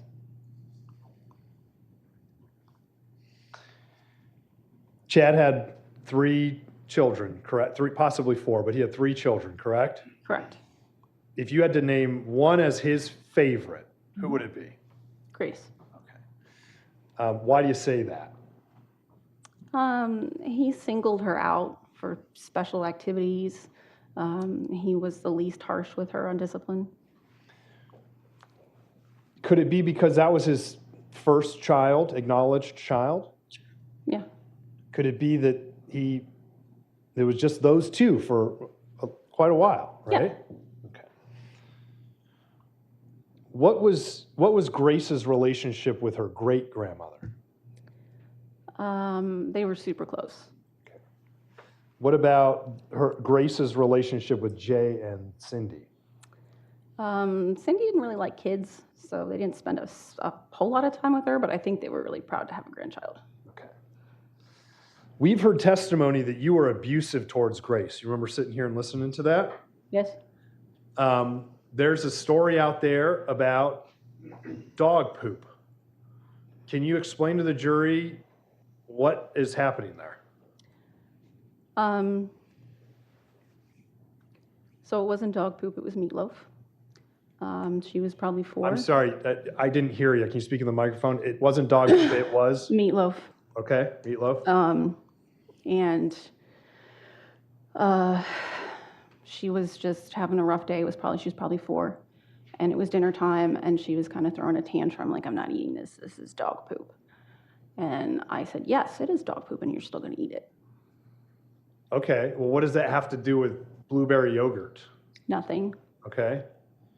Do you know how she believes that it was in blueberry yogurt? The only thing I can think of is that she's sort of mixing that incident up with when she was on like an antibiotic of some kind, and it was in a pill and she couldn't take it. So we split it open and put it in yogurt, and she absolutely was like traumatized by it. It turned out that it had tasted really disgusting. Okay. Like she flipped out. Okay. Did you feed Grace Cobb dog feces? No. How does it make you feel that she, to this day, believes that you did? It breaks my heart. Okay. Did you ever meet Ashley Biggs? Yes. When did you meet her? Early, and she and Chad's, not relationship, but when she was still around after Chad and I got together, she would come get Grace occasionally. Okay. So it was kind of like pick up, drop off.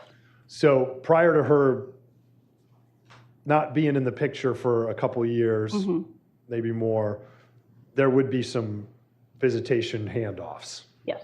And you'd see her then? Yes. How did it make you feel when she left for that long period of time? I don't think I really felt any way about it. Okay. She was really inconsistent to begin with, so it wasn't like Grace really noticed. Okay. What effect did you notice that it had on Chad when she stopped showing up? Chad kind of forced her to stop showing up. Okay, how so? He got angry with her for something that she had said, and started ignoring her calls when she would ask to get Grace. Okay. Do you remember the day that Chad went to go pick up Grace from the Catholic school and she wasn't there? Yes. So you remember that CPO action? Yes. What did you think about that method for getting Grace? I thought it was pretty unfair to Grace. She just kind of got yanked out of school, and here's this stranger that she doesn't recognize, and all of a sudden she's supposed to go with them. I think that was pretty traumatic. Is it your understanding that that CPO that she filed against Chad alleged some sort of abuse, correct? Yes. Did it seem even possible that he could have abused her, seeing as she wasn't around? No. Okay. What was Chad's reaction to that whole situation? He was shocked. I would say he was devastated. If you know, what effect did it have on Cindy and great grandma and Jay? I mean, about the same. Okay. Up to that point, they were spending a lot of time with Grace, right? Sure. Okay.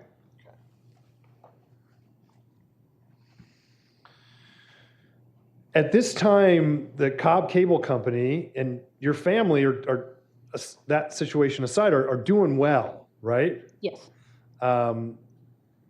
Do you come from money? I mean, no, like middle class. Okay. Did Chad come from money? No. Okay.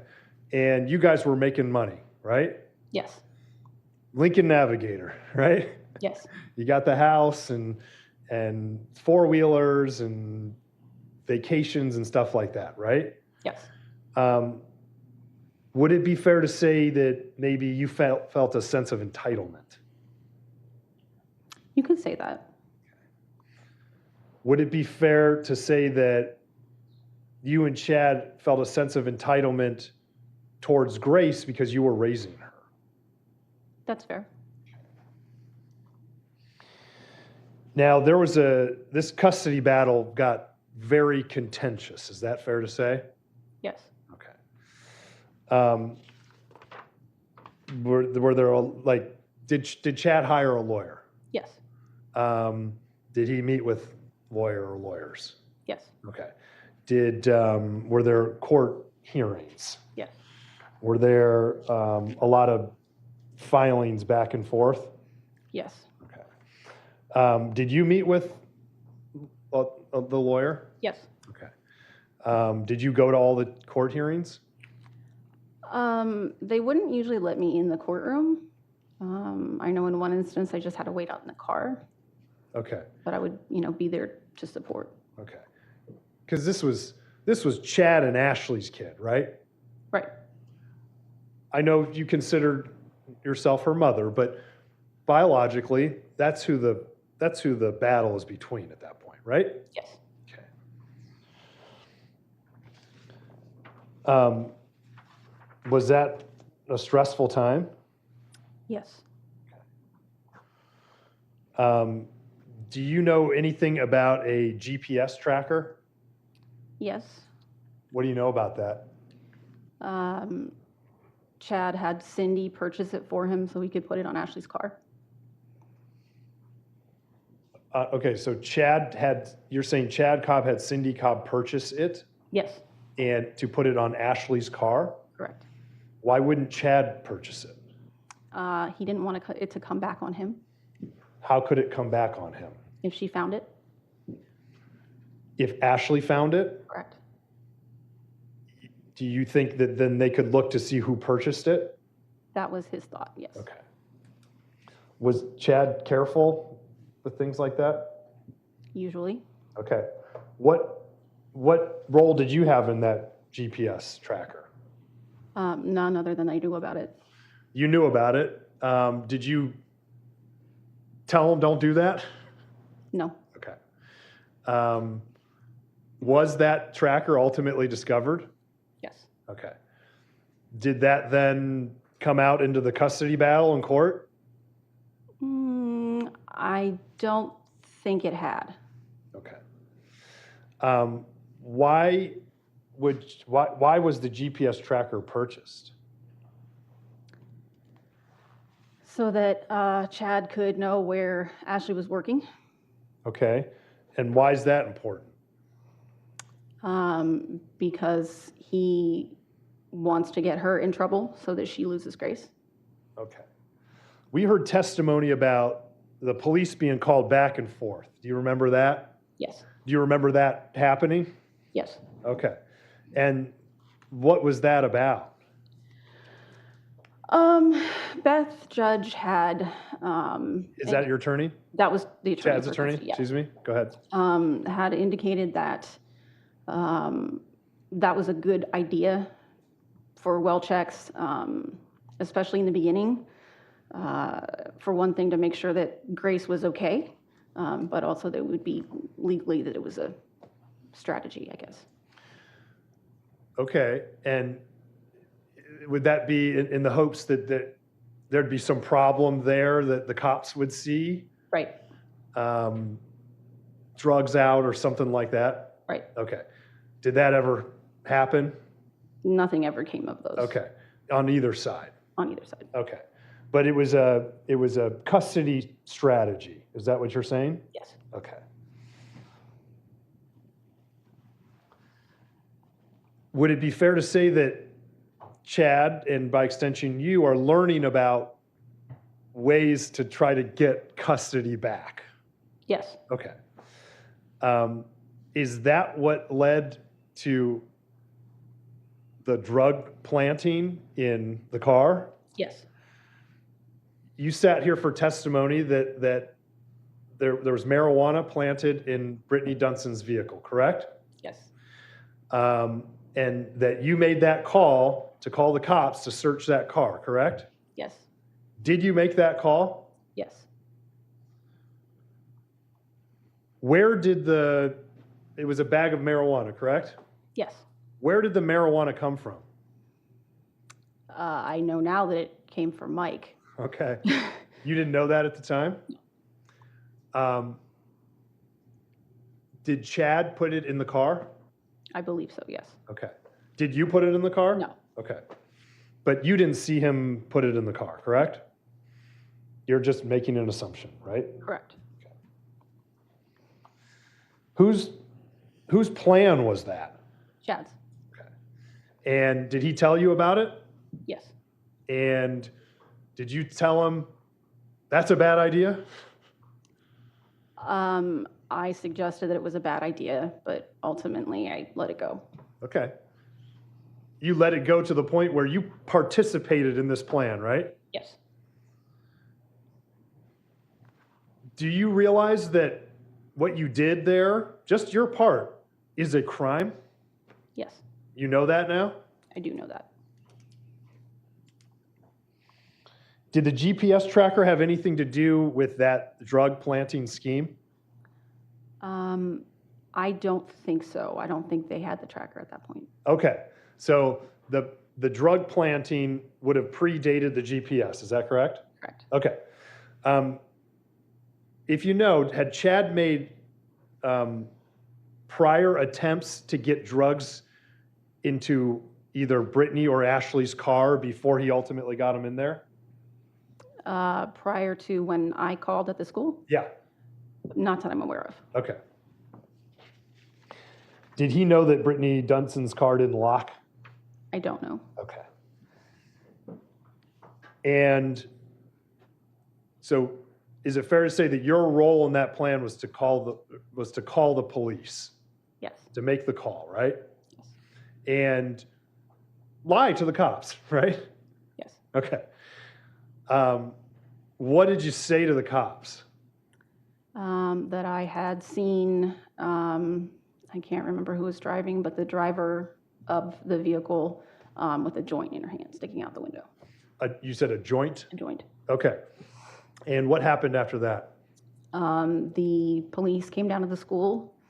They searched Brittany's car, and they did not find the drugs. Okay. What did you think about that? I was surprised. Okay. So then what'd you do? At that time, I think I just went home. Okay. Does that car get searched again? Apparently, yes. I wasn't aware of it at the time. Okay. And what happened?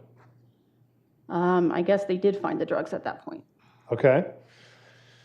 And did Brittany Dunson get charged with possession of marijuana? No. Did Ashley Biggs get charged with possession of marijuana? No. Did you and Chad get charged with anything related to this? No. So nobody gets charged. Right. What was the purpose, the end goal of that plan? The idea being that if Ashley was putting Grace in harm's way by doing illegal things, that it would give us some legal grounds to get her back. So is it your testimony here today that the purpose of the drug planting scheme was to help get Grace back? Yes. Okay. And did that plan work? No. Okay. And we heard about there's actual police report and an investigation done into this drug planting. So did that make you nervous?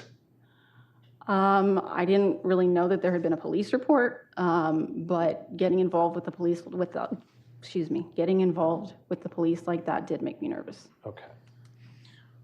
Was Chad upset that it failed? Yes. How do you know that? Because he was angry. I mean, he expressed his anger. Okay. Did it make the custody battle even more contentious at that point? I think so. Okay. Did you ever get an indication from Jay and Cindy Cobb about their thoughts on the custody battle? Yes. And what were those thoughts? They were extremely upset that things weren't being resolved. They didn't think that Ashley was fit to be a mother. And they really wanted Chad to take more action. They didn't understand why this was taking so long. Questioned him a lot about it.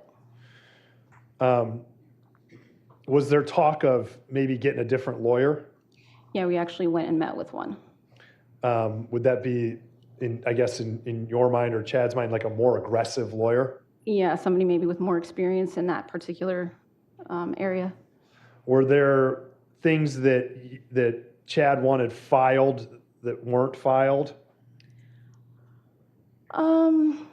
I don't know about that. He used to write like basically novels to Beth Judge, like this is going on and this is going on and do something about it. And I think, I guess it's fair to say that there were things that he wanted filed that were not.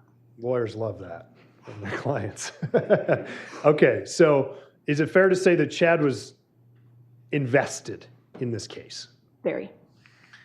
What kind of toll was it taking on Chad as it was not going the way you guys wanted it to go? He became progressively more frustrated, progressively more angry, progressively more obsessed. We heard testimony and we heard your voice on that tape. Mm-hmm. And just by the way, is that your voice on that tape? Yes. Did you have that conversation with Cindy Cobb? Yes, I did. Okay, we'll get to that in a few minutes. We heard your voice on that tape talking about, it was in the context of the custody thing, it was talking about a tipping point for Chad. What was that about? I think I'm referring to a little bit of back and forth with the guardian ad litem. So the guardian ad litem had met with both of us, both parties. Explain to the jury what the guardian ad litem's role is in the custody case. Sorry. Sure. So she's like an independent person who the court brings on to look out for the interests of the child, who can be involved in, hearing both sides and kind of in real time and seeing, what's going on with the kid. And sometimes that person's an attorney, right?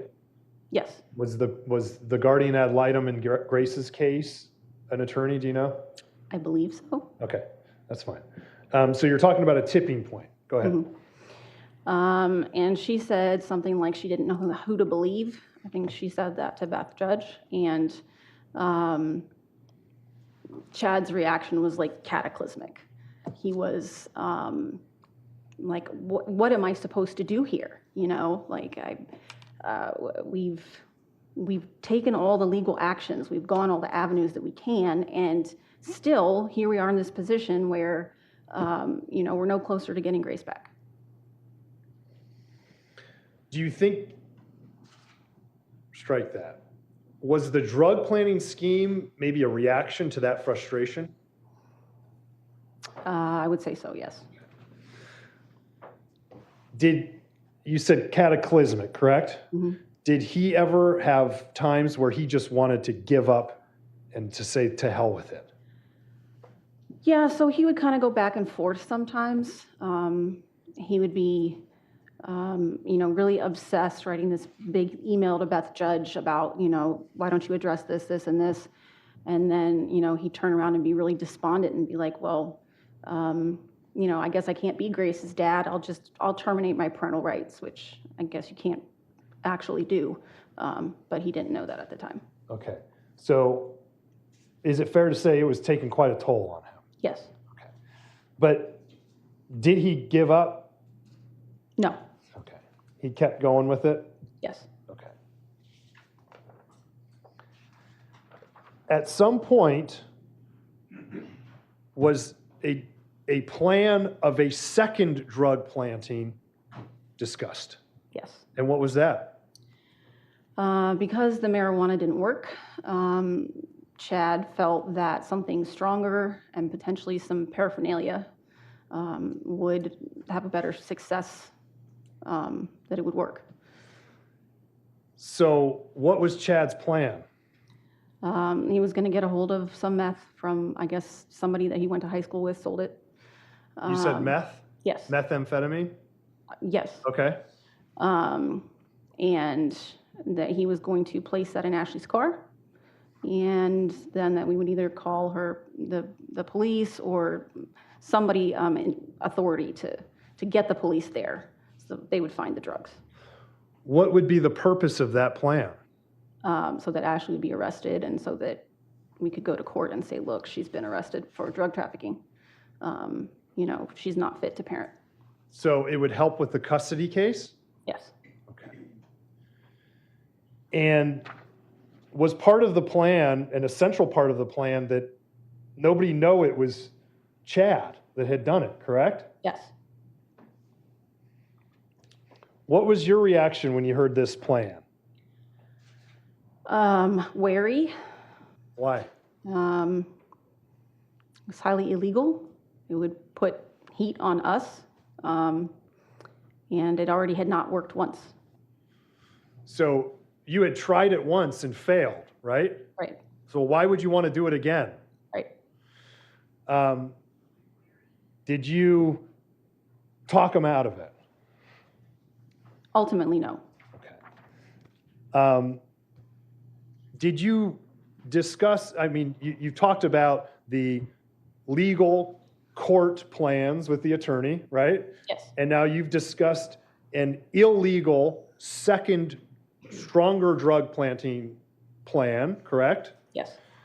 Which is illegal, and we'll talk about that in a minute, but that's not talking about it, but what happened, it's illegal, correct? Yes. Okay. Aside from those two avenues, did you ever talk about other plans involving Ashley or getting Grace back? No. Okay. Did Chad ever offer Ashley money to go away and get Grace back? That was early on in the custody battle. Okay. Tell us about that. So he was trying to get, like they had a mediation at one point. He was trying to get to where he could legally sit down with her and have a discussion and say, hey, what do you know, what's your price to drop this? Did you learn that that could be a solution once you started to speak to the lawyer and get involved in that? Like paying her money to come to some agreement? I mean, did the attorney suggest it? Sure. Yes. Okay. We heard Chad testify that he asked Ashley to go to Luigi's. You remember that? I do. If you know, was that to go and discuss that payment? It could have been. Okay, so you don't know? I don't Fair know. enough. I think you do know this, though. Did the payoff plan, did that work? No. Okay. So did Ashley and Brittany, did they go away? No. Did they agree to shared parenting or anything like that? Ultimately, no. So is it your testimony here today that after that and other plans failed, you and Chad started discussing this second, stronger drug planting plan? Yes. Okay. You said methamphetamine. Do you know why he didn't just try weed again? I guess because it was stronger, it was more illegal. Okay. Nobody got charged or anything in the first one, right? Right. Was it your hope that maybe somebody would get charged if it's a stronger kind of drug? That was the idea. Okay. And you also said meth, but do you know what it was? Specifically? The only discussion we ever had was that it would be meth, that it would. What I'm asking is did you get the meth? Oh, no. Did you see the drugs? No. And do you know the person that they were procured from? No. Do you know when he got them? No. Okay. Did he ever tell you that he got them? No. Okay. And do you know where he kept it? I don't know where he kept it. When we were talking about it, I told him that he couldn't keep it in the house. Like you're not putting that kind of heat on the house. You're not having that around my kids. So it's going to need to be somewhere else. So it sounds like you start to grow a conscience at that point, right? I guess you could say that. I mean, you're not stopping him from this highly illegal plan, right? Right? You're discussing it with him, right? Right? Did you have a role in it besides the help talking to him about it? Yes. What was your role? I needed to be the one to alert the authorities once the drugs were in her car. Okay. And what was the plan in terms of how to get the drugs in there? Chad was going to do it. He was going to sneak them in there. There are a couple of different iterations of how that could happen. But the main point being that he would be unseen, drop them off, nobody would know that they were in there, and that she would, then she would get caught with them. And then, well, let's go back then. Was part of the plan that you call and order a pizza out to an address and get her car available? That's ultimately what ended up happening. Okay.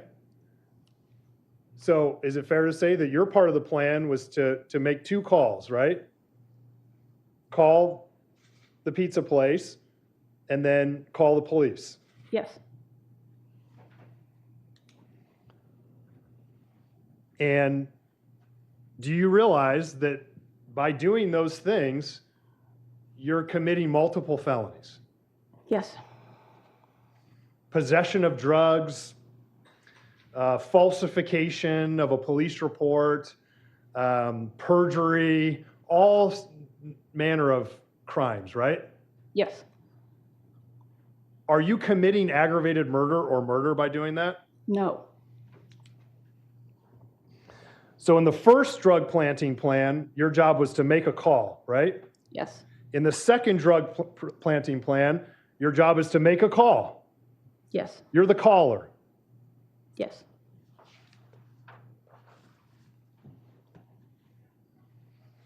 Did you and Chad have a particular day or time set up to get this plan into motion? No. So I guess let's take us back to, or take the jury back to June 20th, 2012. What happened that day? Where do you want me to start? I guess start with when this nightmare of a plan and a murder in a day ended up happening. Start there. Chad had gotten a hold of me and told me to come pick him up at Mitco. About what time would this have been? Evening. Okay. Were you at home? Yes. You had all the kids? Yes. How old was your youngest child at that point? Casey was about 2.5 months. Were you breastfeeding Casey? Yes. Okay.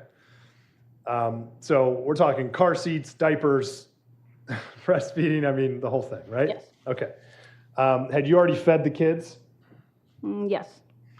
Was it unusual to get a call like that from Chad, for him to not be home for dinner and then get a call that says, come meet me? Yeah, that's pretty normal. Why is that normal?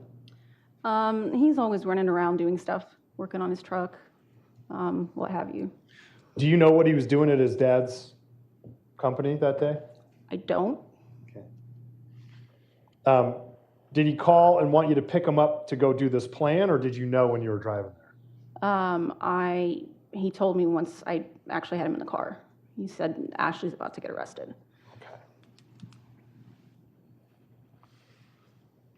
Before we go any further, you've testified that if Ashley gets arrested for let's say possession of meth, it helps that ultimate goal of getting Grace back, correct? Yes. Would murdering Ashley Biggs help the custody case? I don't see how. How could it, I mean, how would it hurt? Chad would be the immediate suspect. it would be worse. Was Chad the immediate suspect in this case? Yes. Was Chad caught almost right away in this case? Yes. Where did Grace go after Chad got caught in this case? Immediately to foster care, but then with Brittany. So killing Ashley Biggs actually enabled Grace to stay with Brittany, correct? Right. So you go and you pick Chad up at Mitco, correct? Yes. And you learn about that Ashley's going to get arrested, correct? Yes. So then take the jury through what happens. Chad drove through Akron, past the Domino's location where she was working. Hold on. Chad drove? Chad drove. Okay. Keep going. And kind of identified that she was in fact at work. And then he drove down Turkey Foot Lake Road to a small commercial building. Okay. When you pick Chad up at Mitco, what is he wearing? He was wearing regular clothes at that point. Work clothes? He had his Cobb Cable shirt on and jeans. Is it that yellow Cobb Cable shirt that we've seen I here? would call it green, but yes. Or like a high visibility shirt? Yes. Okay. And he had jeans? Yes. Was he carrying anything? He had his backpack with him. What's the color or style of that backpack? It's camo. Did he frequently carry that? Yeah, he carried it kind of like a purse, like a woman would carry a purse. Okay, but it was a backpack. Yes. When you picked him up at Mitco, he was not in full camouflage? No. Okay. Did he have a knife or a taser on his belt? No. Did he have duct tape and zip ties that you could see that were visible? No. Okay. Flashlight, face makeup, all that stuff? He didn't have any of that on him? None of that. Is it possible that all of that stuff was in that book bag or that backpack?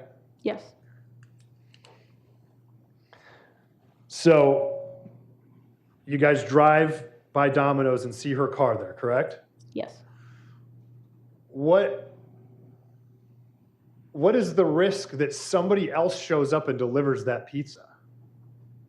I mean, if that were to have happened, he just would have abandoned the plan. Okay. What if Matt Travis, who we heard from, the manager of Domino's, what if they pulls up and Ashley gets out and Matt Travis is sitting in the front seat? What happens then? I would assume that the plan would have been scratched. Okay. So is it your testimony that Chad not being seen or having any confrontation with Ashley is the essential part of this plan? It's crucial. Okay. You made mention of some, it sounds like pretty light attempts to talk him out of this. Is that fair to say? That's fair. Okay. While you guys are in the car and you've got 4 kids, including an infant, does it ever occur to you to talk him out of this felony plan? I mean, yes. Why don't you? I wish I had. Did you guys have burner phones for this plan? Yes. Why is that? So that if there was any kind of noise from Ashley about, they put these drugs in the car, there would be no affiliation with her work and any phones that we were attached to. So are you saying that you were afraid that if they tracked the call to Domino's to you or to Chad, it could come up in court and blow the custody? We wanted no affiliation between us and the situation. So is it your testimony that it's not only essential that Chad not be seen, but that you guys aren't involved in this scheme at all? Yes. Did you guys go to Walmart and get minutes for those phones? Yes. And that's that picture we saw? Yes. And you're holding the baby and he's got a little one up on his shoulders? Yeah, that's FC. Okay. So that's your testimony, is that it was for that plan to get those burnt? Did you get phones there or just the cards? I think just the cards. Who got the phones? Chad. Okay. How many phones? I think just the two. Okay. Did you have one? Yes. And did he have one? Yes. I understand why you'd want to have the burner phone to make the call to Domino's, but why have another phone? Burner phone. In case we needed to get in touch with each other. Is that because you didn't want to use your real cell phones that are attached to your names to be calling each other that night? Right. We saw the actual zip ties and pictures of them and things like that. Had you ever seen those zip ties before? He had zip ties like those on his trucks. Okay, but did you see those exact ones? Had you ever seen those? I mean, I don't know. Okay. You guys had an attached garage, Yes. and was there a workshop in there? Yes. Whose workshop was that? Chad's. Okay. And is that for Cobb Cable Company, kind of? I mean, a little bit of both. We had some household stuff there too. Okay. What involvement did you have yourself with zip ties, either small ones or big ones like we saw here? None. Okay. Did you have the small ones in the house, like in a junk drawer or something? Yeah. Okay.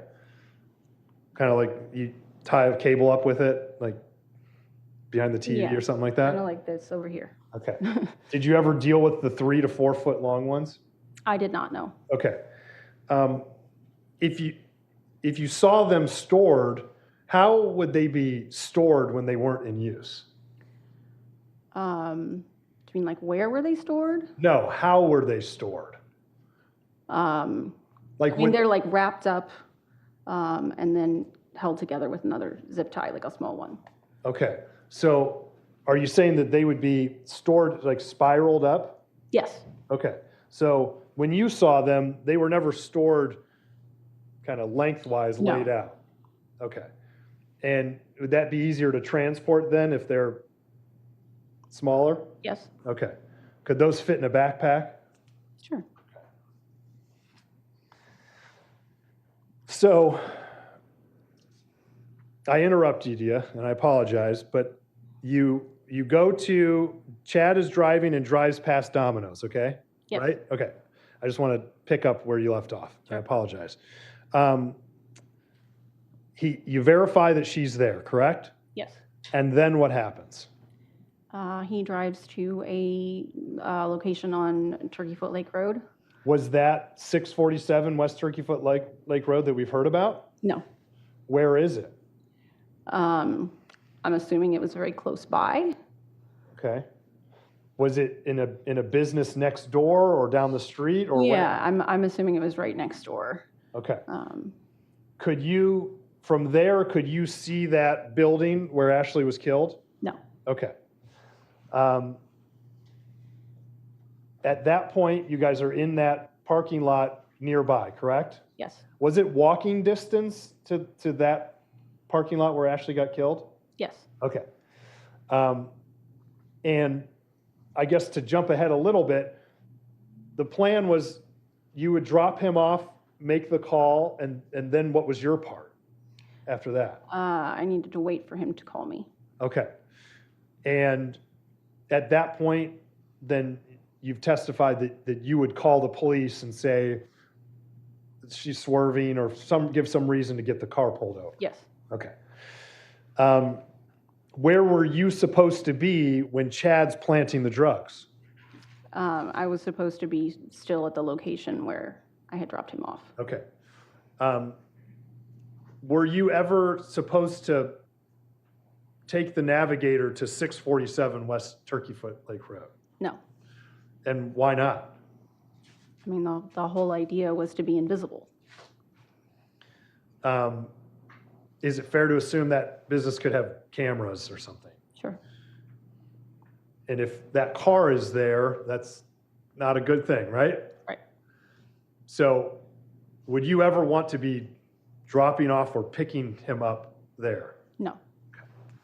So you guys are at this business next to the closed business, and what happens? I'm waiting for a while, longer than I felt I should have been. Well, let's go back. There was a lot of testimony about a tree, Oh, a conversation under a tree. What's that mean to you? Tell us about that. So right before I made the phone call to Domino's, Chad seems to think that there was some kind of like big discussion and under this tree that was in the parking lot. And he references it later in our relationship quite a bit. He's obsessed with it. Don't you remember the time at the tree and what I said? And I don't really know that aside from the fact that, we were talking about committing felonies, I don't remember what he's referring to. He's like, this was, this is your fault because the time at the tree. And I don't. At the business next door to where Ashley was killed, did you guys get out of the Navigator and have a conversation? Yes. Were there trees around? I mean, yes. Okay. So did you in fact make the call, the fateful call to Domino's that night? Yes, I did. And did you give a fake name? Yes, I did. And did you order a pizza? Yes. What was that pizza that you ordered? I think I just ordered a pepperoni pizza. Okay. And what name did you give? Jennifer. Did you give a last name? I don't believe so. So you made that call? Yes, I did.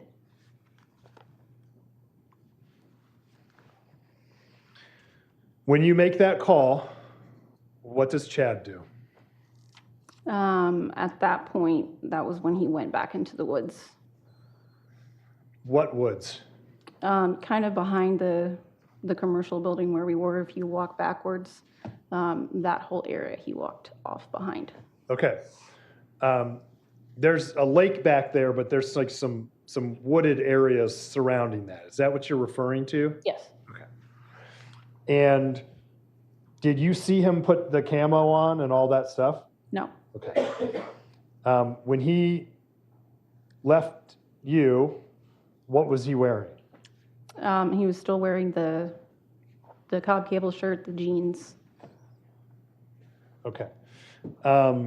Did he, when he left your field of vision, and it's dark, it's pretty dark at this point, 11:30 or so, right? PM. Right. When he walked away from you, did you see a taser? No. Did you see a diving knife? No. Did you see 3 to 4 foot long industrial zip ties? No. At that point, your job is to wait for a call from Chad, correct? Yes. From your position there at that business next to it, is it true? Can you see into that parking lot where she was murdered? No.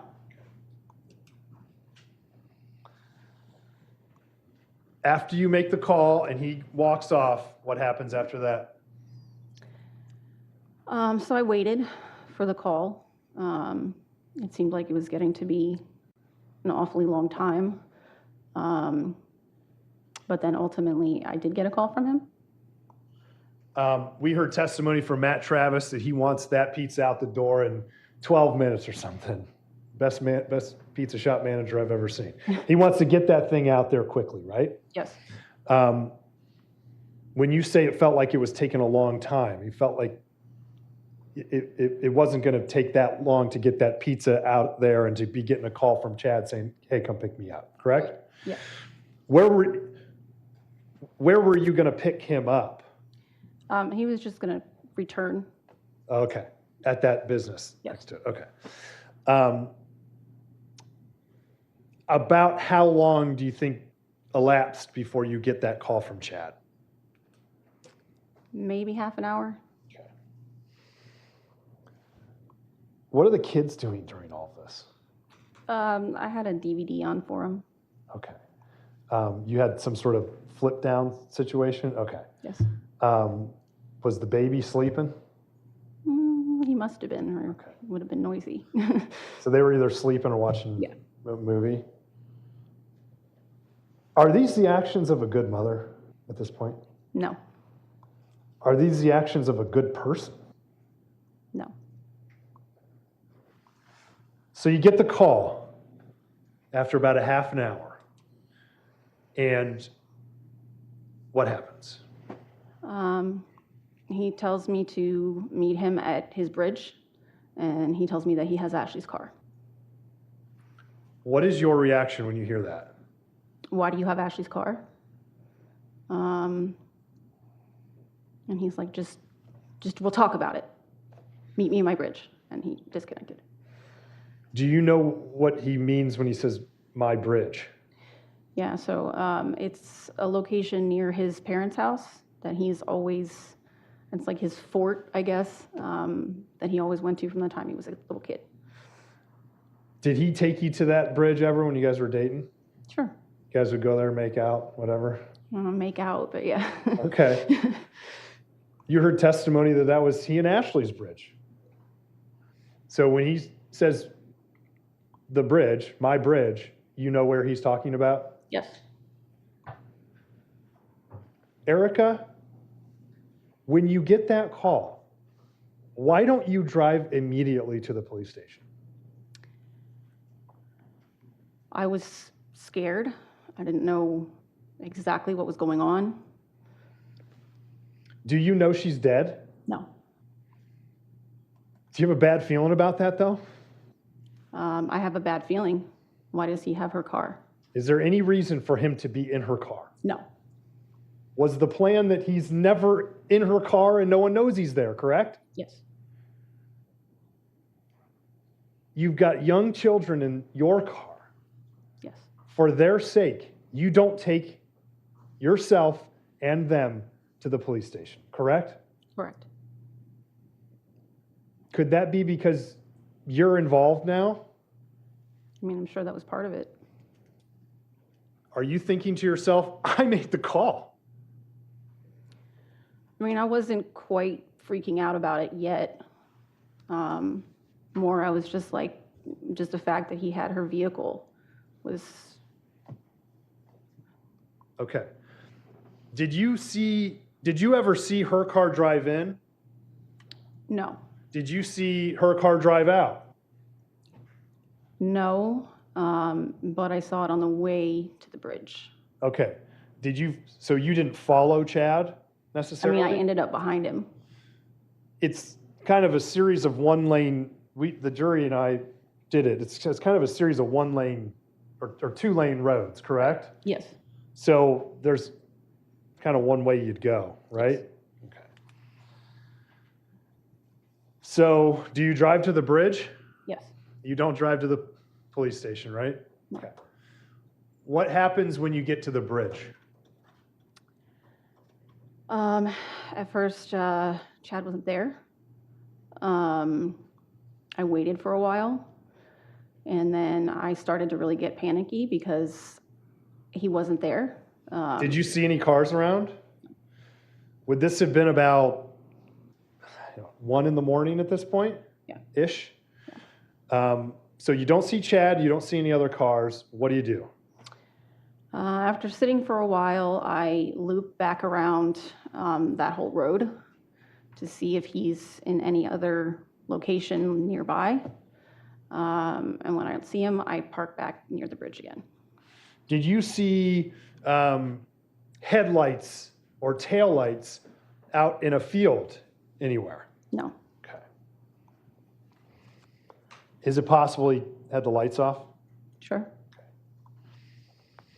So you do a loop around and you're looking for Chad, right? Yes. Okay. Do you ultimately see him? Not while I'm driving. Once I get back to the bridge. Why didn't you call and use the burner phones? I had thrown it out the window. So now you're tampering with evidence, right? I guess so, yeah. Okay. That's another felony, right? Yes. Okay. Why would you throw that phone out the window? Because I didn't want to be associated with it. It was always the plan to discard it, but at this point, it seemed prudent to go ahead and do that now.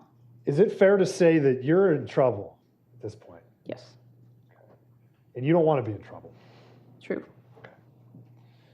So when do you see Chad? Maybe 5 minutes after I had pulled back into the area by the bridge. So this is after you've done your loop, Yes. and instead of doing another loop, you just stay there and say, I'm just going to wait for this guy. Yes. Okay. And where do you see him? He came out of the corn. Like he was crouched and then he stood up, came toward me. Okay. What was he wearing? At this point, he had camo pants on. And what was on his head? At that point, nothing was on his head. Okay. What was in his hands? Well, he had his backpack over his shoulder. Nothing was in his hands. Okay. As he gets closer to the car, do you notice anything about him? There's a big patch of what looks like blood on his chest. And is that high visibility Cobb Cable Company t-shirt we saw? Yes. What is Chad's demeanor when he gets up to the car? He's not himself. In what way? He's like shaky, fidgety. He's normally like a really fluid, calm guy, even when he's angry. Did you find out what the hell happened? Ultimately, yes. What happened? Grounds. Well, she wasn't present in hearsay. Response. That's fine. So you don't know what happened. I don't know what happened. You weren't there in that parking lot, right? True. You don't know what Chad did. Right. What have you learned in being charged with this? Well, your ex-husband being charged, you getting charged, and you sitting through this trial. What did Chad do? He deployed a taser and... Let's do a sidebar, please. Dan DeRose with 19 News. This is getting into the sort of hearsay thing and how did she learn and how did she know? She was about to tell us the whole thing before the state objected. And remember, you can't, the conversation between Chad and Erica is protected. It's spousal privilege. So the fact that Chad wasn't allowed to say anything during his testimony about the conversations, now she can't say anything about the conversations. There's a lot of holes in this story. Threw the burner phone out the window, but why did you not use your personal cell phone? I'm assuming she still had her personal cell phone to try and call Chad. She followed him all the way out to the corn, but didn't bother to call him. Just interesting. Do you know what happened in that back parking lot at 647 West Turkey Foot Road? Do you know for a fact, like you were there, if a person was there, what happened back there? I know for a fact what happened back there. Okay. Were you back there? No. And you learned what happened back there from Chad Cobb, correct? Yes. But because of the objection, we can't get into that. So we'll move on. Okay. Were you in the back there at 647 West Turkey Foot Lake Road? No. Okay. Could you see from your vantage point what happened back there? No. Was the plan then or at any point to kill Ashley Biggs? No. Why not? Aside from the fact that you don't kill people, Yes. it wouldn't have made any sense. I mean, the goal was to get Grace back. And if Chad's being focused on as a murder suspect, then it negates the whole purpose. When a young woman dies in America, who do the cops look at first? Her spouse, her partner, baby dad. Her ex? Yeah. That is embroiled in a long custody battle? Yes. Would it make any sense to kill Ashley Biggs? No.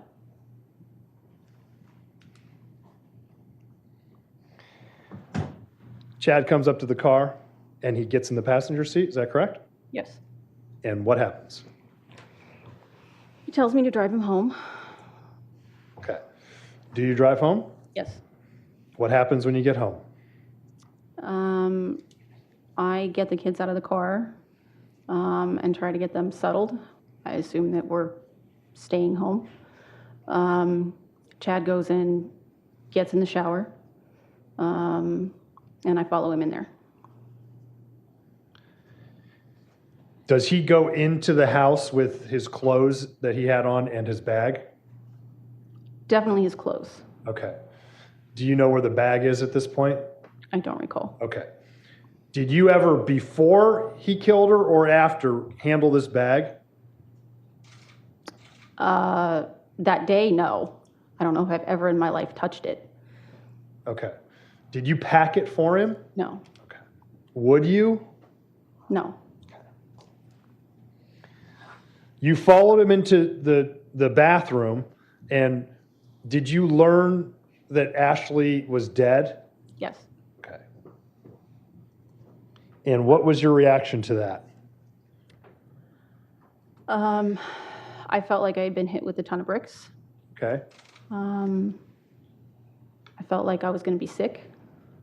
Were you sick? Yes. Okay. What happened? I just had to sit down and I just scooted over to the toilet and threw up. Okay. Did you feel like you were going to get charged with murder at that point? Yes. Okay. And it took a while, but you did, right? Yes. Okay. After he showers, then what happens?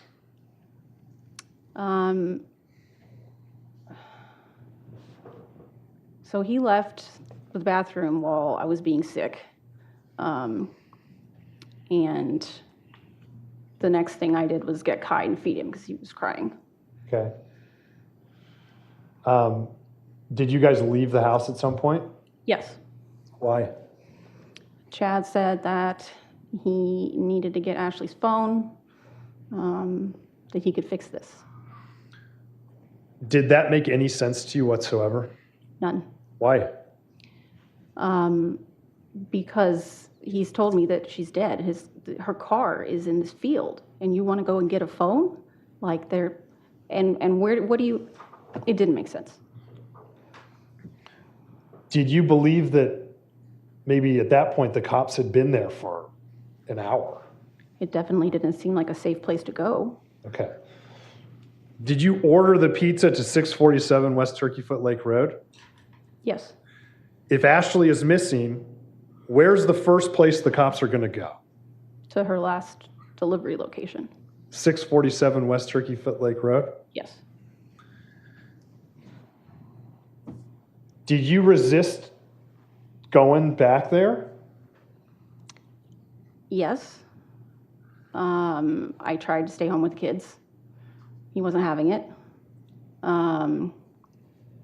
He was angry. He was making orders. And it just seemed better to go along and not. I didn't know what he would do if I tried to argue with him. Okay. Did you drive back to 647 West Turkey Foot Lake Road, or did he? He did. And you are in the passenger seat? Yes. And all four of those kids are still now back into that car, right? Yes. Do you drive to does he drive to 647 West Turkey Foot Lake Road? He drove past it. But when he drove past it, he saw flashlights. So he kept going. Who was that, obviously? That must have been the police. What was the demeanor in that car when you guys saw the cops in that parking lot? I mean, I was probably as white as my shirt is right now. Chad was totally panicked. What was his demeanor? He beating on the steering wheel. I'm fucked. We're fucked. I don't know what to do. We're fucked. Excuse my language. And then he drove to his grandma's house. Do you know why you guys ended up there? I think it was a safe spot for him. That was his Wanted to, grandmother's house? Yeah, he wanted to try to regroup and figure out what to do. Did you ever suggest going to the cops? No. Okay. Why not? At this point, I thought that we were both in massive amounts of trouble. Okay. And I didn't want to lose my kids. You did lose your kids, though, right? For a while, yes, I did. You've lost your freedom, right? Yes. When you get to the grandma's house, do you ever get out of the car? Yes. Okay. And what'd you do? We were out of the car talking at one point. Okay. About how long were you there before Officer Hargett shows up? I couldn't tell you. Do you think it was? It was a while, Okay. More than an hour? probably. Okay. What is Chad doing during all of this? He kept getting in and out of the car, going to use his phone. Okay. Do you know if he made any calls? Yes. Well, you weren't with him when he was driving Ashley's car, correct? Correct. So he could have made calls that you are unaware of, Sure. including to your current husband? Sure. Okay. Do you know who he may have called when he was at his grandma's house? I know he called his mom, for sure. His parents, for sure. Did he still have his burner phone? I don't know. What phone was he making these calls on? It was a flip phone. I'm not sure. Was his normal phone a flip phone? Yes. Okay. I think it was his phone that he was using to call Okay. his mom. When you guys were at his grandma's house, did he ever do anything out, like on the back of the car? He was back there for a minute. I don't know what he was doing. You didn't see him messing with those stick figure things? I didn't notice him doing that at the time, no. You had other things on your mind? Yes. Okay. What are the kids doing at this point? It's almost morning, right? Yeah. The two older ones are sleeping. FC is periodically up and crawling around. She seemed to think it was a good time. What are we doing? This is fun.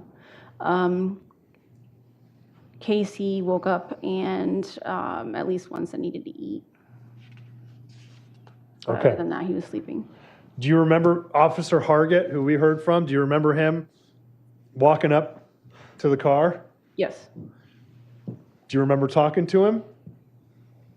I don't remember talking to him. So you don't remember lying to him? I mean, I don't have a specific memory of it, but I'm sure that his recollection is correct. Okay. If I told you that in addition to saying, I don't know what's going on, well, let's start there. You knew what was going on, right? Yes. Maybe not everything. You don't know what happened back there exactly, but you knew what was going on, right? Yes. You tell him, I don't know where Chad is. That's a lie, right? Yes. I mean, you didn't know maybe exactly where he was, but you knew he was out in those woods hiding, right? I knew he had gone that way, yes. Okay. How did he go? Did he run back there or what? Yes. Okay. And you stayed? Yes. Okay. Do you remember telling Officer Hargett something about Chad came in and said, get in the car and I don't know what we're doing here? Yes. Okay. You don't remember telling him, I think my husband killed Ashley Biggs. You didn't tell him that, did you? I didn't tell him that. You didn't tell him, I made a call to get Ashley Biggs out there, and now she's dead. You didn't tell him that, right? Right. You didn't tell him, I think that her body's in the field by his parents' house. You didn't tell him that. No. Why not? Once again, because I didn't want to lose him or my kids. Is that something that a good person would do? No.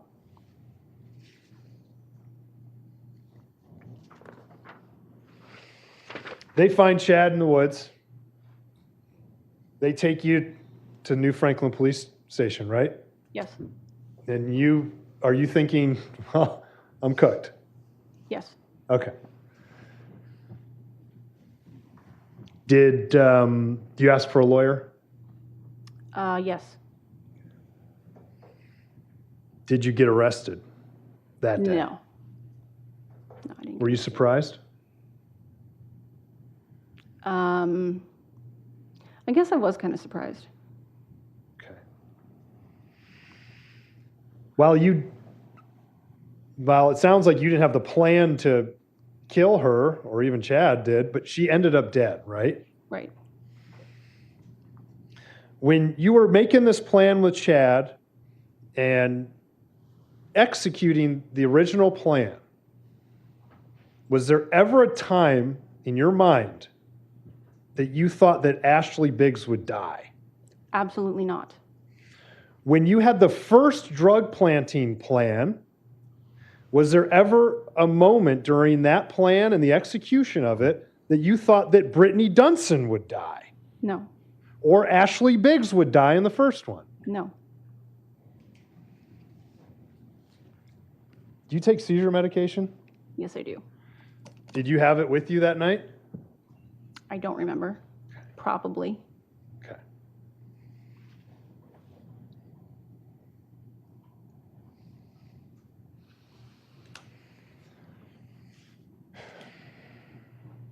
If you had a plan to kill Ashley Biggs, would you bring your kids with you?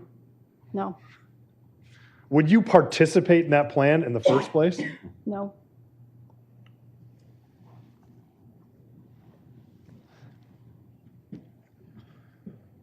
After Chad gets arrested, did you stand by him? Yes. Did you tell the police what happened? No. Would that have implicated you? Yes. You've got an MBA, but you're not a lawyer, right? Correct. You were, and maybe still are, unaware of the theories of complicity, correct? I know a little bit more about it than I used to. Sure. But at that time, you're thinking, I'm done. Ag murder, right? I mean, murder, yeah.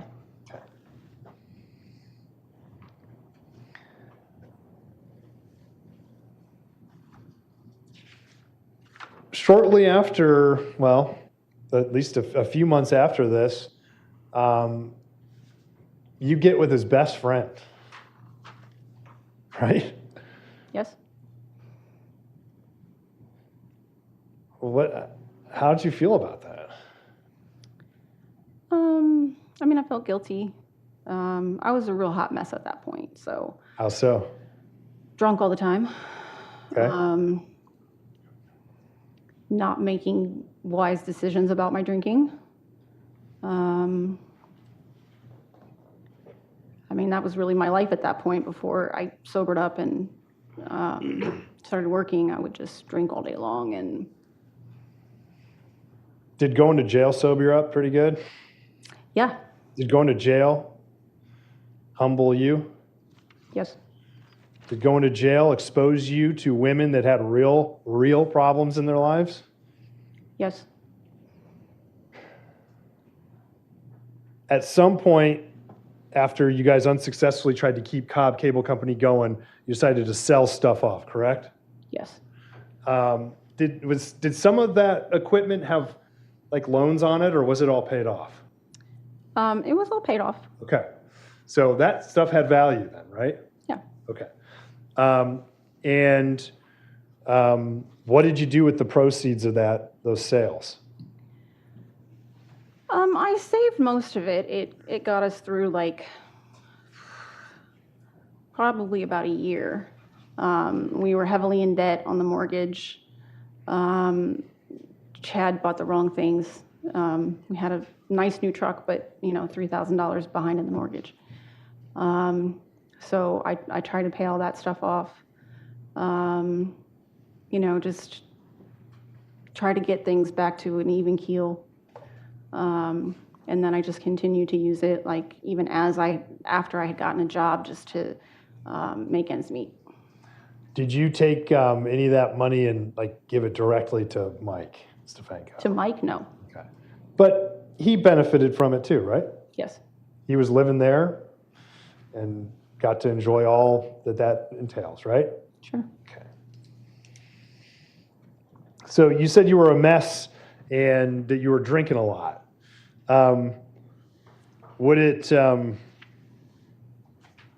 Would part of that mess be that you're having free-flowing conversations with people that don't like you? Yes. Okay. Did Cindy Cobb like you? No. Were you sure that Mary Brinkman liked you or didn't like you? At that point, I thought she liked me. Okay. Turns out not so much. Not so much. Okay. Were you guilty? Or did you feel guilty? Like today? No, back then. Yes. Okay. What about? I wish I had made different decisions to talk Chad out of planting the drugs, to not participate myself.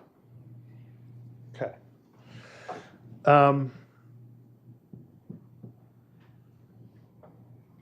But you didn't take any action to kind of address that guilt, did you? No. Like you just kept going, right? I wanted to move on with my life, yes. Divorced Chad, he's in prison, LWOP, he's never getting out, right? True. Just got to keep moving on, right? Yes. Keep drinking? For a long time, yes. Okay. Did you end up picking up a misdemeanor 4 charge conviction in Wadsworth? I think it was an M2. Okay. Yes. So you're saying it's higher than what I said. Yes. Okay. But a misdemeanor, right? Yes. What was that? I went through the self-checkout at Walmart and didn't scan some of the things that I was walking towards the door with. What was it? I don't recall. Okay. If I told you it was like dog food and stuff? That sounds about right. Okay. And you committed that crime? Yes, And you pled guilty to it, right? I did. And at some point, prior to that, you go and you have a cocktail with Cindy Cobb, right? Yes. And unbeknownst to you, she tapes you, right? Yes. And this is a woman that you know does not like you, whose son is serving life without parole, and you just open up to her, right? Basically. Is that a good idea? No. Yeah. Was it instrumental in finding you on the witness stand fighting for your life? Yes. Now, the state has played a lot of clips from that tape, and they've asked a lot of questions about clips on that tape. To your recollection, and you've heard some of it and all of that, but just for your recollection, did you ever admit to a plan to kill Ashley Biggs on that? No. But you did talk about a plan, right? Yeah. Like, for instance, on page 15, you say, the part he executed went totally awry. I did my part, his part went awry. Do you remember saying that? Yes. What are you referring to in that? I made the phone call. He was supposed to go put drugs in her car, and obviously that didn't go as planned. When you made that phone call, to your knowledge, was Chad Cobb armed? No, Did he have the zip ties or the knife or anything on him that you were certain? Did you know if he had those on him? no, I wasn't aware. Did you have any reason to believe that he would have a confrontation with her? No, Did you have any reasonable expectation that he would assault and kill her? no, Had you and he ever discussed that? no, Would it make sense to kill Ashley Bix? no. On the on the tape, on the transcript, page 17, you discuss with Cindy Cobb, and that is your voice on there, right? Yes, And in addition to saying all this stuff, you also say some other terrible things, right? yes. Were you a good person back then? I was working on it. Are you working on it still to this day?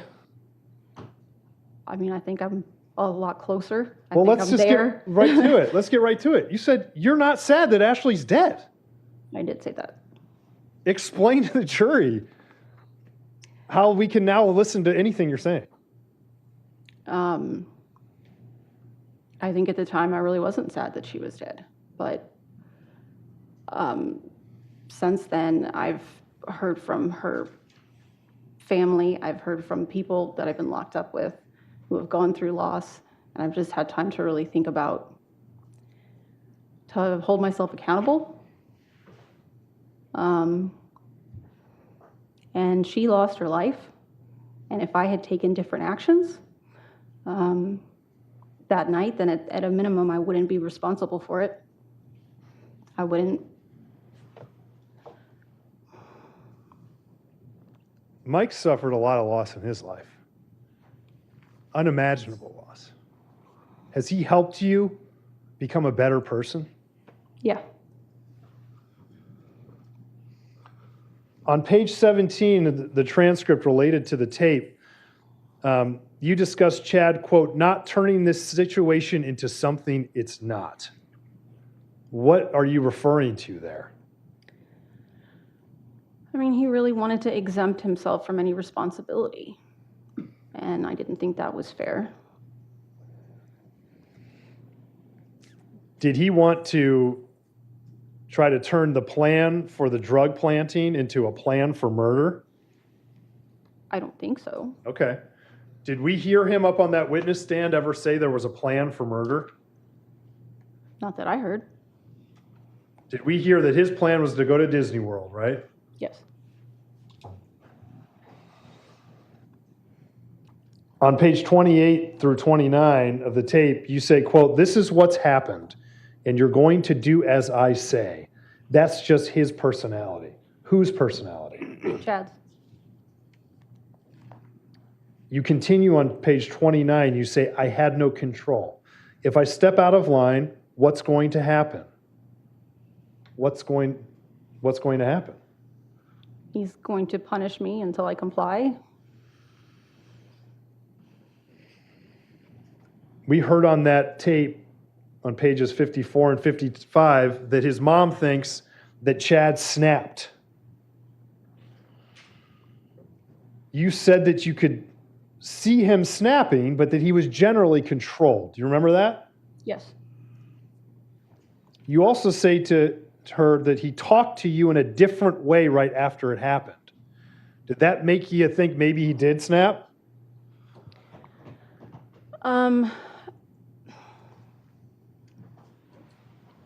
I was of two minds about it. Either he did snap, or he had another explanation as well. And so it was kind of between the two. I have thought that perhaps he did snap. It wasn't the plan, though, for him to ever even be seen, correct? Correct. But at some point, is it your belief that he ended up purposefully murdering Ashley Biggs? Yes.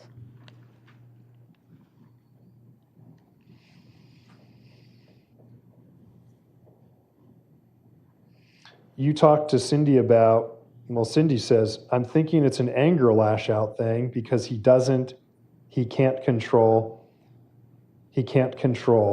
and Chad needs to be in control. Do you remember that? Vaguely. Okay. Do you agree with that? That Chad gets angry when he can't be in control? Mm-hmm. Yes. On the transcript, I'm sorry, that was on page 63.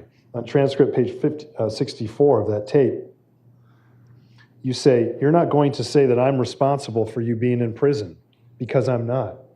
You know, could I have prevented you from being in prison? I agree with that. But am I responsible? Am I the reason that you're in prison? Am I some piece of shit and I diabolically planned for you to be in prison? No. Did you make that statement? Yes. What did you mean by that? That whatever led him to kill her has nothing to do with me. That wasn't something that we talked about. That wasn't something I encouraged him to do. He needs to take responsibility for that. When you talk about in that tape generally, I might have been able to stop him, I could have told him not to do it or whatever, are you referring to the drug planting plan or some plan that involved assaulting or killing her? I was talking about the drug planting plan. When you're talking about that last part on page 64, are you saying that like the drug plan was not executed? Obviously, right? I'm sorry, can you repeat what you're referring to? So let me guess. I mean, no, ask this. Was the plan to plant drugs the first time or the second time a success? It was not successful. Okay.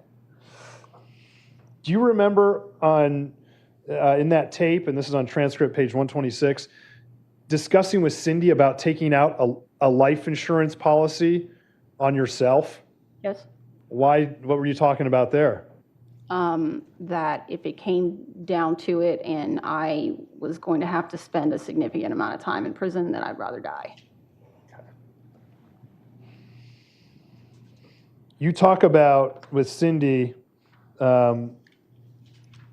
there's a quote, this is the only way this situation is going to go away. What situation were you talking about there? The custody battle. Okay. And how was that situation going to go away? If Ashley was no longer a fit parent, Okay. the court would award us custody. If Ashley dies, is murdered, does that situation go away? That situation gets worse. In fact, Brittany Dunson still ends up with Grace, right? Yes. And Chad's in prison. And you're charged with murder, right? Right.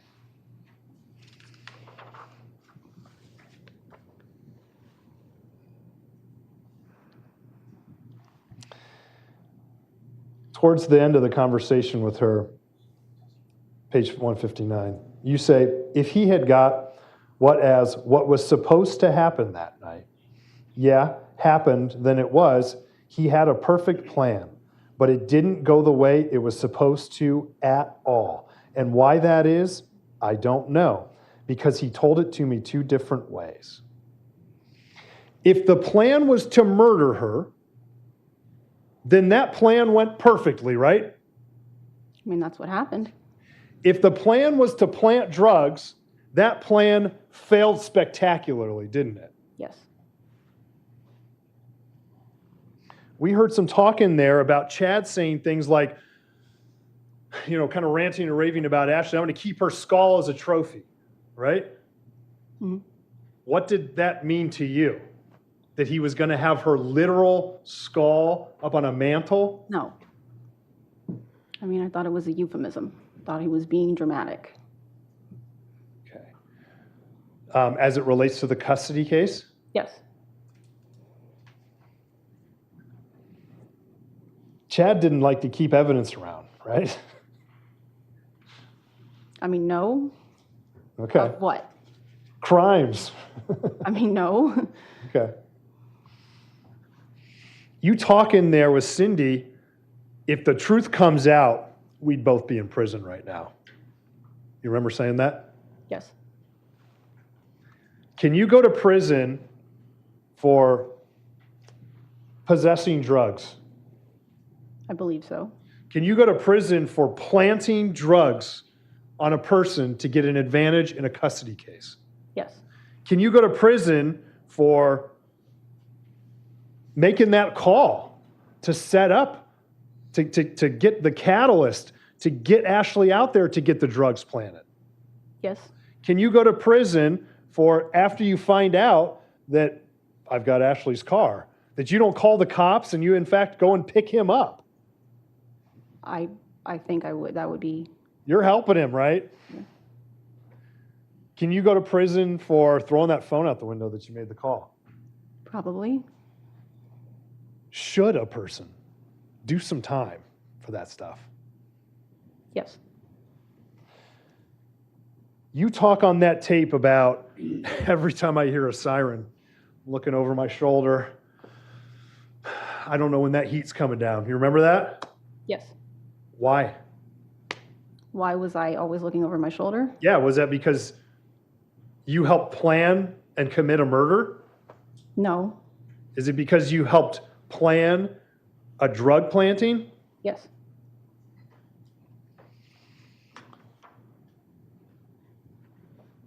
Chad had power over you, right?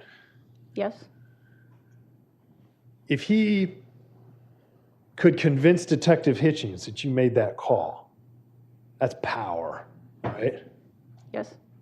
If he can convince his mom to secretly tape you, never talking about a murder, but talking about the plan, and can get that to Detective Hitchings, that's power, right? Yes. And if he can get Mary Brinkman to say, "Oh yeah, she told me about it too," that's power, right? Yes.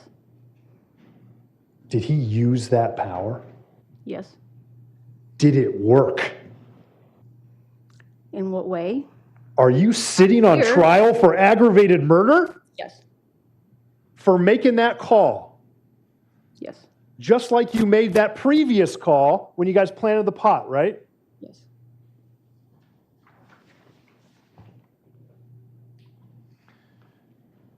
You talked to Chad after he went to prison. You heard him testify. Is it your impression from him he thinks he's getting out? He's not getting out. Does he think he's getting out? Oh, yeah. Yeah, sustained. Don't Okay. answer that. You've been sitting in jail for over 4 years now, right? Yes. In your time in jail, when people provide information to the government, and I'm not saying that the state here has made any agreement, does it typically help that defendant or that incarcerated person get a little consideration? I can. Don't answer that. Don't answer that. It's your own personal experience, Judge. Let's do a sidebar, please.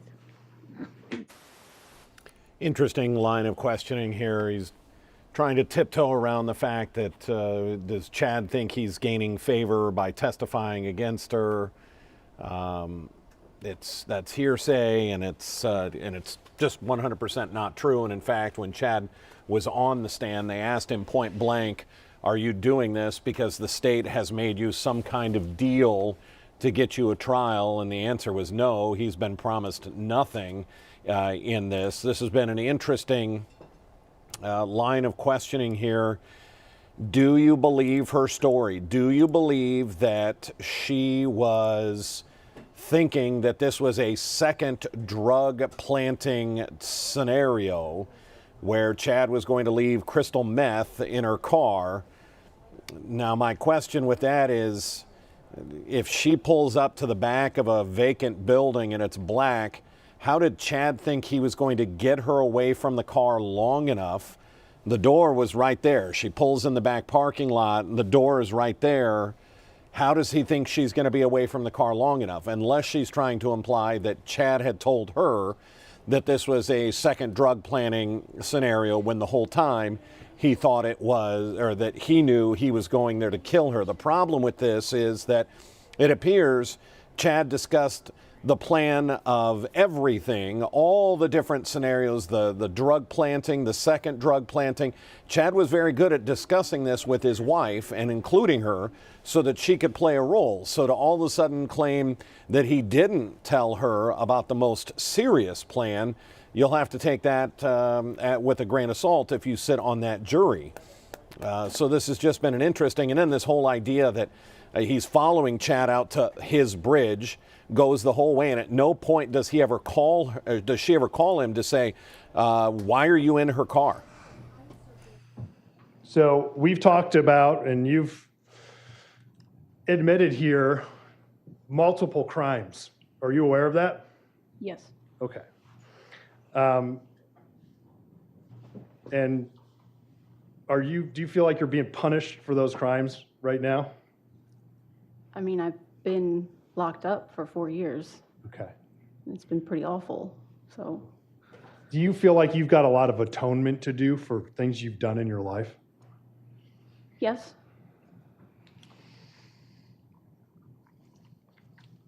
Do you think that you're saying that you're guilty of a lot of stuff in your life, but that you're not guilty of aggravated murder and murder? Is that correct?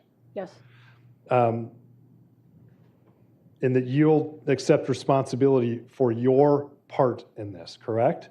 Yes. Do you believe that Chad has accepted responsibility for his part? Objection. Basis? What is relevance is why she Relevance believes. is your basis response? I guess I can ask her if Chad's pled guilty in this case. That's fair. Has Chad pled guilty Yes. in this case? Yes. And part of what he pled guilty to a lot of things, but 2 of the crimes were aggravated murder and murder, correct? Yes. Have you pled not guilty to aggravated murder and murder? Yes.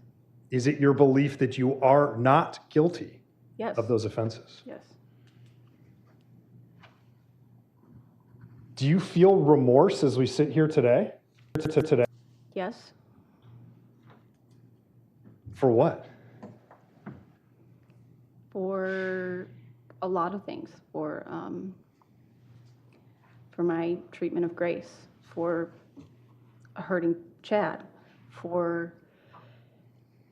and primarily for all of the actions I just had to testify about. I feel remorse for those things. When you went to jail in 2019, that was obviously traumatic for you and your family, correct? Yes. In a way, was that maybe what you needed? I think that it was maybe fair that maybe God sat me down. Did it give you perspective on your life? Yes. Did it make you see people that actually were really suffering? Yes.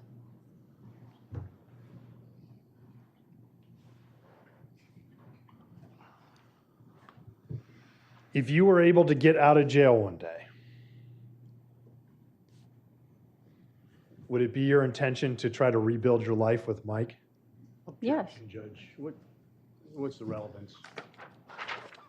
You can answer that. Overruled. I'm talking about your personal life. This is your personal story. Is that what you would want to do? Yes. May I have one moment, Judge? Mm-hmm.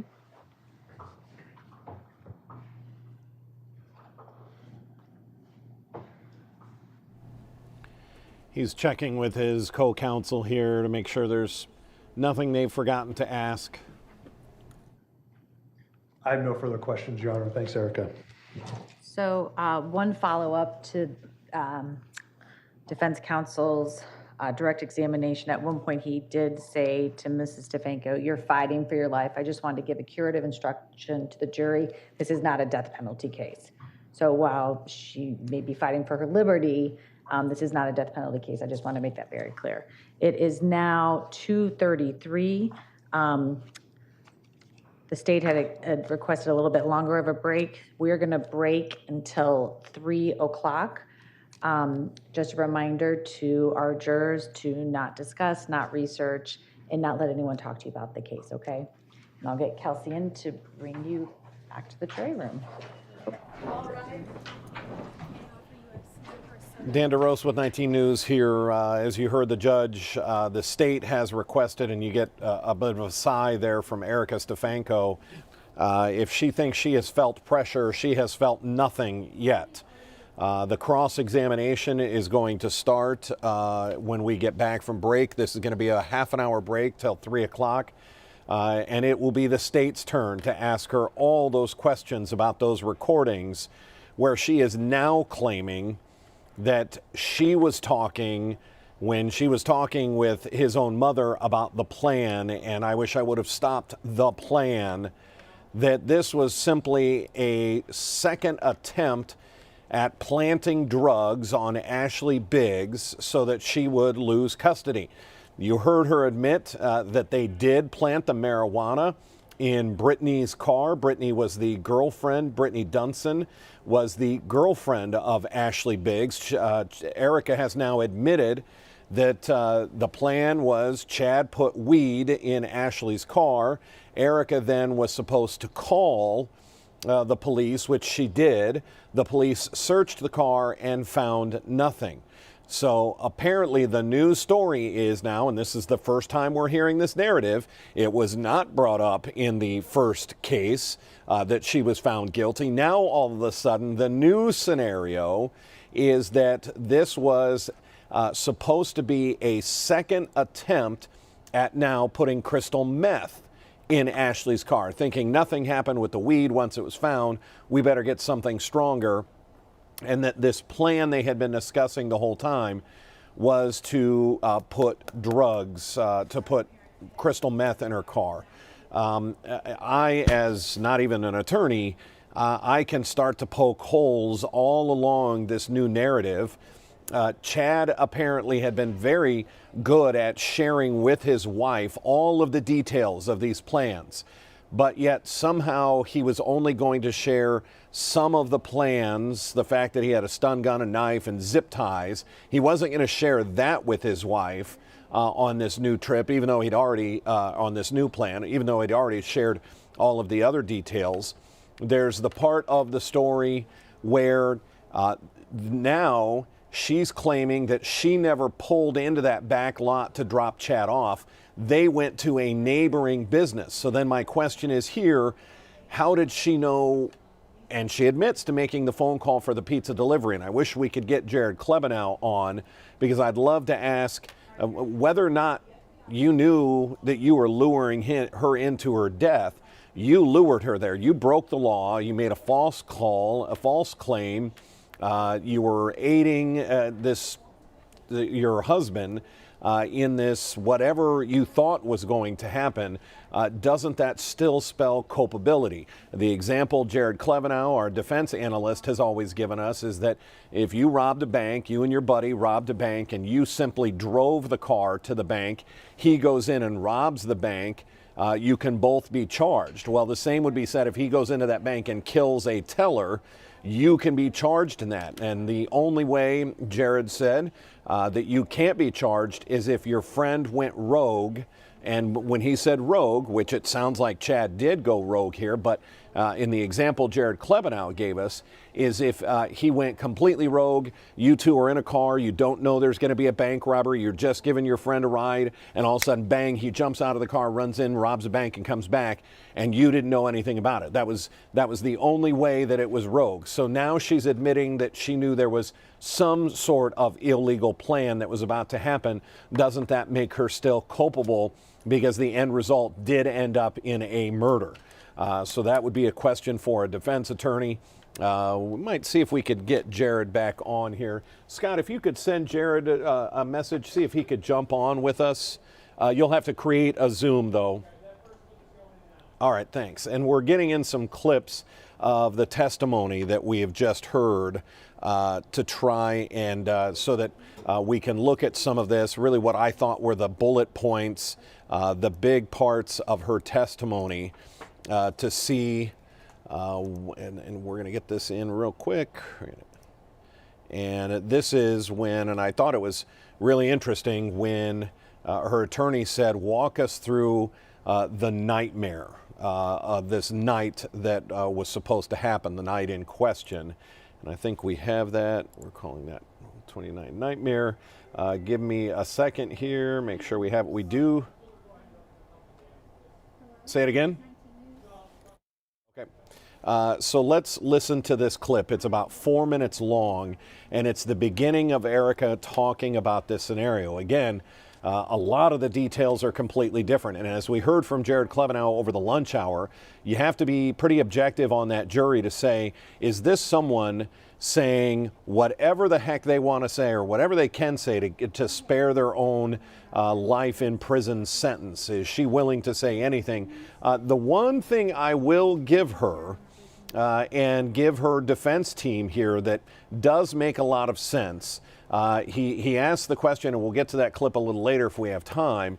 He asked the question, what happens when a girl in America gets murdered in a scenario like this? What happens?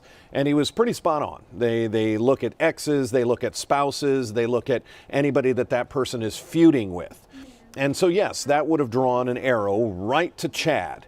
And so this idea that they did this to end the problem, to maybe get custody of Grace and that this would all go away, that is a pretty good point.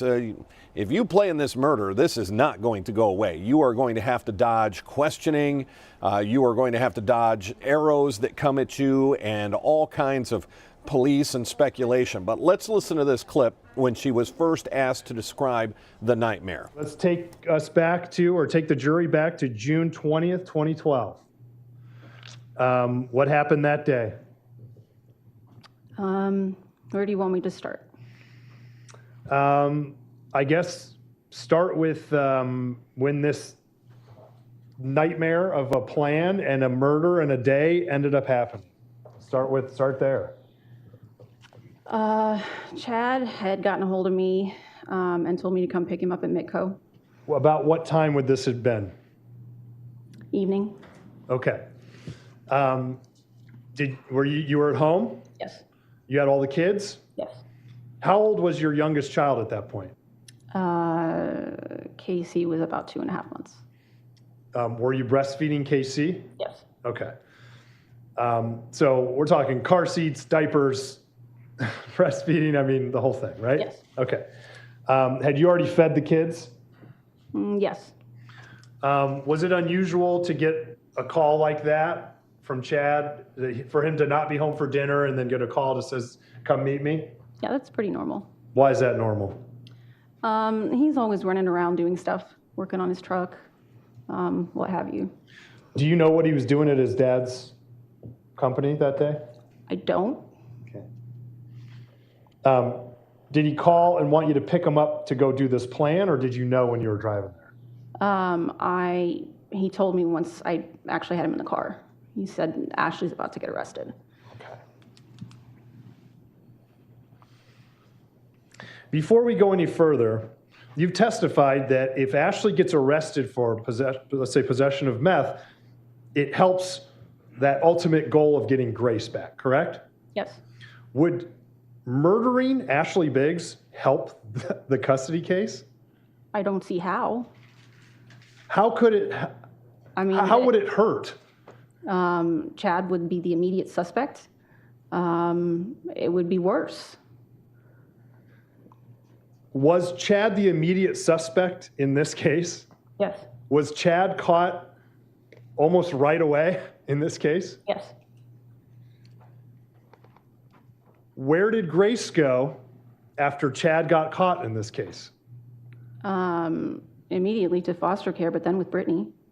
So killing Ashley Biggs actually enabled Grace to stay with Brittany, correct? Right. So you go and you pick Chad up at Mitco, correct? Yes. And you learn about that Ashley's going to get arrested, correct? Yes. So then take the jury through what happens. Chad drove through Akron, past the Domino's location where she was working. Hold on. Chad drove? Chad drove. Okay. Keep going. And kind of identified that she was in fact at work.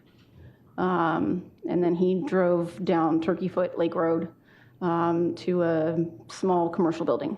Okay. When you pick Chad up at Mitco, what is he wearing? He was wearing regular clothes at that point. Work clothes? He had his Cobb Cable shirt on and jeans. Is it that yellow Cobb Cable shirt that we've seen here? I would call it green, but yes. Or like a high visibility shirt? Yes. Okay. And he had jeans? Yes. Was he carrying anything? He had his backpack with him. What's the color or style of that backpack? It's camo. Did he frequently carry that? Yeah, he carried it kind of like a purse, like a woman would carry a purse. Okay, but it was a backpack. Yes. When you picked him up at Mitco, he was not in full camouflage? No. Okay. Did he have a knife or a taser on his belt? No. Did he have duct tape and zip ties that you could see that were visible? No. Okay. Flashlight, face makeup, all that stuff? He didn't have any of that on him? None of that. Is it possible that all of that stuff was in that book bag or that backpack? Yes. So that gets us through really a good portion of this testimony. And again, this story has changed. According to, and you have to put Chad's testimony versus Erica's testimony. Chad already in prison, serving life with no chance of parole. What does he have to gain by getting his ex-wife indicted and sentenced and tried? Well, it shows that somebody else had a plan. Is it a chance to get back at her for having an affair with his best friend and ultimately marrying his best friend, getting pregnant while he was in prison? They were still married. That is all a possibility. I want to check and see if we have one more of these. There was a really tough line of questioning when they were asking if there was a plan. Got to make sure we can get this in here. If you're just joining us, we are on a brief recess from 2:30 to 3 o'clock. The state asked for more time to gather their thoughts and get ready for their cross-examination. The judge granting this because the state got their, or the defense had their chance to use the lunch hour. Just trying to look for one more. Again, she's claiming that this plan was to plant a second round of drugs in the car and that it was never supposed to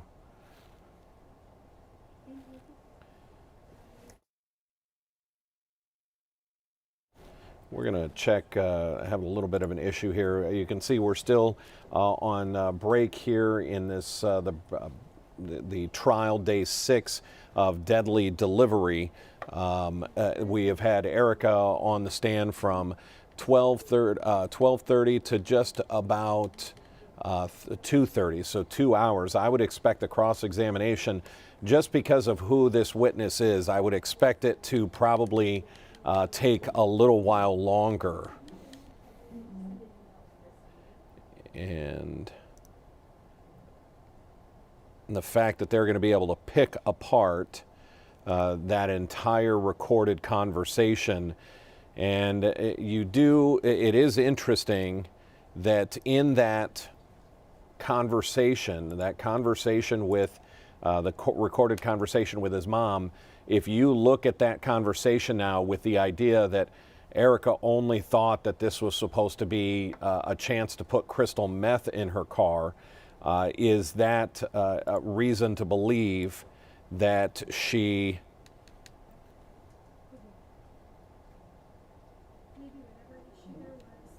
that's exactly what she was talking about? Still looking for that new piece of video here. We're going to try and get it in. It's this idea when she was grilled by her own attorney. Was there a plan? Was there ever a plan where you would kill Ashley, that Ashley would die? And she says no, that she doesn't believe that was ever part of their plan. Now, there are a lot of other questions that I would have as the state gets ready.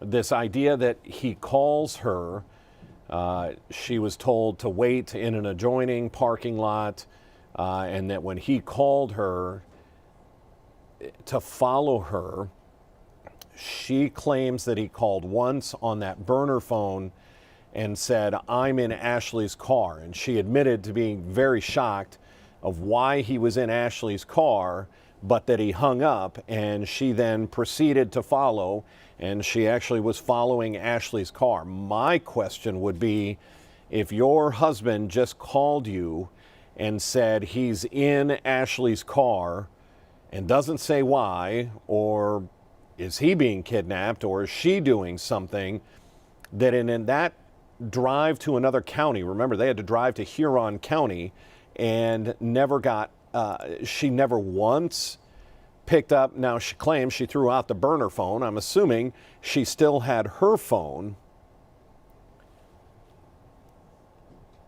There it is. I'm assuming she still had her personal phone. So at no point you're following your husband who is in his ex's car. You don't know why. You were worried about this. She claims she was very worried. At no point with her 4 kids in the car does she pick up her own personal cell phone to call him and say, "Hey, this has gotten out of control. I'm taking the kids home. I'm not driving the kids out to Wayne County." He said, "Meet me at my bridge." That's this bridge that she called his fort. It's very near his parents' property. It's within a 5-minute walk of his parents' home in rural Wayne County. So at no point is she on this half-hour to 45-minute drive that she's just driving along. You don't think to pick up your own phone to call him and be like, "What in the heck is going on? Why are we driving at this point, it would be about 3, 4, 5 in the morning. Why are we driving out to Wayne County? And why are you in Ashley's car?" At no point did she say she ever picked up her personal phone to call him. She just followed him. Well, to me, that sounds like somebody who knew there was a plan, and you are just going to follow him blindly because this is the next step in the plan, and that's why you didn't call him. But listen now, is she telling the truth? Put yourself in the shoes of the jury here. Listen to the line of questioning from her attorney.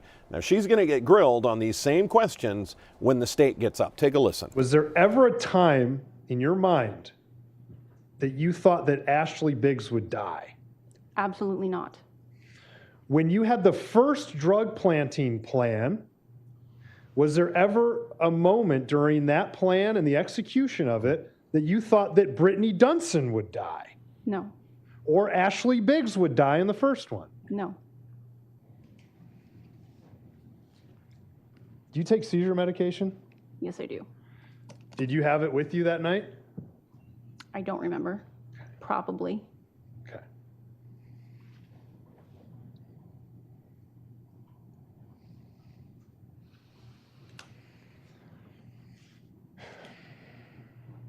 If you had a plan to kill Ashley Biggs, would you bring your kids with you? No. Would you participate in that plan in the first place? No.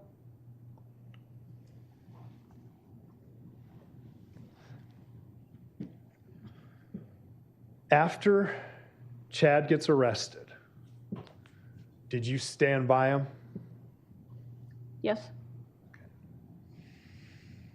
Did you tell the police what happened? No. Would that have implicated you? Yes. You've got an MBA, but you're not a lawyer, right? Correct. You were, and maybe still are, unaware of the theories of complicity, correct? I know a little bit more about it than I used to. Sure. But at that time, you're thinking, I'm done, ag murder, right? I mean, murder, yeah. On the on the tape, on the transcript, page 17, you discuss with Cindy Cobb, and that is your voice on there, right? Yes. And in addition to saying all this stuff, you also say some other terrible things, right? Yes. Were you a good person back then? I was working on it. Are you working on it still to this day? I mean, I think I'm a lot closer. Well, let's just get right to it. Let's get right to it. You said you're not sad that Ashley's dead. I did say that. Explain to the jury how we can now listen to anything you're saying. I think at the time I really wasn't sad that she was dead. But since then, I've heard from her family. I've heard from people that I've been locked up with who have gone through loss.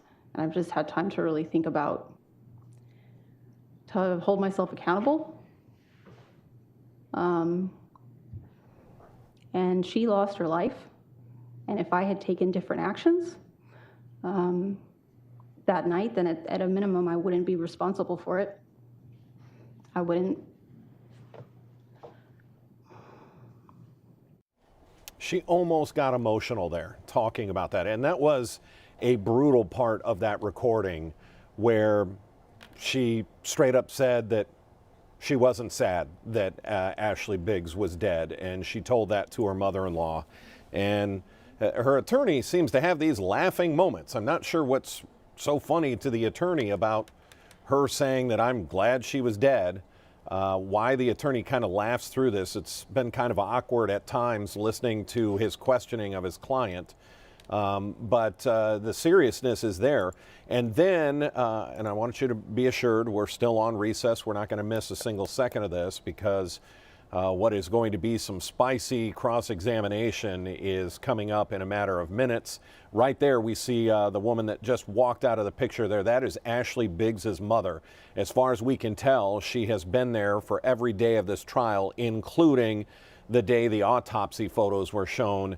Her mother obviously having to witness that and the condition of the body as they were going through the autopsy. The mother had to get up and leave the courtroom. There she is. That is Ashley Biggs' mother.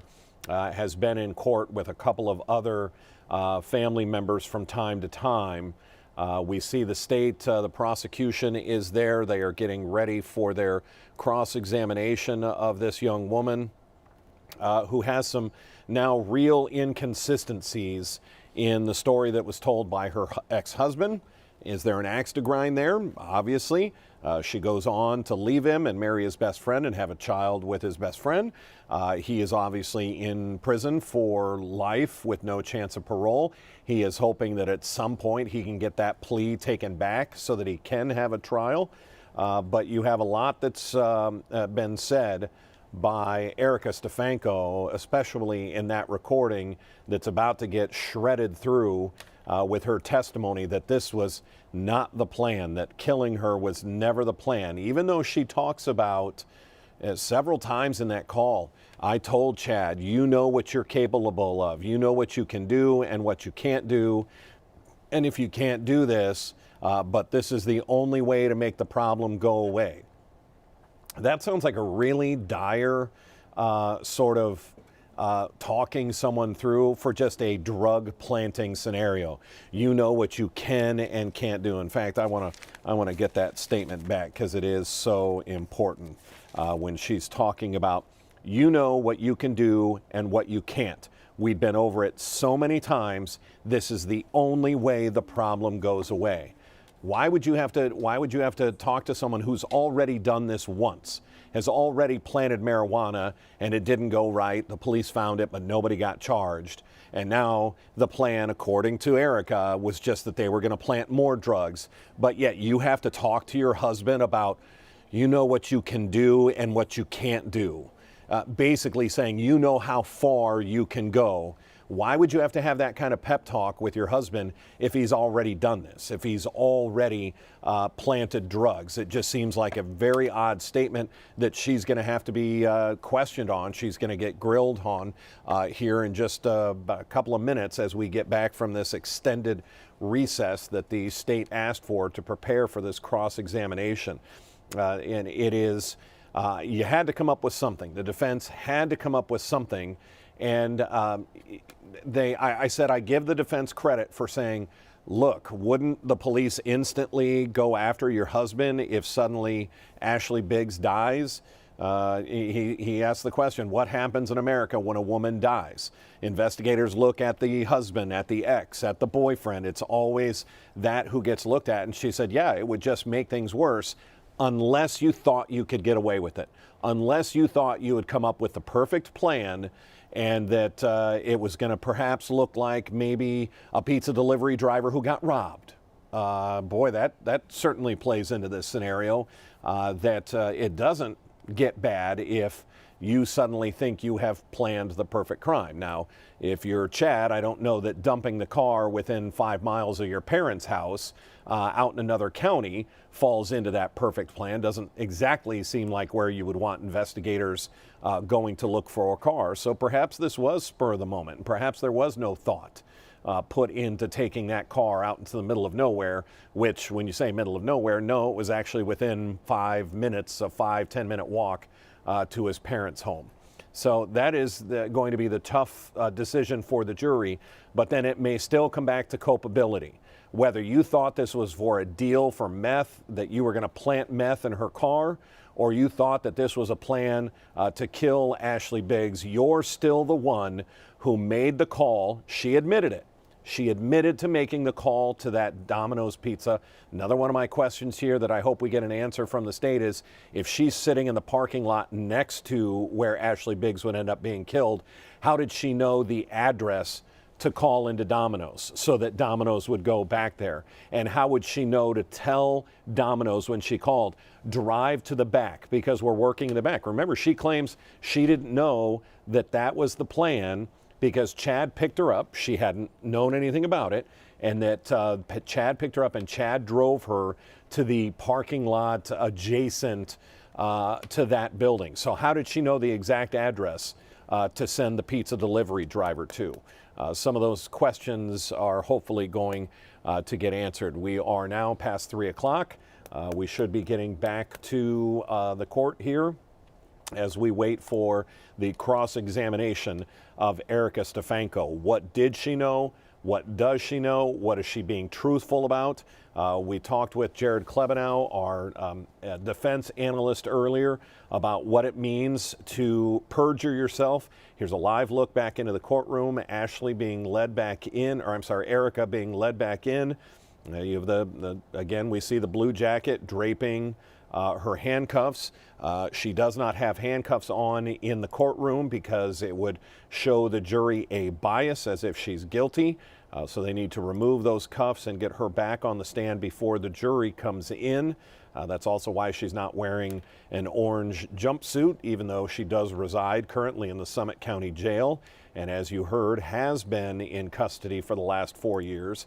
Again, that's part of, with this being a retrial, and you're not allowed to let the jury know that this has been tried before and that she was found guilty, and that got thrown out. So if you're on that jury and she says that she's been in custody for 4 years, granted, I have the insight of being in the business that covers a lot of court, but that is an incredibly long time to have not had a trial. So if you are sitting on that jury and you're thinking she's been in prison or she's been in jail, not even prison, because that means she would be guilty. They said she's been in jail for 4 years and they're just now getting to her case. That would lead you to believe that something is off here. We see the judge back on the stand. Let's take you live into the courtroom.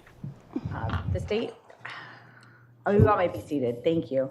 So at this point, Judge, based on your prior rulings, I just want to make sure I'm Absolutely. Stay within the bounds. So at the previous hearing, there was testimony by a witness that Ms. Stefanko had threatened and told Ashley, threatened Ashley and told her she would rip her head off and shove it up her butt and that she would kill her. And, At a previous hearing? yeah, the previous trial. So at a previous trial? Yes. What witness testified to that? Brittany Dunson. But did she testify to that at this trial? She just did? No, but it's good faith belief that it was said by this defendant, and I'm allowed to cross on that and ask her, isn't it true you in the past have threatened her? Okay. And so I just want to make sure that, But without referencing the, I mean, she says she sees it in an email. does the defense want to respond? Yes. So I guess he would be impeaching Ms. Stefanko with testimony from a trial from Ms. Dunson that was not admitted, and the court excluded testimony related to that in this trial. Judge, first of all, I'm not impeaching. This is in the email stuff that you have already excluded. I'm not talking about the hard copy of an email. There was prior information, defense counsel was disclosed that a witness had indicated that through emails that she had seen that the defendant had threatened our victim in this case. That's completely relevant, and I can ask her about that. I'm not going to impeach her with, I'm asking her about that. I'm allowed to ask her those questions. So you're saying at the first trial, Brittany testified to this? Right, but it's information. It doesn't matter whether she testified or not. If it was in a police report, I could clearly ask the witness, hey, isn't it true that you threatened him based on the information we have in the police report?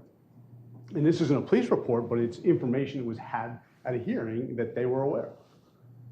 Unlike the emails, the hard copy of the emails, which you ruled were late incoming. Right. Which you ruled were? Late incoming. It's even less verifiable than a police report, Judge. Is it in the transcript from the first trial? It is. I can show you. And verifiable has nothing to do with it. It's only a good faith belief that it's. Keep in mind the jury is not in Your the Honor, courtroom. is testimony of what was alleged to have been in the unseen emails that we don't know where they came from the first trial. Yes, they were. We're not referencing. You're referencing what was allegedly contained in them. We are referencing emails. No. Are you Not referencing? actual emails. Let's all talk one at a time for Christy, first of all. Are you planning to ask her about the prior testimony that No, I'm going to ask Brittany her. gave, or about the emails? I'm going to ask her, isn't it true you previously threatened Ashley through emails by telling her you were going, next time you saw her, you were going, whatever it says in the transcript? I'm not citing the transcript, I'm not citing to Brittany Dunson, I'm just going to ask her that question.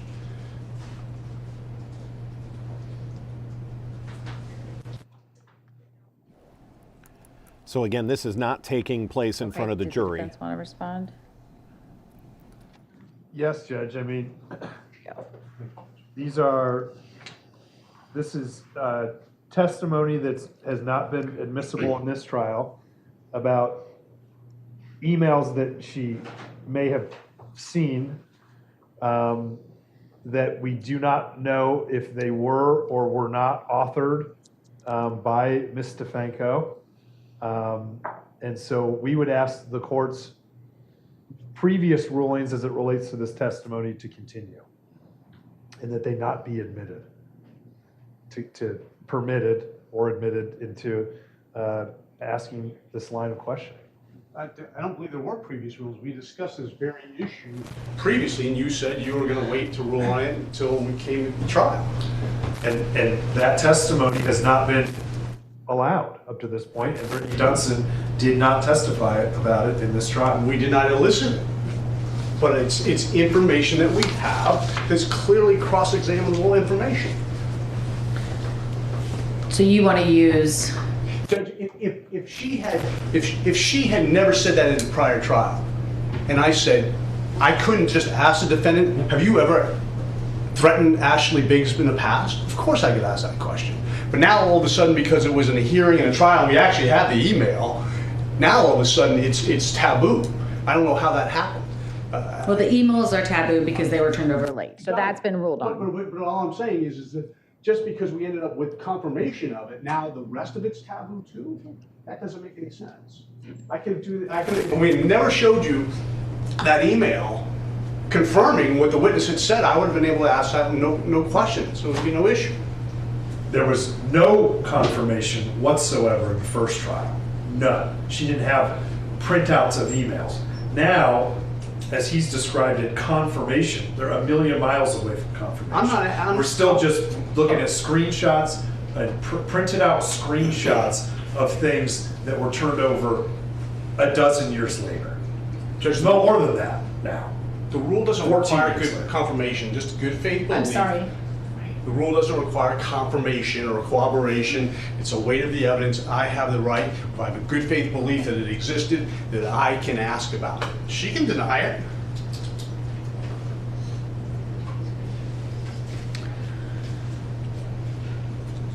Okay, we're going to take about 5 minutes. Okay. Thank you. The judge is going to take another 5-minute recess. It's entirely possible that the judge needs to get some clarification. So let's explain what's going on here and why this is kind of pivotal to what's going to happen here the rest of the afternoon as they put Erica back in her seat just for safety and security reasons. So again, you cannot let the jury know that there was a previous trial. And what we've just learned is that in the previous trial, Brittany Dunson, she is the girlfriend of Ashley Biggs. Apparently in that first trial, Brittany Dunson testified that she saw an email that was sent from Erica to Ashley. This is clearly before the murder. That the phrasing, and I'm just paraphrasing on what we just heard, that Erica had sent Ashley an email saying, the next time I see you, I'm going to kill you, I'm going to rip your head off and shove it up your blank. The question is, those emails got turned over much, much later. So somehow they were found way after Erica's first trial and they were sent in. The judge, since those emails were not on the record in the first trial, said that those emails could not be brought up in this trial. But the state is looking at sort of a technicality, saying, I'm not going to ask her about the email. I'm going to ask her if she's ever threatened Ashley Biggs. And you heard him say, well, she can deny it. Well, she better not deny it, because then the state will have her on perjury. But as we heard from Jared Klebanow, our defense analyst at noon, perjury is the furthest thing that she's worried about at this point. But if he asks her point blank, did you ever threaten Ashley Biggs? And if she's going to answer truthfully, she's going to have to say yes. And he can say, when did you threaten Ashley Biggs? How did you threaten Ashley Biggs? What did you say to her? And therefore, he won't be divulging to the jury that this was previous testimony in the previous trial. So again, very complicated. This is why a retrial gets so complicated, because there are little landmines all over the place that attorneys can't step on trying to ask certain questions. So we'll see the judge may be looking up rules, she may be looking up the code, she may be reaching out to someone asking for advice on whether or not this can be brought in. But it is a pretty big, I would say, if I'm sitting on the jury and the last communication that Erica Cobb at the time, the last communication Erica has with Ashley Biggs, and again, I'd like to know the timing of this. Was this the week before? And she sends a threatening email that the next time I see you, I'm going to rip your head off. I'm going to kill you and rip your head off and shove it up your blank. You know, that's kind of an issue. And as if I was sitting on that jury, that would make a difference to me. That would kind of show that, yes, there is anger, and there, you know, granted, could she have just been saying that in jest, trying to just scare someone or threaten someone? Well, it's a little less of a threat when just, you know, however long later, Ashley Biggs does end up dying in the process of this. So it's, we will wait to see what the judge's ruling is here as we need to get to the bottom of this, and then to even start the cross-examination. Every delay is going to push this. If you're starting to think, well, how long is she going to be on the stand? knowing that they have been taking testimony until about 4:30 because this is, we got a little bit of a late start today at 9 o'clock. It may, the judge may ask the state how long they expect to go. If they say 2 hours and that pushes us to 5:30, that's not out of the question that they would stay if that's all they thought the state was going to need. But then there'll need to be cross-examination or a redirect so her attorneys can get back up and ask a couple of clarifying questions. So it may not be that we get through all of this today of Erica Stefanko on the stand. Of course, this delay is not helping the situation at all, but a pretty serious piece of this, especially when you consider Erica has now changed her story, or at least has changed the narrative. And when I say change the story has been built by Chad Cobb, who took the stand earlier last week in the trial, where he said, oh, this was absolutely the plan, and actually put more of the onus on Ashley. Remember, there was quite a discussion about that backpack. That Chad claimed he didn't know what was in the backpack. He claims he was told by Erica to just go inside, get the backpack, and or that it was in the back of the SUV when they arrived. He was told to get the backpack. He claims he thought the only thing that was in there, the only thing he knew was in there, was a flashlight. Well, that's not the case. Apparently, Chad blaming Erica for putting the zip ties in there, the stun gun, the knife, the camouflage, face paint, a lot of that stuff. So not sure who you believe on this. So we will wait to come back out of this now extended recess.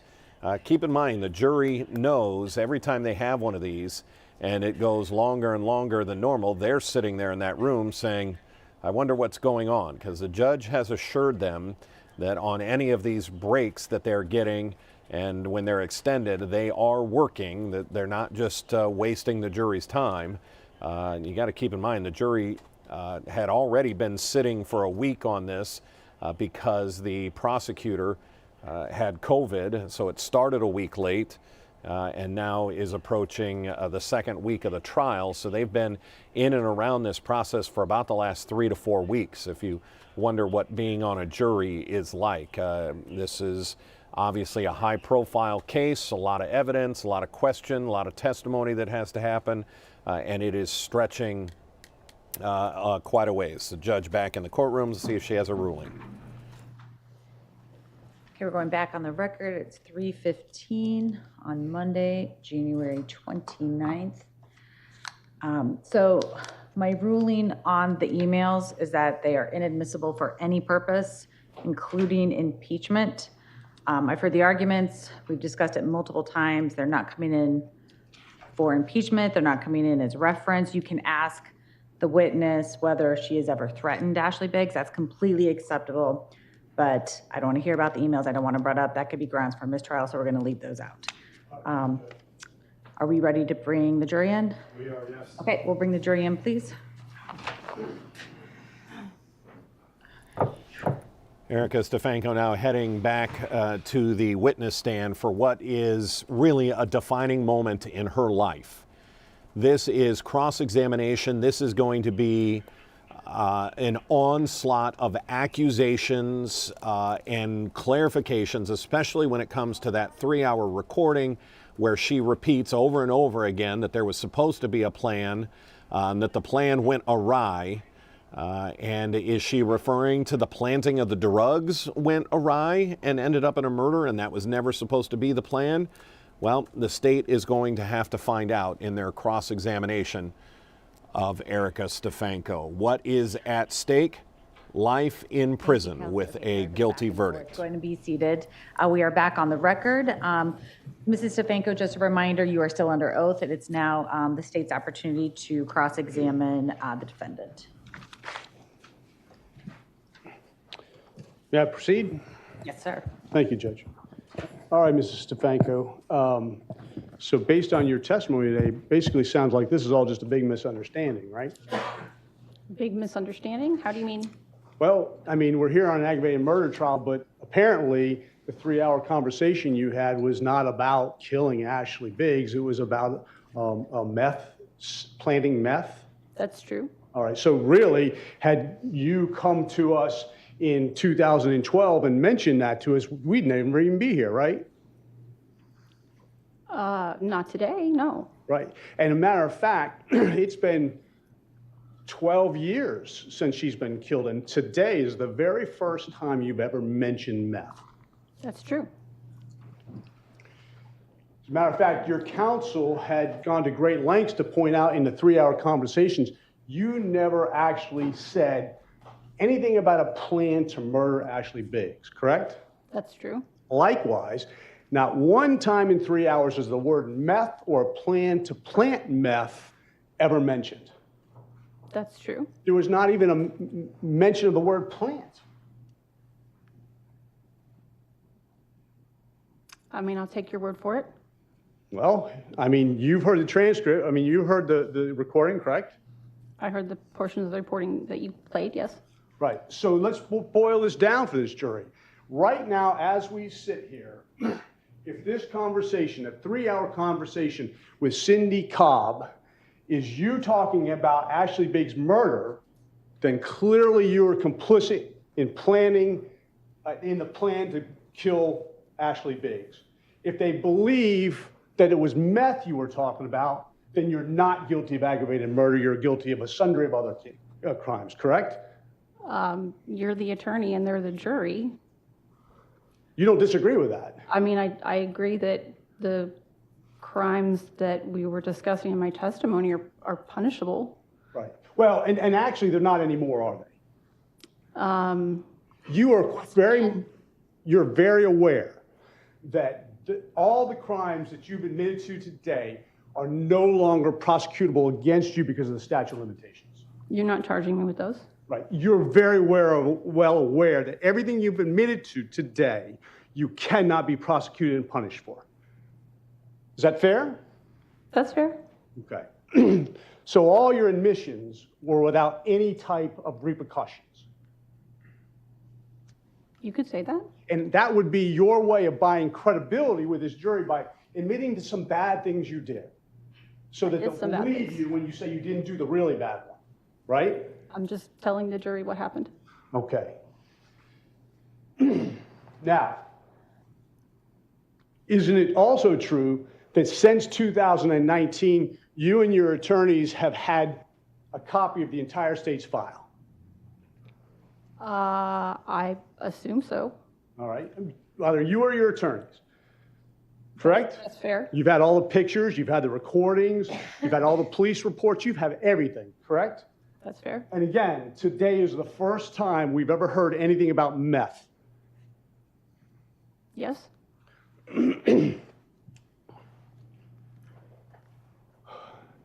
Now, you're not dumb. You've got an MBA, right? That's what, a Master's in Business Administration, correct? Yes. When did you get that? 2018. 2018. So 2018, you would have got a master's degree while raising how many kids? 4. Okay, so not an easy task. Mike was significantly helpful. And Mike, what year did he drop out of school? I think he made it to the 11th grade and didn't do 12th. All right. And Chad, you heard, had learning disabilities, IEPs, and didn't do great in school. I heard that. Okay. So you, amongst the three, are the most educated. I'm most educated, yes. And you're the one who took care of all the business records, you do the taxes, all those things. Yes. Okay. So this plan that you're talking about, the meth plan. So explain to me how you needed to be there. How I needed to be there? Yeah, why in the world, if he was going to plant meth in her car, like how did this practically work? So he's going to have you load up all the kids at 11:30 at night to drop him off in a place where he could have parked himself. Why? You have to ask him that. He was the one But that you came up did. with it. So you're telling me you want this jury to believe that Chad Codd said, I'm going to plant drugs on Ashley tonight, and I need you to get the kids in the car, bring them up to this location at 11:30 at night, and then drive me here next door so that I can walk away, and then you wait for a phone call. That isn't exactly what happened. Well, you made the phone call to deliver the pizza, correct? Yes, I did. And you could have made that from your home in Richmond, in the comfort of your home with your kids sitting with you. I guess I could have.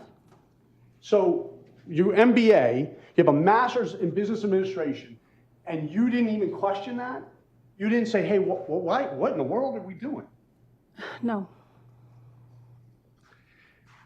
Would you agree that makes no sense? I would agree that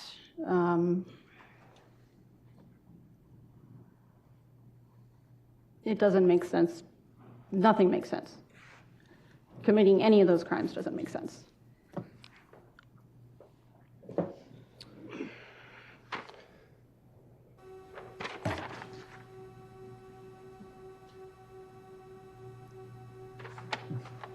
Oh, boy. I think that's Mike's head. There we go.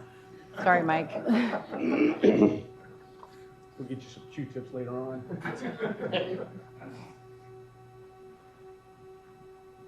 Let's talk about this part of the plan. So according to you, Chad Cobb was going to plant, It might. I didn't touch anything. I know. There you go. Chad Cobb was going to go plant some meth in a car.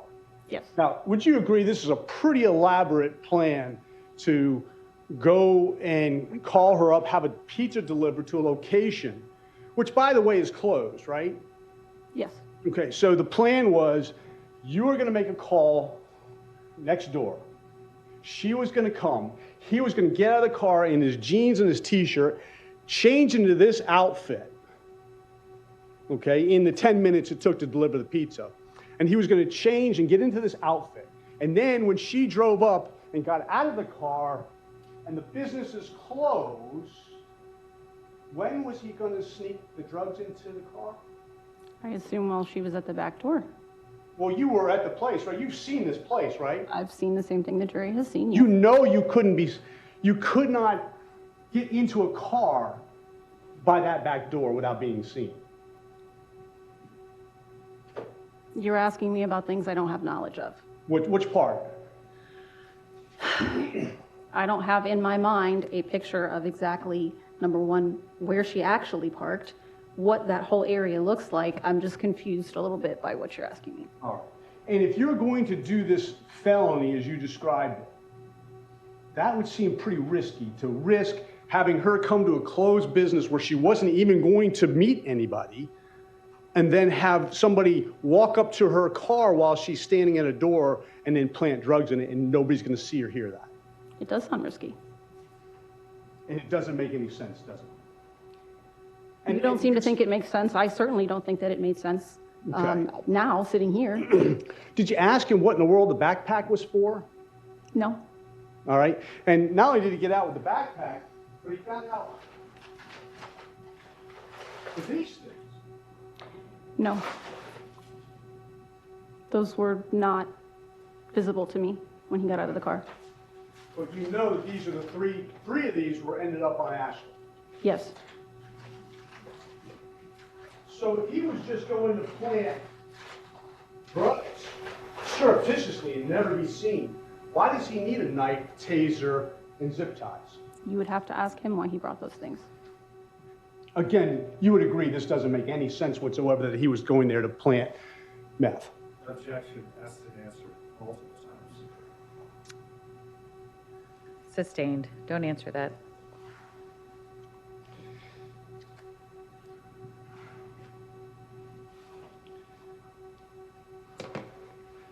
And again, as we know, this is going to come down to whether this conversation was about murder or about planting meth, right? So keeping that in mind, how many lies did you tell during the course of this custody battle and this case?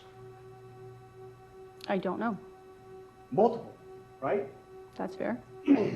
So you lied about planting marijuana. I don't think I ever lied about planting marijuana. Well, you were deceptive about it, right? You called the police and told them there was marijuana in a car that was planted by your husband, right? That wasn't a lie? No, that wasn't. That would be fair to say that I lied in that instance when I made that phone call, yes. It was a fraud. That's You were perpetrating a fraud on an innocent person. That's true. And you used the police to do it. That's true. Okay? And that's not the only time you did it, right? Because you said there was a second time that you did it, right? The same day, wasn't there? No. Didn't they search her car twice that day? Brittany Dunson testified to that, but I only called once. All right. Well, if I told you the police report said that the car was called twice, I mean, the car was searched 2 times because of 2 different calls, you would disagree with that? I believe Brittany testified that she called the second time. Okay. You lied to the police when you told them you didn't know what was going on. It's true. Okay. So you're willing to lie in this case? I have lied in this case, yes.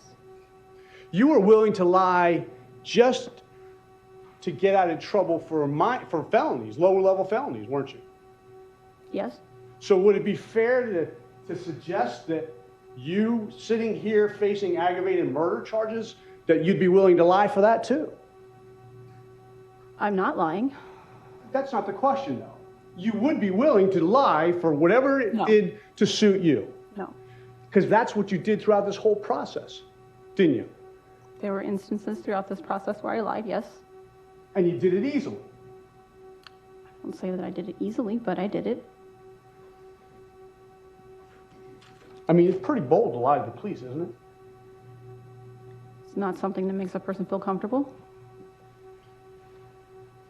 But not only did you do it the first time, you felt comfortable enough to do it a second time, is what you're telling us.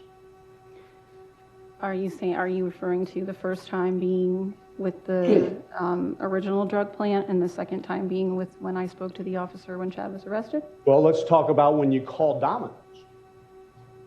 Okay. That wasn't true too, was it? That was deceptive, yes. And also you lied to the police officer. When Chad was arrested? Yeah. Yes. You said you didn't know what was going on. That's true. And then you told him later on that you were just sitting home and Chad came home frantic. That wasn't true either. No, it wasn't. And that's with the knowledge that somebody had died. Right? True. Rolled right off your tongue. Right? I wouldn't say it rolled right off my tongue. Well, you expected people to believe you. Yes. And now you're here today telling us that we should believe you when you talk about a 3-hour conversation about Ashley's death, that it was about planting meth. Is that a question? Yes. I can't control whether you or the jury believes me. All I can do is tell you the truth. But you're asking us to believe you. I am, yes.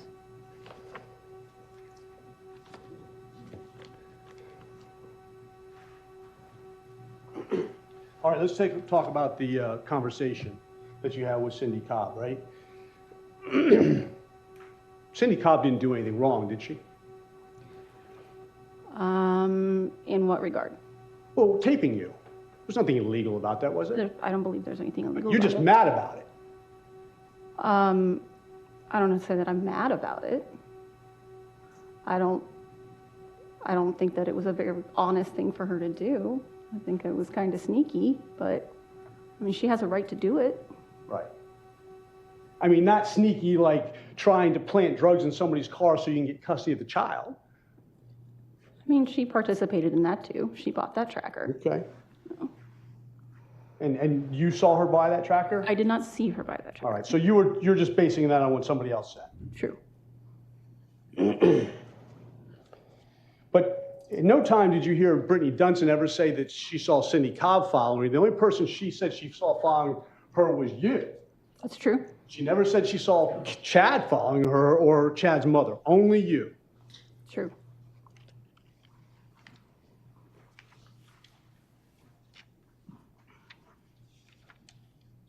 And of course, when you called the police, you told them where she was. When I called the police, I told who was.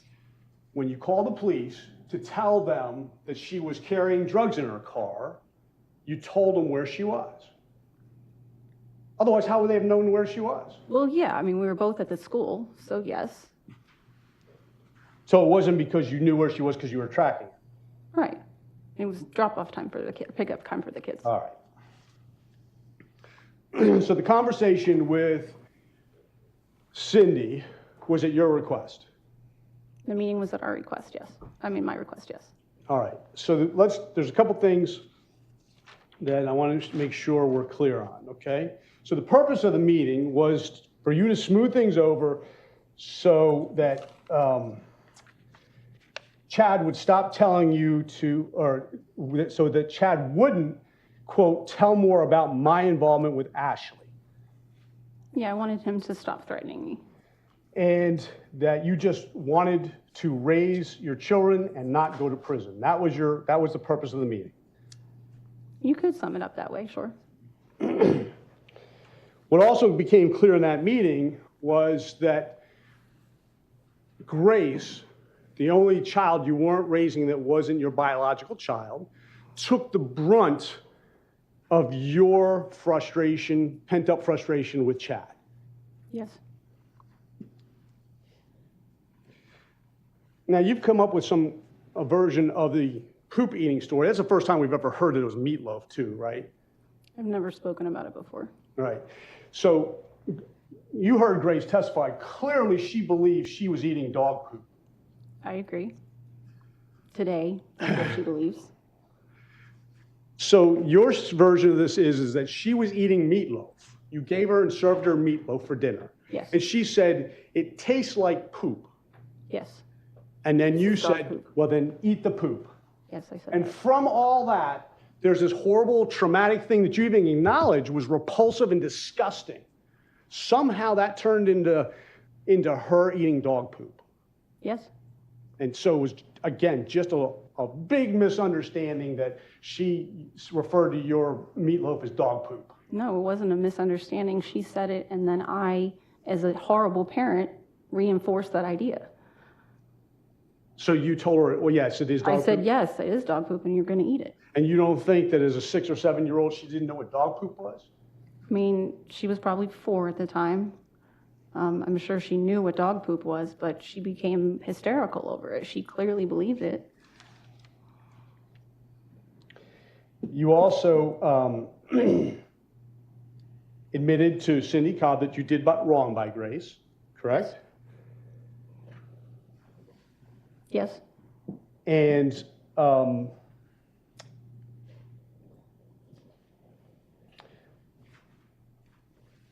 you also told Cindy that you had told Grace, don't be up on your father, don't hug him so much. Yeah, don't be up his ass, I think are my words. Right. Don't love on your dad so much. I said, don't be up his ass so much. I didn't say don't. Okay, love on so your dad so much. what does that mean? Don't be up his ass so much. You know, don't How trail. old was she, by the way, when you were telling her this? 5, 6. All right. So you're telling a 6-year-old, don't be up your dad's ass. Yes. All right. And so what did you mean by this? You know, give him some space. Let your brother have time with him. Don't be up his ass all the time.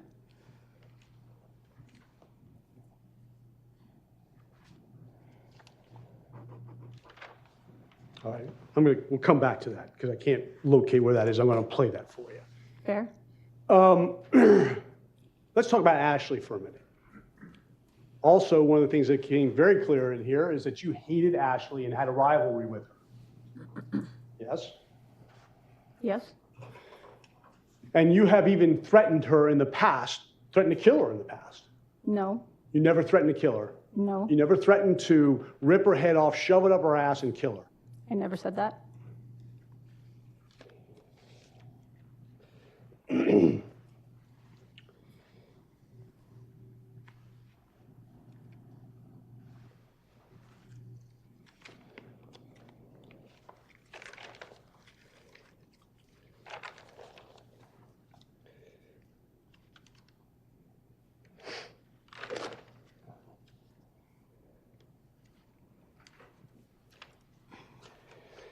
And one of the things that was going on in this custody battle was that Chad was blaming Ashley for stuff.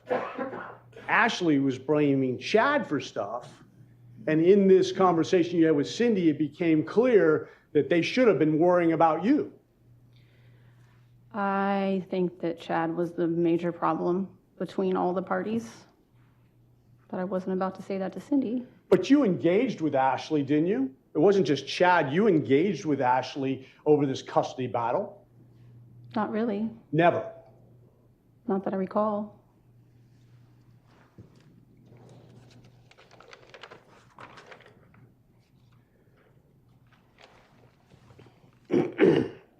One of the other things that was clear, and I think you've admitted this at this point, is there was clearly a plan between you and Chad. Yes. Okay.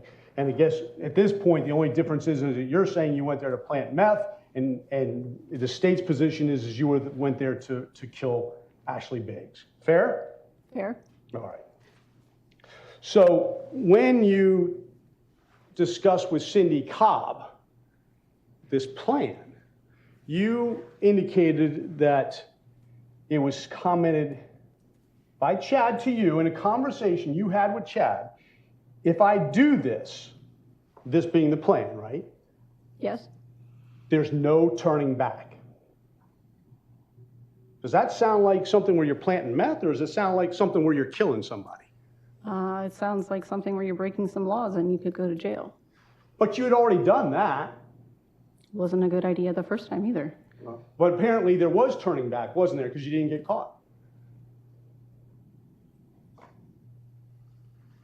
Is that fair? That's fair. And of course, if this plan, or if this goes through, this being the plan again,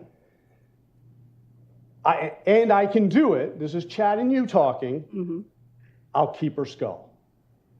Does that sound like planting meth, or does that sound like killing somebody? Sounds like Chad exaggerating. Oh, and by exaggerating, meaning that I'm going to plant meth and I'm going to end up with a skull? How's that an exaggeration? No one would have thought that he meant literally that he was going to have a skull. Okay, so how does that relate to planting meth? How's that an exaggeration of planting meth? It's what he said when we were talking about the plan to plant meth.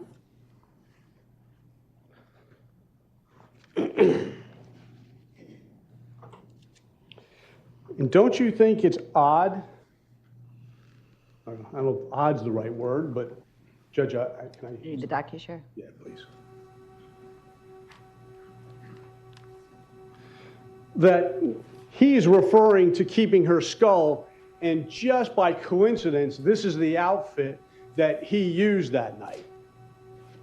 Is this a meth planting outfit, or is this a killing outfit? Looks like an outfit for someone who doesn't want to be seen. Okay, doesn't want to be seen and has duct tape, a taser, and flashlight. What do you need all that for if you don't want to be seen? That wasn't part of our plan. I don't know why he had those things.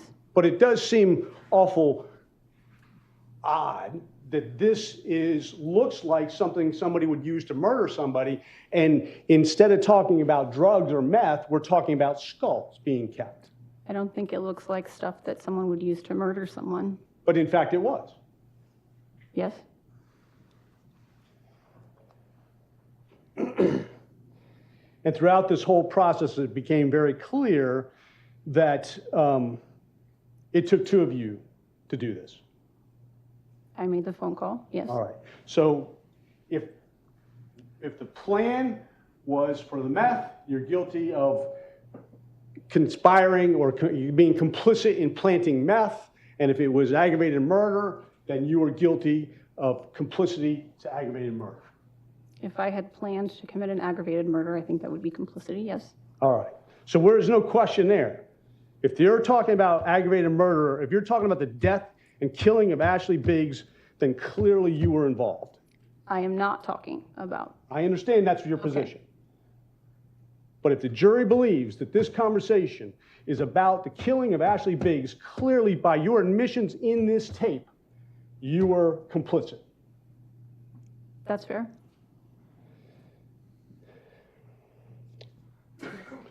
it also became very clear throughout this whole process that you could have prevented everything that happened that night.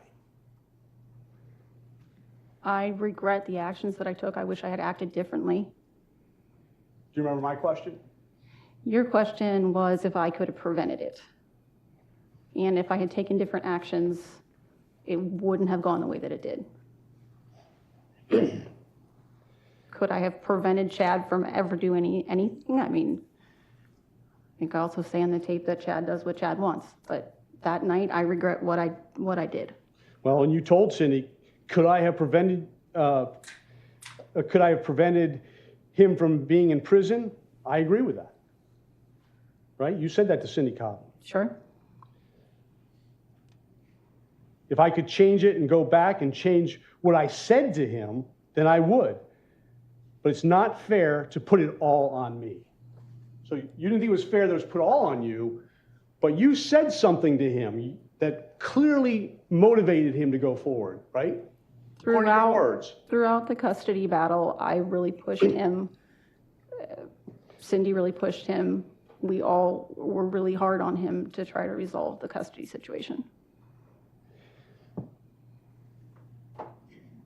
And you told Cindy, I know I did what I did, but not because I'm complete trash.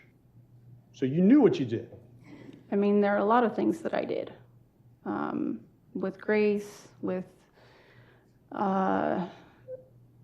getting with Mike, with the plan to plant the drugs. I was referring to all of those things. Okay. And Cindy asked you if you had said, no way in hell we're doing this, he wouldn't have done that. And your response was, that's very true, correct? Yes. So he would listen to you. Sometimes.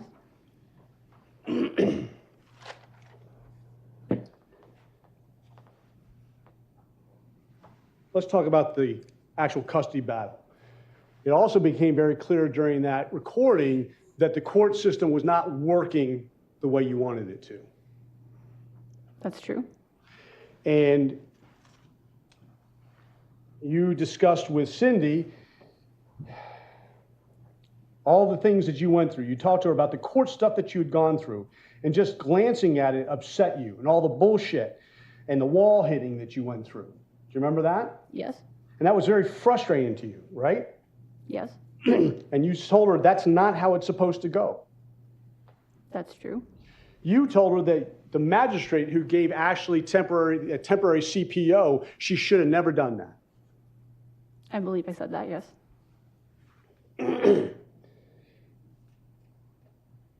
And the court system wasn't working with you. True. You also told Cindy, correct? Yes. And you told Cindy that you knew that Ashley was going to get custody. It was looking that way. And you told her the tipping point was the guardian ad litem didn't know who to believe. Yes. And that, you said, was the tipping point for Chad. Right? Yes. But you told Cindy that wasn't your tipping point. You were there from the beginning. You already knew that it wasn't going to go your way.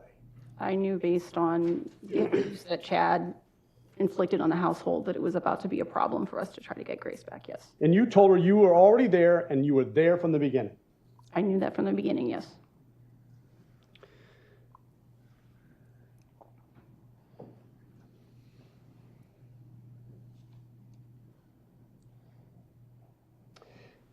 You knew what the situation was, and based on what had happened, you said to Cindy that you told Chad, these are the courses of action that can happen. Granted, one I should have left out. Correct? Yes. And that was what? That you had come up with this course of action to plant the meth? You told us earlier it was Chad. I wasn't actually referring to the one that I should have left out as being the plan. I was referring to the his terminating his rights, because I think that was what really, it was that dichotomy of I'll just give up, and then when he would go the other way and well, we got to do something. I think I think it created more tension and more pressure. So when you told him the tipping point is Ashley's going to get custody, so here's what we can do about it. I didn't tell him, here's what we can do about it. I had in my mind, this can happen, this can happen, this can happen. Like, he could terminate his rights was an option. We could accept that Ashley was going to raise her.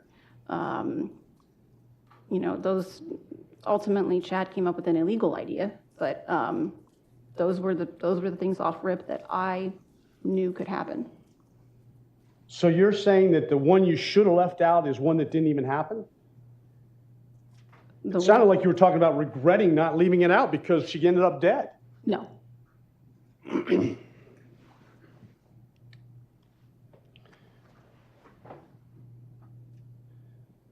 And so when he said, I can't help her, I'll just terminate my rights, you talked him out of that.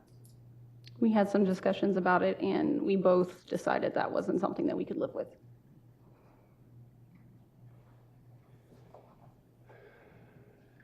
You told Cindy that knowing what Grace would become if Chad had her and what life would be like, I can't stand there and be okay with that and say, this is my daughter. And I think it was, if Ashley had her, you couldn't stand there and go, this is my daughter. Is that fair? I said that, yes. And then you talked about a story about your boss and that the boss had a situation where there's nothing they can do about it.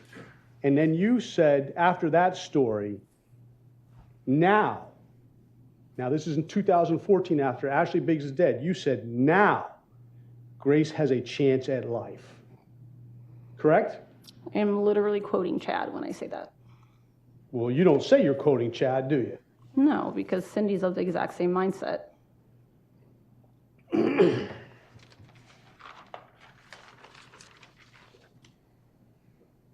So you were talking about your boss and the story she told you, and then you decided to quote Chad about now Grace has a chance at life? Yes. Okay. And then you said to Cindy, with Ashley, you didn't see a chance for her to be anything, but what Ashley was, because Grace was already picking all that shit up. That's what you said. That is what I said. Right. So you were telling her she had no chance, Grace had no chance being with Ashley because she was already becoming like Ashley. That's what Cindy and Chad believed, and I was reinforcing that position in my conversation with Cindy. So you're saying that these aren't your words? They're coming out of my mouth. They didn't originate from me. This is their position. I'm trying to sympathize with them. Well, let's play that. Sure.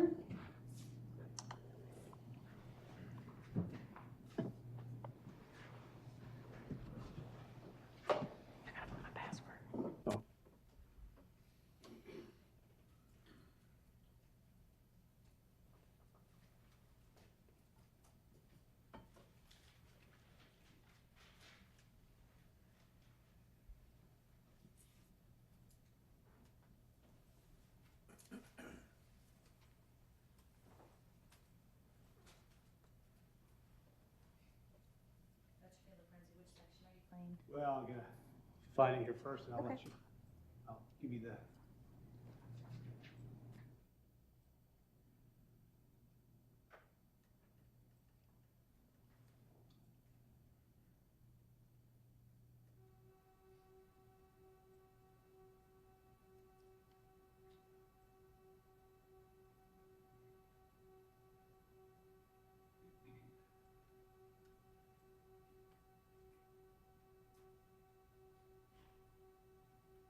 I'll start at 152.46.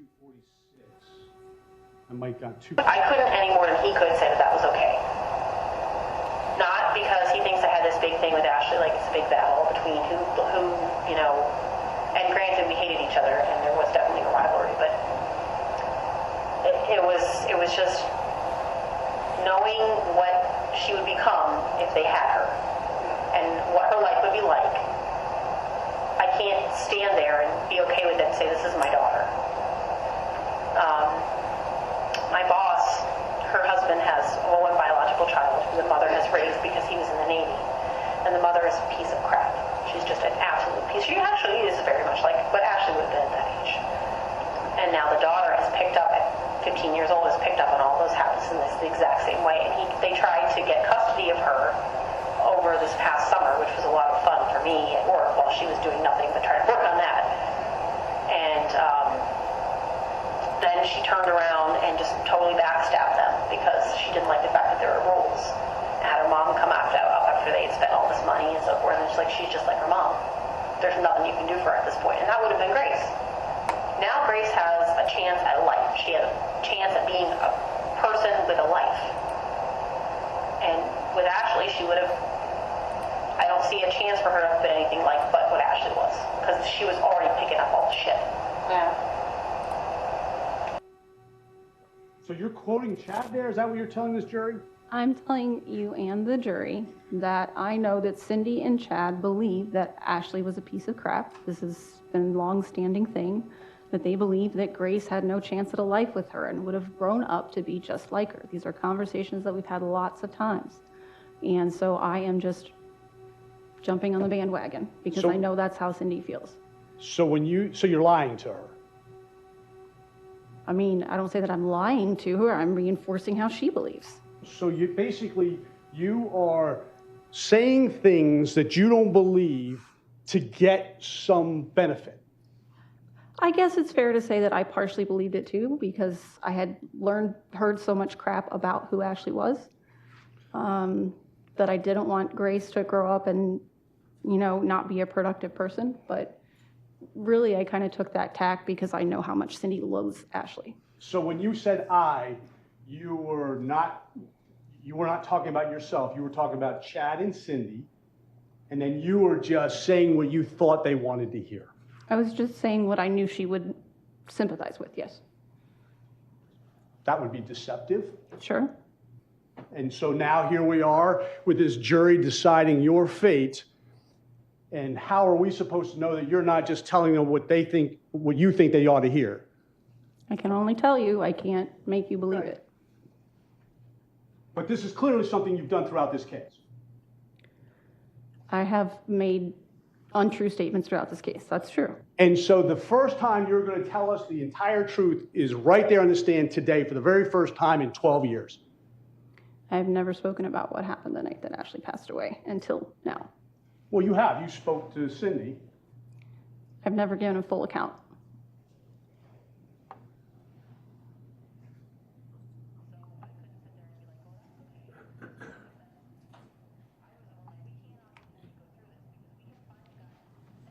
It's playing, but it's not. The volume went away somehow. No, here.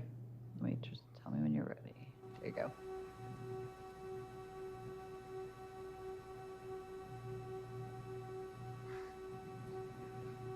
Really makes it hard for me about Chad and I. Granted, I didn't like the way that the situation was.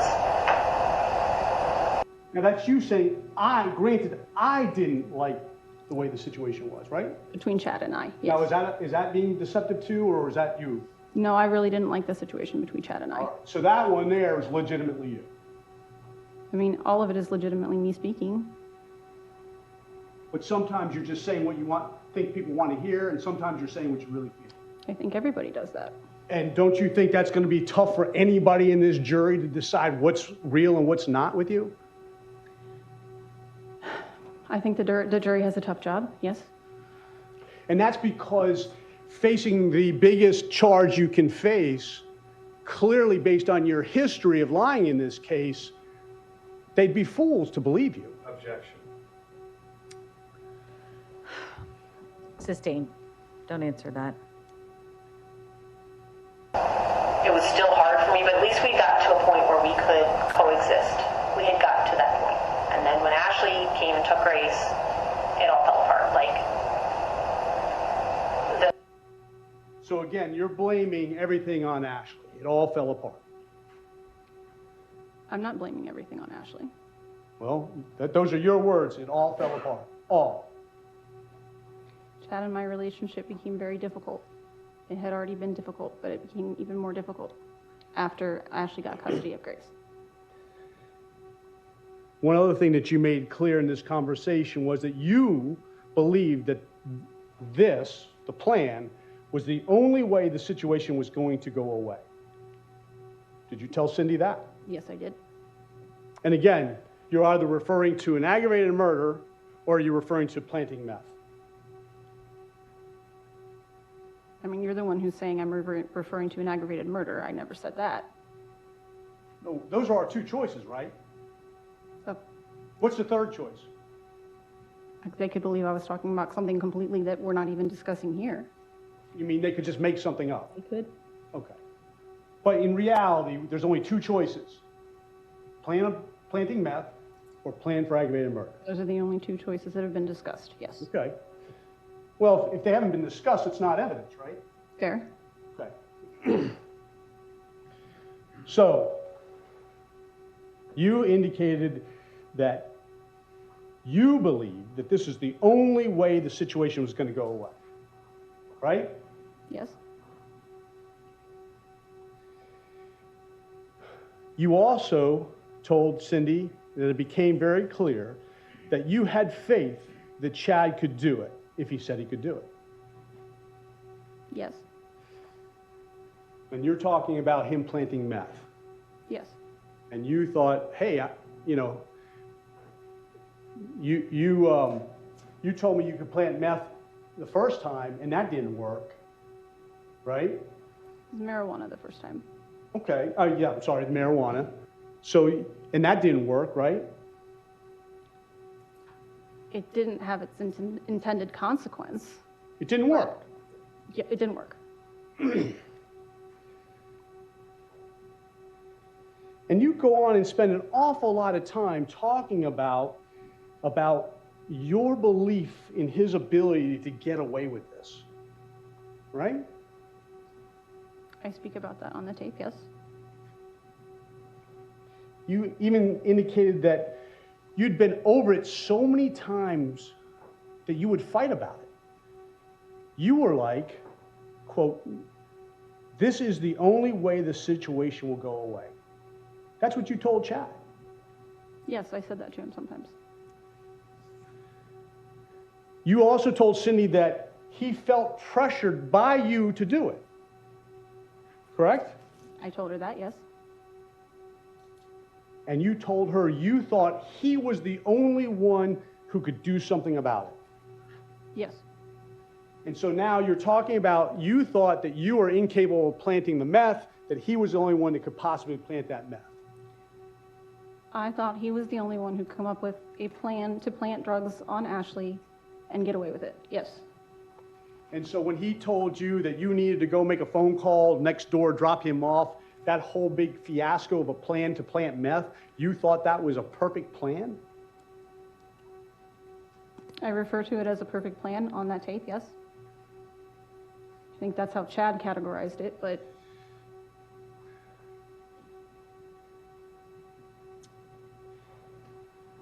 and you said if he said he couldn't do it, it wouldn't have happened. That's what you said, right? I said that. And that means because if he said I couldn't do it, you would not let him do it. I would have, I don't think, if he said he couldn't do it, I don't think he would have done it. All right?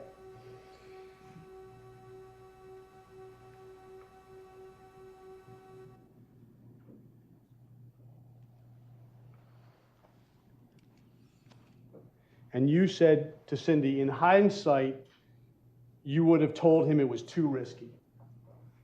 Yes. And you're talking about planting meth, Yes. even though you had already gotten away with it once. Yes.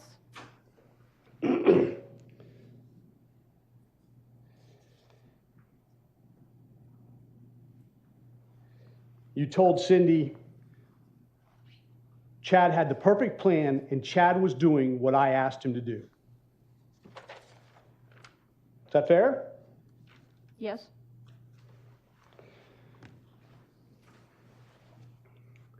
So when you talk with your attorney about all this being Chad, it seems like this conversation is replete with you talking about you being in control of preventing Chad from doing it if you wanted to, right? Objection. Are you talking about a conversation between her attorney? No. You had a direct, let me start over. Okay, thank you. In your direct examination, you went through a whole painstaking direct examination about how this was all Chad, correct? I don't think I said this is all Chad at any point. All right, but it clearly isn't from these other comments you're making that you could have stopped it, you would have told him things differently, you would have said different things, you would have told him not to do it if you thought it was too risky, or if he said he couldn't do it. I'm talking to Cindy, who thinks Chad can do no wrong. And so to placate her, you lied. Is that what you're telling us here today? Yes.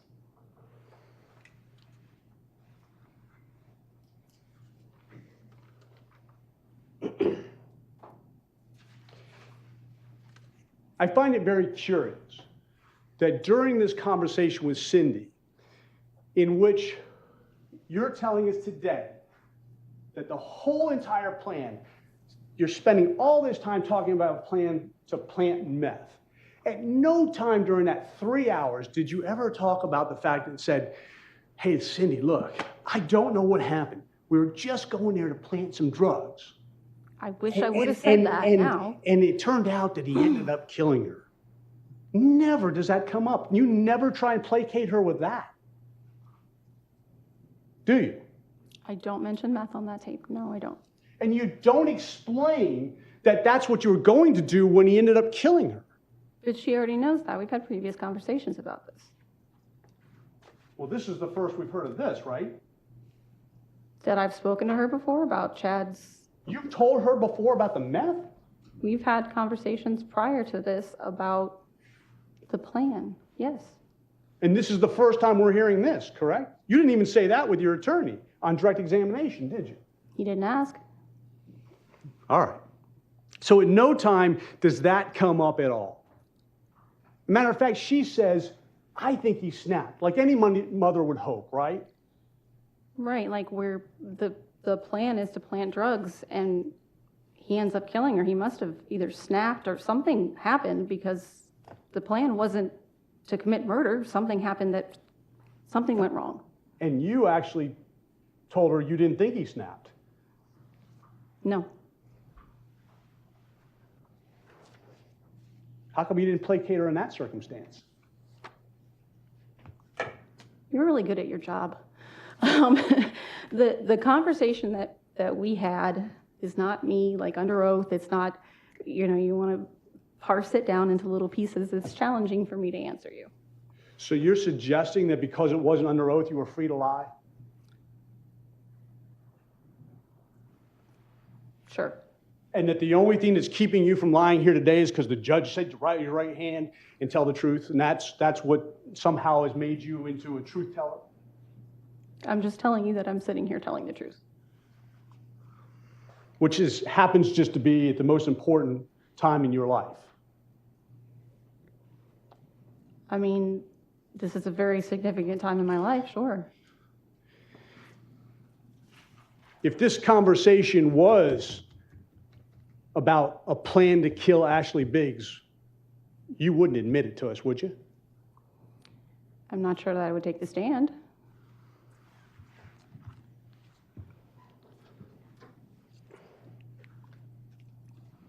I probably would have pled to it.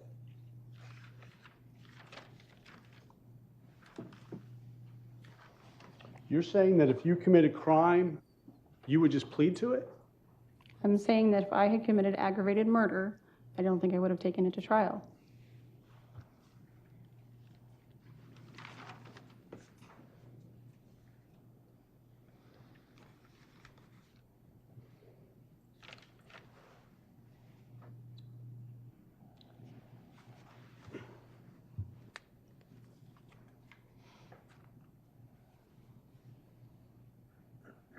During that conversation that you had with Cindy Cobb, you actually told Cindy that Mary Brinkman was trustworthy.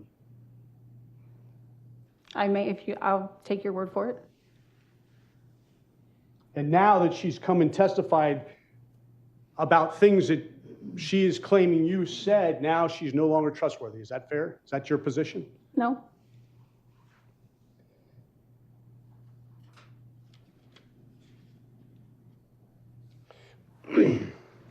One of the things that, of all the things in this case that benefits both you and Chad right now, currently, is the premeditation part, correct? I don't think anything benefits Chad now. Well, if it turns out it wasn't premeditated, that could help him, right? No. All right. And it would clearly help you. Fair? Fair.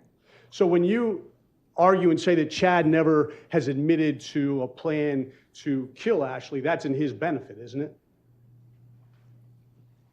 I don't think anything is in his benefit at this point. He's done. And as a matter of fact, it's interesting that you have indicated that nowhere in your conversation with Cindy Cobb did you ever mention a plan to commit aggravated murder. And that's what you want us to believe, okay?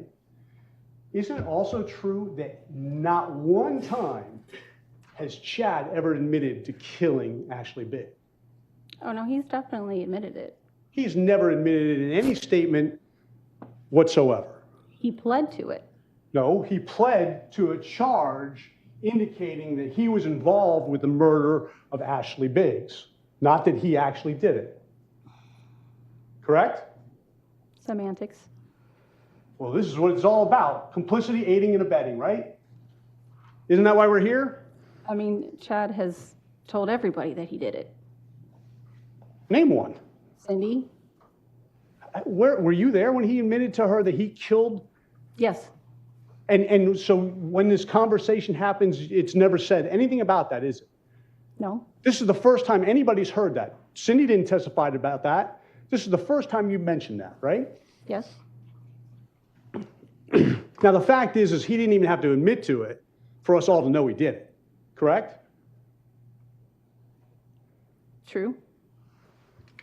And nobody was there but him and Ashley, right? Yes. And that's because we're using our common sense and reason, right? Yes. Can I have a moment, Judge? Yes.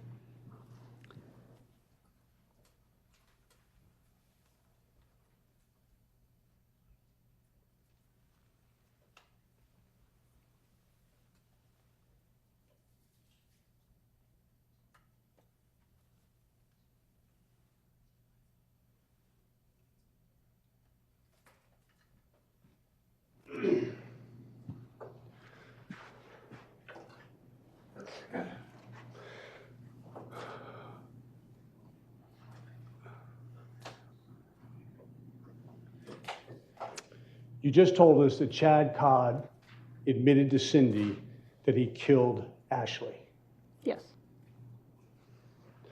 Chad Cobb was arrested that night at, what, 3, 4 in the morning? I think it was like 4:30.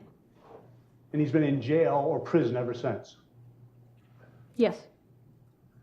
So when did this conversation between the three of you happen? We were visiting him in Lake Erie. And at Lake Erie, he admitted to who? He just referenced it. All right, and once again, the only person that we have to go on to believe that is you. Cindy could tell you. Chad could tell you. He didn't, though, did he? No, he didn't. So once again, it's your word we have to go on. Yes. And really it doesn't matter, does it? Because we all agree that he did it, right? Yes.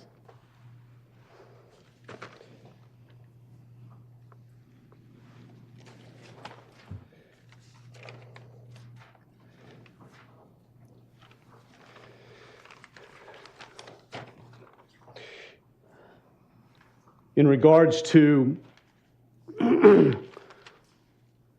your opinion about this event that took place with Chad, is that you believe it looks 100%, well, that it looks so premeditated. That's what I said on the tape, yes. And there's no question that it became clear on the tape that not only did you hate Ashley, but you didn't even feel bad about what she went through at the end of her life. At that time, I didn't. And you saw the pictures of what happened to her, right? I have now, yes. Why do you suppose Chad needed zip ties to plant meth? I don't think he did. So he just carried them just for kicks and giggles? I don't know why he had the zip ties.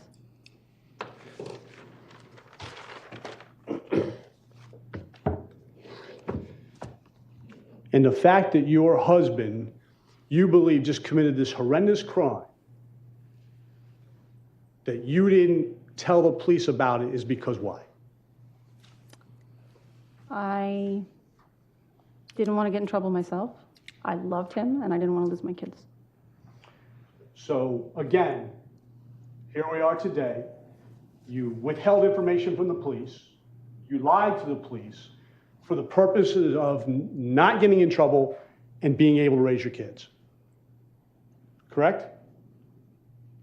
That's what I just said, I think. Right. I'm Yep. just reiterating. I want to clarify that that is exactly what you're saying. Yes, that's what happened when Chad was arrested, yes. And today, as we sit here right now, those same two things are at stake. You raising your kids and you staying out of trouble. Those two things are, yes. And you've already shown us during the pendency of this case, those are the times you lie.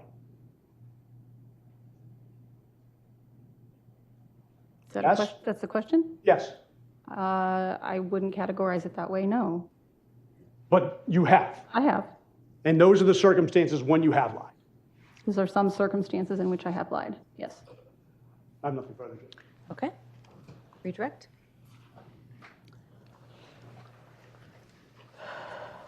Just briefly, Erica, Mr. Laprinzi talked a lot about this is the first time we're hearing this. This is the first time we're hearing that. Is that correct? Yes.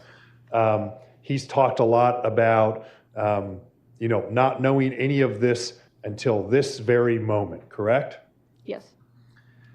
Is this the first time that you have sat down under oath and talked to a jury on this case? Yes. I have no further questions. Anything else from the state?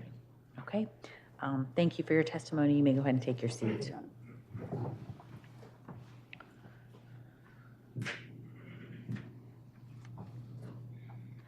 Does the defense have any other witnesses you want to call?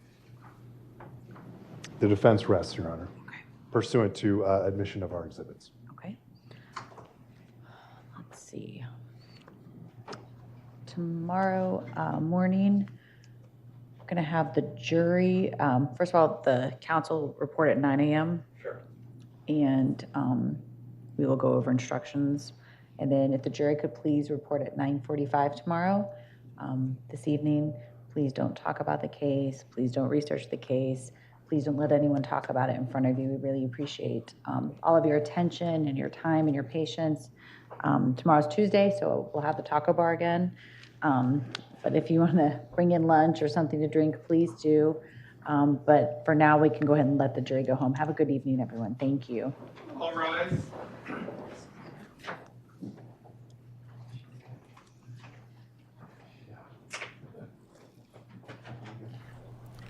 Dan DeRose with 19 News. Another big moment in this trial. The defense has now rested Erica Stefanko herself on the stand for a little more than, I believe it's been almost three hours, and the defense has rested. This case will be given to the jury tomorrow. They will not deliberate today. They have to go through a lot of jury instructions, and the judge is going to let that happen tomorrow. Oh, thank you, Detective. Thank you very much. Okay, did counsel for either side wish to address anything else while we're still adjourned? Judge, we would renew our Rule 29 motion for acquittal based upon insufficiency of evidence and based upon our previous arguments. Okay.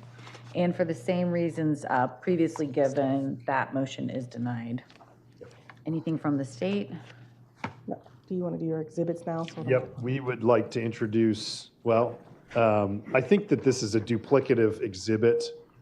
So we'll withdraw Defendant's Exhibit A so long as State's Exhibit, what is that, 127 is admitted. But we would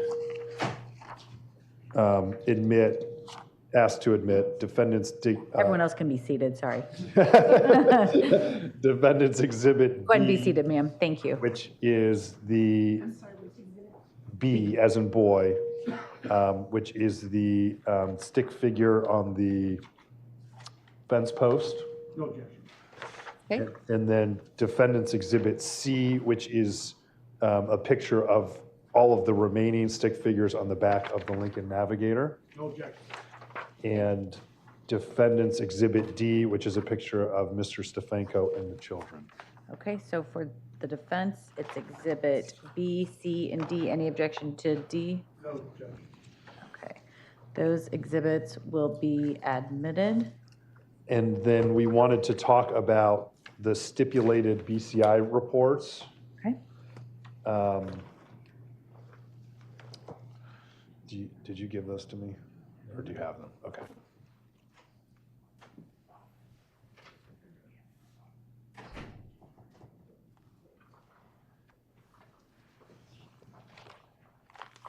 What, have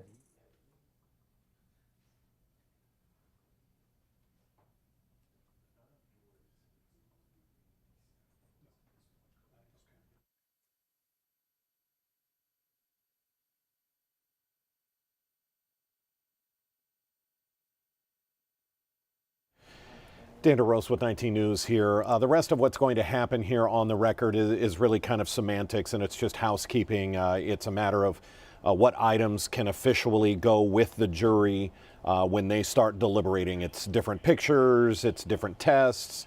It's all pretty benign kind of stuff here. The big news is that the defense has rested. This case is basically over as far as the testimony and the trial portion of it. The case has not gone to the jury yet. There have to be, tomorrow morning at 9 a.m., the judge will meet on the record with the attorneys from both sides and talk about the jury instructions. You want to talk about falling asleep quickly. Jury instructions are extremely dry. It's basically the wording of every charge that she is facing. And it will say, and I mean, it gets clinical. Aggravated murder is the charge of da-da-da-da-da-da, and it must be proven that da-da-da-da-da-da, and there must be, and I mean, it's long and it's complicated and convoluted, but they have to hammer it out exactly what the instruction is going to be in person before the jury comes in. Then the jury will come in and the judge will read those exact same instructions again. In order to be proven guilty of aggravated murder, you have to, and the judge will read that all to the jury, and then the jury will finally be what's called handed the case. So I would expect if the judge thinks they can do jury instructions between the attorneys from 9 to 9:45, bring the jury in at 9:45, then it should take about the same amount of time, another 45 minutes to be given the case.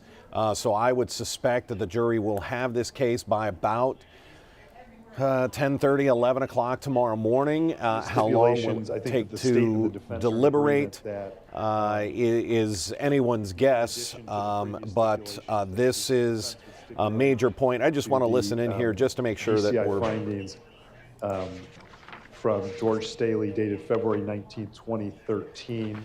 Yeah, these are just pieces of evidence they want included with the jury instructions, and when the jury goes back, different reports. This was a report from Staley, the BCI agent, and getting their report in. So what we're going to do is wrap up this stream.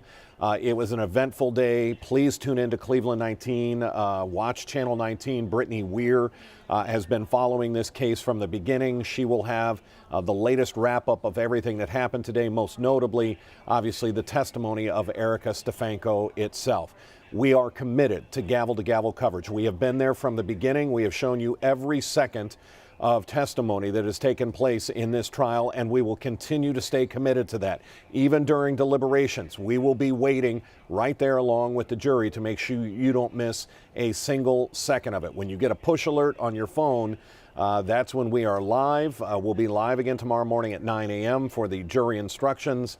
And then once it goes to the jury, we will sit and wait with you.